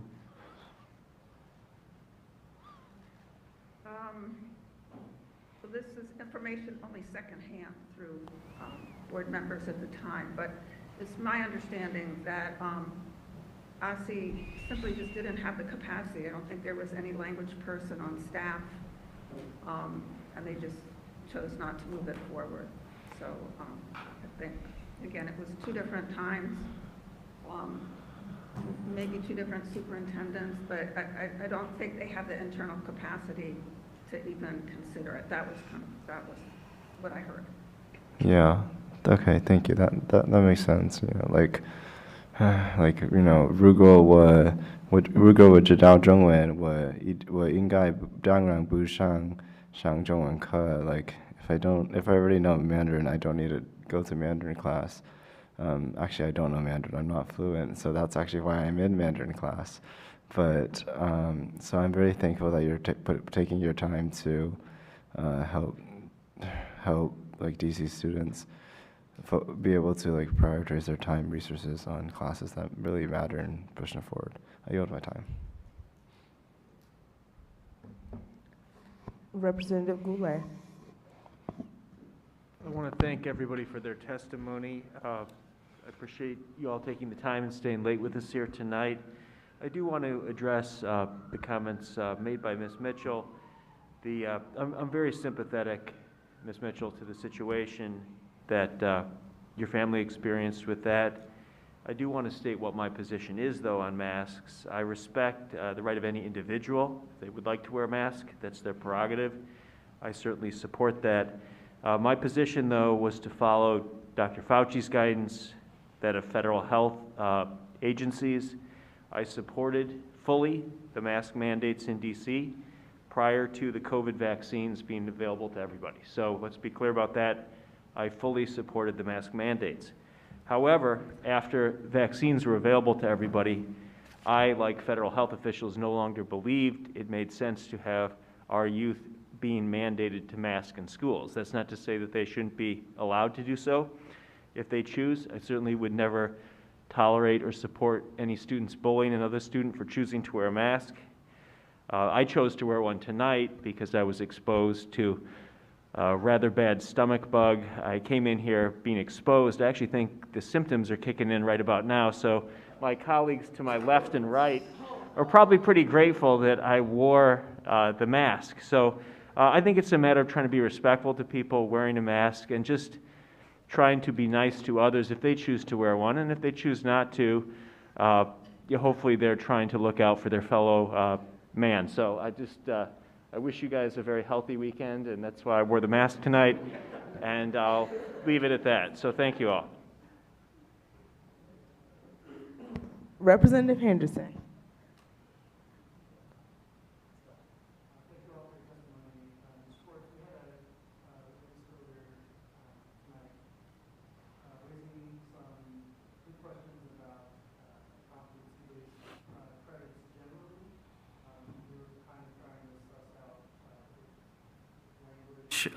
Is a different category. Can you speak to the quality of the examinations for languages in particular? I actually didn't hear the first part of your question. Sorry, so we had a witness earlier who raised questions in general about competency-based assessments and credits, but we weren't sure the extent to how much that might apply to world languages. Could you speak to that? Yes, I'd love to. I guess I have a two-part answer. The assessments, there are a set of assessments that are widely used, widely accepted. They're used for sealed by literacy now by DC public schools and around the country. They're used by government employees. I mean, it just, they all are tied to standards, and they're widely accepted. These are not a little independent assessments you do online and you find a little place to do it. So it's really, it's aligned to standards. They're excellent. Now I forgot what I was going to say. Oh, so this is the conversation we had in the earlier credit flexibility task force and the high school graduation task force, where the recommendations came through. This is really different from those cases, because this is not a case where we have a student who is trying to eke through a course that they're not very successful in or find challenging in a school. This is to add options that are outside of school where something is not available, where people can be tested. So that's one of the reasons why I hope we can separate consideration of this policy from all the other conversation that I hope is going to be going on around what Laura Fuchs mentioned earlier. So, yeah, thank you. That's helpful to be able to distinguish those discussions, and so I may need to follow up with you on how to do that. Ms. Adams, I just learned from an earlier witness today about the green cleaning portion of the Healthy Schools Act, and you may not know the answer to this, but do you know if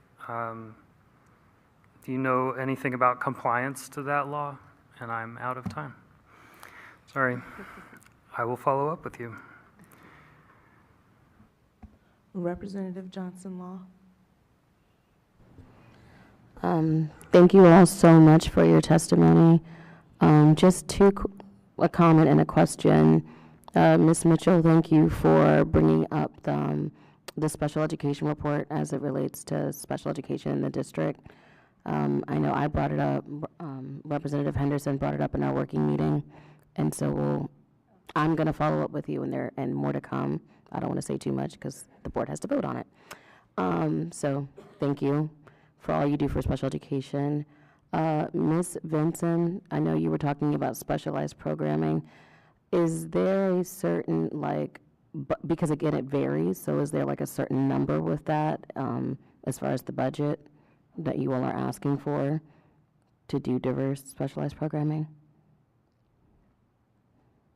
There's not a number in the budget in terms of programming in general, but there is an ask in terms of a navigator, because it's very difficult to do the school selection process in general. For instance, even within my situation, had I known that my son could have gotten Spanish and technology in middle school from 6th grade, maybe I would have switched his school having had that information, or maybe having had someone to help me navigate the process of school selection. Because going on to My School DC or going on to the websites and trying to go to all of the school tours is a challenge.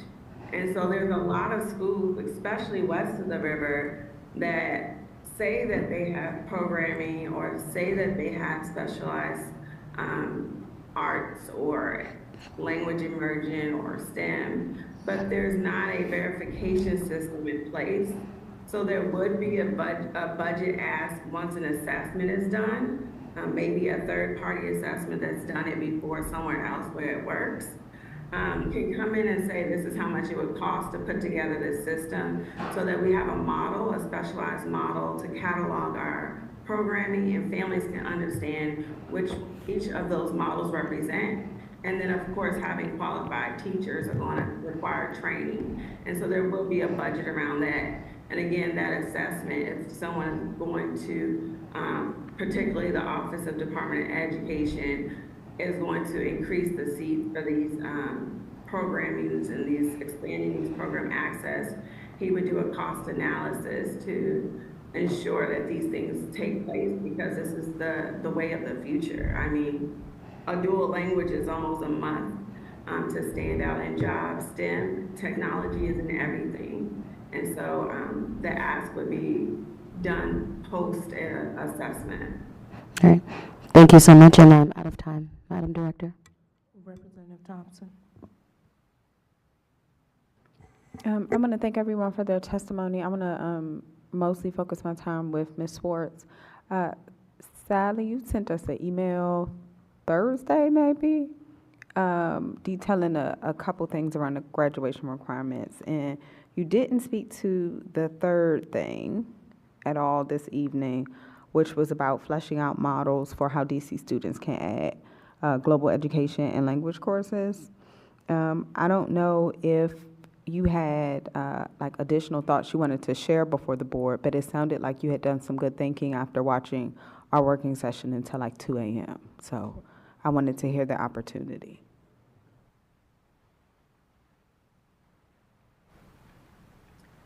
Yes, the city is filled, I mean, this is a town that has a lot of language teaching going on for professionals at the college level. And we have often we can access that to the benefit of our students.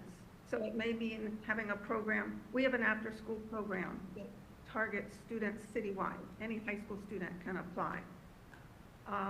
And we can create additional courses because the entities that can provide them are there and they're interested. One of the big stumbling blocks, the biggest, is that they're not licensed teachers. And without being a licensed DCPS or DC teacher, you can't get credit for it now. And so all these kind of college professors and federal officials who do language institutes, students taking courses there can't get high school credit. With competency-based credit, you can sort of bypass that barrier. And then in addition, you know, I've been advocating for hubs, and I'm glad OSSE has started doing that with technology and nursing.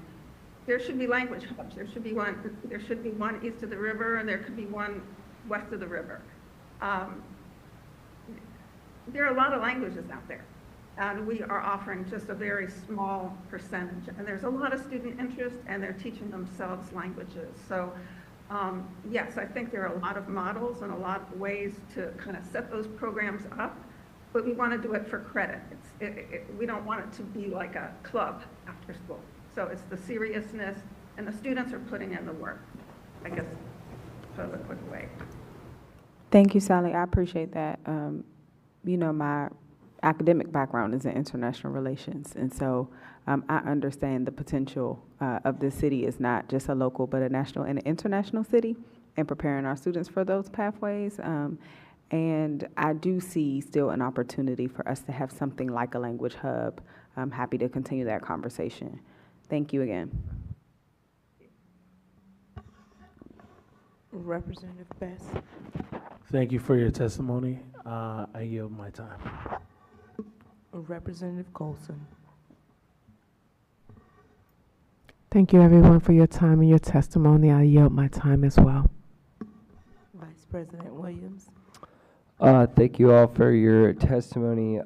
Ms. Mitchell, your point around looking at the report from the Commission on Civil Rights is duly noted. It's something that is still in my inbox that I have to continue to go through and has some hard truths, and I know there's a lot of interest on the board to be able to put forth some recommendations. Ms. Schwartz, I also appreciate the clarity around and the push and the context around the competency-based piece, particularly for world languages. So that's something that I want us to explore in committee as this work continues with OSSE. And thank you to the other advocacy from everyone tonight. I appreciate and am clear on the board's need to consider strict indoor air quality standards and the benefits that that can have for our students. So thank you all for showing up tonight. President Patterson. Thank you to everyone who testified this evening. Ms. Mitchell, always appreciate you. You keep me straight because you'll come on whatever social media to make sure that I'm doing the right thing and call me out and keep me accountable. So I always appreciate you just coming on and advocating. Ms. Vinson, because we go back so far on so many issues and everything, thank you for your testimony this evening. As I thank all of the testimonies, I especially want to point out those two because I work so hard with them and they always are, you know, advocating for things that we can agree on. So thank you for your time this evening. I yield back my time. Thank you all for your testimony. We're going to move to our last panel of the evening. Ashley Ruff.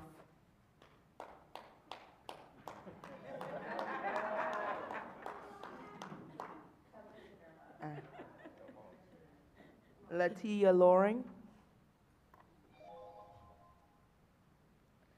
Jennifer Schiller.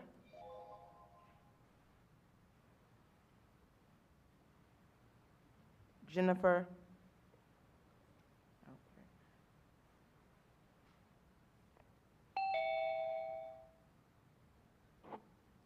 William.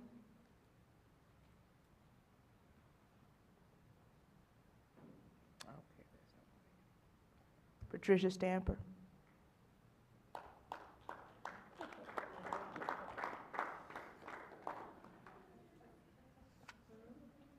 We're going to start with Ashley Ruff.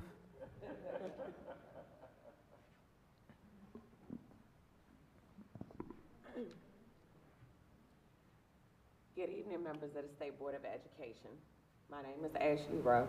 Some of you all know me as Commissioner Ruff. But when I come before you today, I'm coming as a parent of one of the other greatest wards in Ward 7. And I wanted to talk about my experience today. So as I said before, my name is Ashley Ruff. I'm also a PAVE leader parent for Ward 7. I'm here to ask for your guidance and assistance in addressing a systematic issue that continues to plague our education system: the neglect and inequitable treatment of special needs children in both public and charter schools. When I say left behind, I mean these children are nearly forgotten, slipping through the cracks of the systems that are supposed to serve and support them.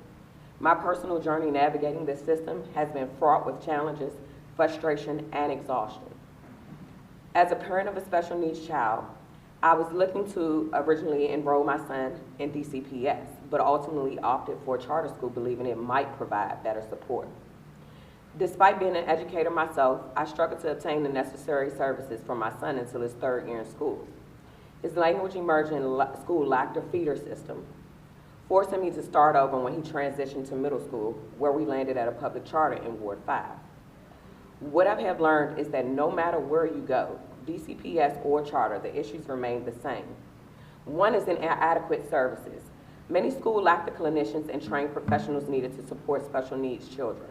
If a student becomes ill or requires immediate support, there often isn't anyone qualified to assist. Number 2, lack of compliance. Schools frequently fail to provide all of the accommodations outlined in individualized education programs, which are considered IEPs. Leaving parents to send countless emails, make phone calls, and fight for the children's right. Number 3, transportation struggles. Last year, transportation was a major issue for my household. This year, it's not an accommodation. In 2023, it was both.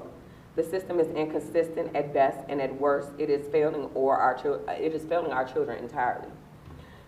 Number 4, lack of dedicated support staff. Retaining a dedicated aide has been a constant battle. These staff members are critical to the success of our children, yet turnover and understaffing persists, especially for my child, and I have been through over 10 aides within the course of 5 years. I'm currently still waiting on travel reimbursements from ALSI for services that were promised but not fulfilled in a timely manner. The burden of managing these gaps often falls on parents, forcing us to call off work, secure transportation, and expend energy that should be directed toward our children's well-being and not fighting the system. I know I'm not alone in this struggle. For every email or call I make, I imagine there are countless other parents who are exhausted, unheard, or simply unable to advocate effectively for their children. This is unacceptable. I'm here today to ask for the following changes. Transparency.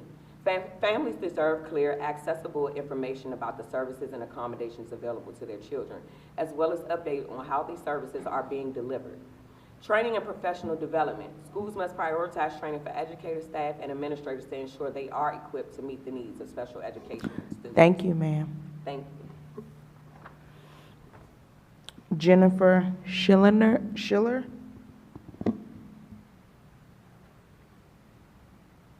Hello. Thank you, everyone.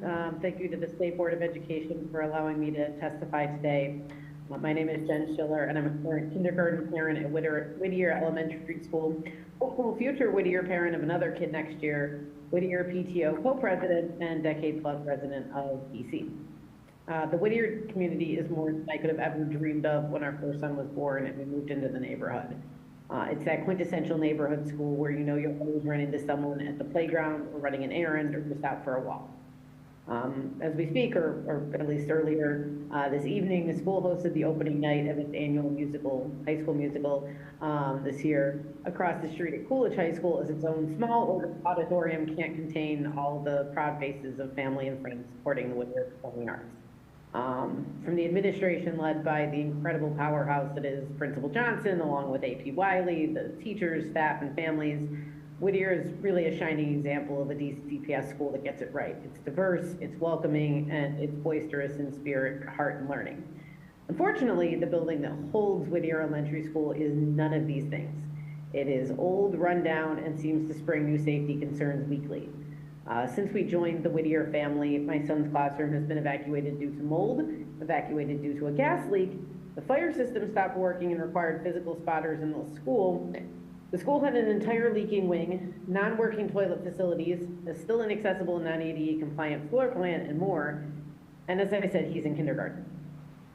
Focusing on the air quality issues today, which so many panelists have spoken to already, The school has faced both the aforementioned mold and gas leaks, plus heightened carbon dioxide numbers in the past year, with a poor viable outdoor solution to add.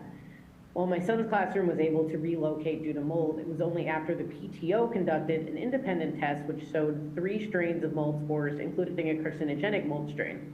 I don't think I need to stress how incredibly concerning that is for parents and staff and the lifelong health consequences of it. The preponderance of leaks in the school allowed the mold to grow, and DGS failed to protect the school with adequate testing and remediation up front, instead letting this problem continue for months after being initially alerted to it. This was not the only classroom to find mold either, to be totally honest. Carbon dioxide remains a very real concern for Whittier as well. Classrooms are old with windows that don't or can't be opened. The HVAC system is ad hoc and not connected, and the building design does not allow for proper ventilation. It's a concern for any population. I have a lot more in my testimony. I know we're getting to the time, but I just really want to echo what everybody else has said here tonight. It's clear from nearly 5 hours of meeting that this is not just an issue for Whittier, but it's an issue that the city can no longer brush aside. However, as a school that's faced modernization, it does feel like we have been pushed aside a little bit in our immediate needs, with the understanding that we'll just get a new building in a year and a half, and that's just not sustainable or fair to Thank you, ma'am. Whittier. Thank you so much. Ms. Stamper. I'm gonna keep it short and sweet. So, I serve as a special education teacher for early childhood school. I primarily work with students ages 3, 4, and 5. I also work the car riding line in the morning and in the afternoon. I work in the Great Ward 8 in the Woodlands neighborhood. What I'm seeing is kids low as 3, sometimes 2.5, that are not in car seats. They're being placed in the car, put in a seatbelt, or placed up front in a booster seat. I don't know, I've talked to my principal about it. I don't know if I should keep calling CFSA and keep reporting these parents, but who is in charge of re-educating parents on proper car seat procedures? I don't want to bring in enforcement and then we have issues with CFSA. I don't think that would be the right way to go about it. But as I was sitting back there listening to all the things and thinking about what I see throughout the day, that's, to me, is my biggest safety concern in where I work. And I just want to know what can be done by your body or by any other body within DC to re-educate parents to, I put a 4-year-old in the car in the front seat, in a booster seat, every day. And I'm like, hey grandma, can we put the car seat in the back? Oh, no, put them right here.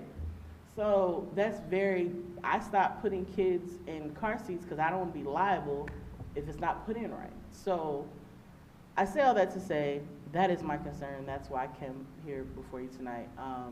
Also, there's still a pathway needed for paraprofessionals or high schoolers to become paraprofessionals, and those paraprofessionals become teachers. Because a lot of schools, people are quitting mid-year, walking out of classrooms, or the pairs don't want to take up the extra duties and get paid extra $4,000 to cover that class till the end of the school year. Thank you. We will now have our final round of member questions. Representative Barnes. Thank you for your testimonies. No questions. Representative Mayer. Thank you for your testimonies. I also have no questions. Representative Ting. Thank you for your testimonies. I'm thankful. Thank you for pointing out again the chronic lack of support for special education students. Not a surprise, but always sad. Thank you. I'm so tired. I would like some. I would like some clarification on the car seats thing. So is it illegal for them to do the car seats badly? Can you report it? So when I got my child out the hospital and I gave birth to my son, both my kids, they did the car seat check. They checked to see if you know how to install the car seat, you know, put the child in the car seat correctly. However, as kids matriculate and get older, they need different types of car seats. They'll need booster seats, they'll need front-facing seats, forward back, all that. These kids are not even being put in car seats or booster seats at all. There are some children. They're just being placed in the car and put in a seatbelt. Or they're putting the booster seats in the front seat and putting the child, and the 4-year-old or maybe the 5-year-old, in the front in the seatbelt, or putting 6 kids in the back Wait, what? and nobody's in a seatbelt. Okay. So, yeah. That's very sad. Sorry. Yeah. Okay. I'm just hearing sad testimony. I'm tired. I yield my time. Representative Henderson. Thank you all for sticking around and sharing your testimony. Commissioner Ruff, the words that stood out to me from your testimony were systemic and unacceptable. And I don't think I've ever talked to a family with a student with special education needs that hasn't had to fight for everything that they got. And I have some thoughts about kind of what's missing. The report that we've been talking about, federal funding is missing, and that's part of the equation. Local funding is missing. I think enforcement is missing. Thank you for raising it. Please continue to do so. And I'm hopeful that we can continue to push, because it is unacceptable, and it's got to change. Thank you. Representative Johnson Law. Thank you all for your testimony, and I think everybody in this room knows that special education is near and dear to my heart because my baby has special needs. She has an IEP, and it's been a long journey, and families should not have to continuously fight like this. But I just want to continue to encourage you all, not just to come to our meetings, but everybody, but just also the parents that we don't get to hear from. How can we include them more to keep I'm going to say busting the door. Bust that door down, because it is unacceptable. It shouldn't be. I don't know if anybody's watched The Color Purple. All my life I had to fight. It shouldn't have to be like this. It's especially in a city so resourced and so rich. Between both sectors, it just doesn't make sense to me. So I will be following up with both of you. Again, as Representative Henderson said, there's some things that as a board we might be working on soon. I don't want to say those things yet because we haven't talked about them as a board yet and we haven't voted on them yet. But individually, I think we need to have a come to Jesus moment and figure out how we bring in the families and the babies to fight. Ms. Stamper, I haven't heard that one in a while. Maybe it's because Bria's 13, but we should do some innovation and some creative thinking about how can we maybe partner, maybe elementary schools, maybe, like middle, they might be like, okay, I'm too big. But just how can we put with our, maybe one of the nonprofits so we can get some more parent training in the mix. And I yield the rest of my time. Thank you all. Thank you all. And thank you, what did Miss, what is her name on the virtual thing? Miss Jennifer, thank you for your testimony as well. I didn't want to forget you. I see you online. Thank you. Representative Thompson. I want to thank everyone for their testimony and be brief so we can get Representative Goulet out of here. I know he appreciates that, and I know you commissioners and talk to you regularly. I will say, Commissioner Stanford, I have already. DDOT does have a car seat program. You can get free car and booster seats from DDOT. I have already texted you that information, so maybe you want to share that with families because they do get it for free. They do have a site in Ward 8. The site that is in Ward 8 is Garfield, so you can share that with your families. Commissioner Ruff, happy to talk with you all the time. Appreciate that both of you all rounded us out this evening. Thank you for hanging in there with us, and thank you to the witness from Whittier. I don't have any questions because I can talk to you all anytime. I will talk to you all as I leave this dais, and I yield my time. Thank you. Representative Best. Well, I was going to say something about the car seats, but Representative Thompson just knocked it out the park. So, okay, yeah, well, you ain't got to go home. But I yield my time as well. I guess so, but we have to keep going. Nothing I can do about that now. We still keep, y'all got to go. Representative Colson. Oh, wow. Okay. Well, my parent from Whittier is gone, but I did want to say thank you for all of the Ward 4 representation tonight. Thank you so much. To the commissioner, I want to say thank you for your transparency. That's where it starts, and it's not just an issue with Ward 7 or Ward 8. This is a district-wide conversation that must be had, and the more that we talk about it and the more that we collaborate together, all 8 wards, the better that we will be all, we will be together. Oh, great, they're still there. The better that we will be together. To my parent at Whittier, thank you so much for your testimony. Kudos to the wonderful work that you all are doing over at Whittier. Shout out to Whittier for their standing ovation nominations and the great things that you're doing. As you already know, probably better than I have since you're with PTO, this work lies with DGS, but I am definitely on board with you all to do all that we can to rectify this situation. So please reach out to me if I don't reach out to you before.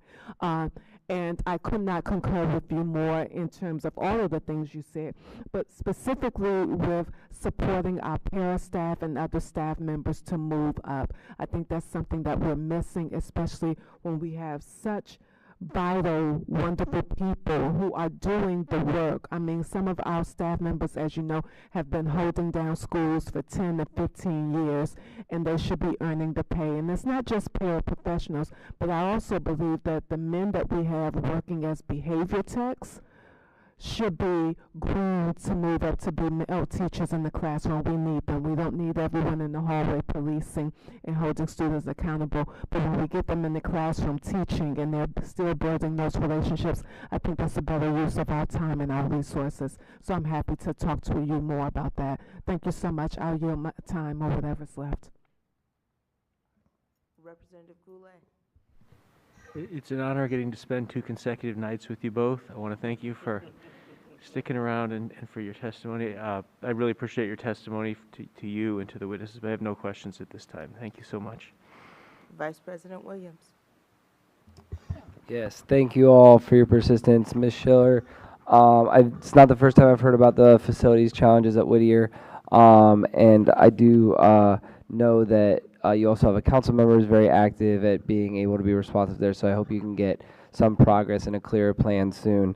Yeah, thank you both. Stamper, I'm glad that Representative Thompson had a very specific suggestion that you can act on with that for a very particular and important issue. Thank you for sticking it out with us.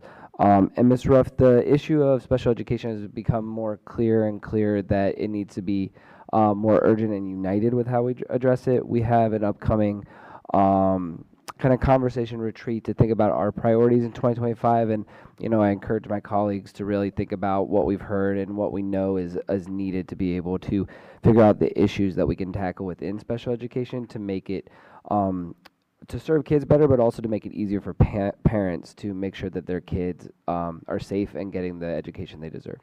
Thank you.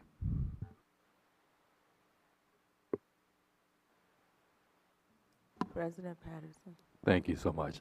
And I'll close us out. I just want to thank you guys for coming out this evening and for the interest of time, because we've already got the flashing light, so to speak, to go home. I'm going to say that I have no questions for you. I believe most of you guys know how to get a hold of me. We have great relationships and everything. I encourage you, whenever we're dealing with these issues, I'm always ready to show up and show out for you. And so I'll leave it with that, and I will excuse that should be the end of the panels, and we will move on at this particular time. So thank you for your time. Thank you all for your testimony. This ends our public witness testimony tonight. Okay. As was just said by our director, we want to thank our witnesses for their comments tonight. We sincerely appreciate all of it. I'm seeing hands up in the back of the room and everything like that we're done. We will now move to our administrative items. Based on our amended agenda striking the updated state board bylaws and standard operating procedures, we will now move to vote on 2 items.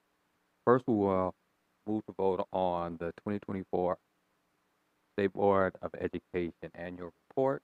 Is there a motion? So moved. Is there a second? Second.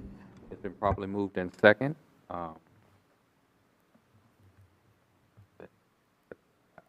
The motion is properly moved and seconded. Is there discussion on the item? You have to say that out loud. The motion is properly moved and seconded. Okay. Yeah. I appreciate that. Okay, a motion has been properly moved by former President Representative Thompson and seconded by Representative Bass. Thank you. Is there discussion on the item? I'll briefly just say, and I want to say this earlier, thank you to our staff for really putting forth and documenting all the things that we've done. Greatly appreciate it. Any other discussion? There's no other discussion. The motion is to adopt the 2024 DC State Board of Education Annual Report. Director Butler, will you call the roll? I'm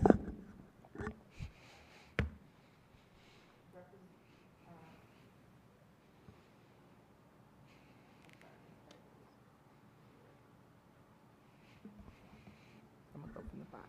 Representative Ting, Yes. Representative Mayer, Representative Barnes, Yes.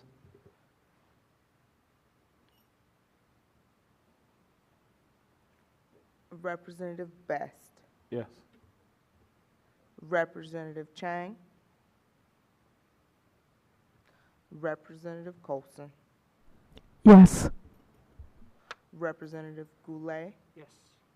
Representative Henderson, Aye.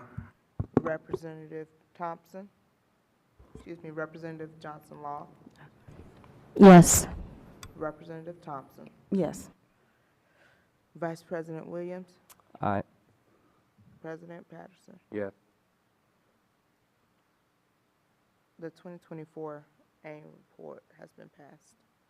Thank you. Next, we will move to vote on Universal Public Nurses for Safer Students Amendment Act of 2025. Is there a motion? So moved. Second. So, motion was moved by Lay and second by Thompson. The motion is properly moved and seconded.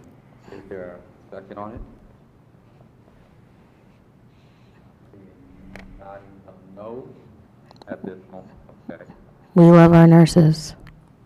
We love our nurses, and we want to make sure they're in schools. Amen.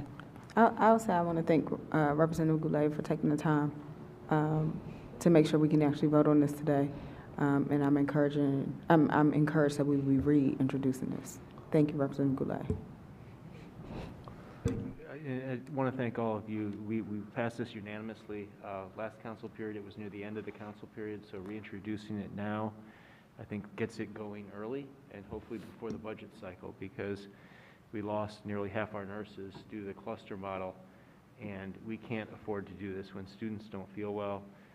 It's great to have a nurse who's a dedicated nurse to that school that they know and trust, and also to retain our nurses, building that bond with the school community is so important. So I want to thank you all for your support on this, and let's go try to get a win at the council on this and get it in the budget. So thank you, everybody.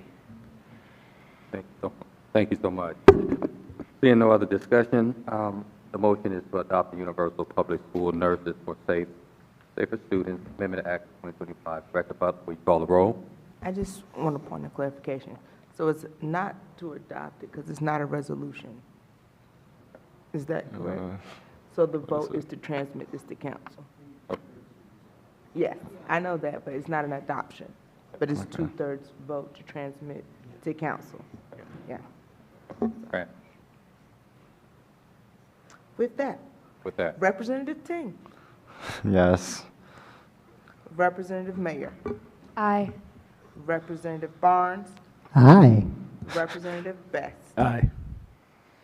Representative Chang, Representative Colson, Yes. Representative Goulet, Aye. Representative Henderson, Aye. Representative Johnson Law, Aye. Representative Thompson, Yes. Vice President Williams, Aye. President Patterson. Aye. The motion to transmit the Universal Universal Public School Nurses for Safety Students Amendment Act of 2025 to the DC Council as passed. Great. Okay. New business. Members, are there any announcements or comments you would like to make before we adjourn? Seeing a lot of- No, not there because it's late. All right. Since there are no other new business, thank you, members, for your time and engagement tonight. The State Board of Education will convene at our working meeting on February 5th, 2025. With no further business before the State Board, I will now entertain a motion. Motion. Adjourn. Second. Okay, you got to Third. move fast. It's been properly moved and seconded. Do I need to say the name for this particular one as well? Okay. So, Ting, I believe? Yeah. Okay. And it was seconded by? Representative Johnson Law. Thank you very much. Okay. The motion is properly moved and seconded. All in favor say aye. Aye. Any nays? Ayes have it. And this public meeting of District of Columbia State Board of Education is adjourned at, 10:27 p.m., January 15th.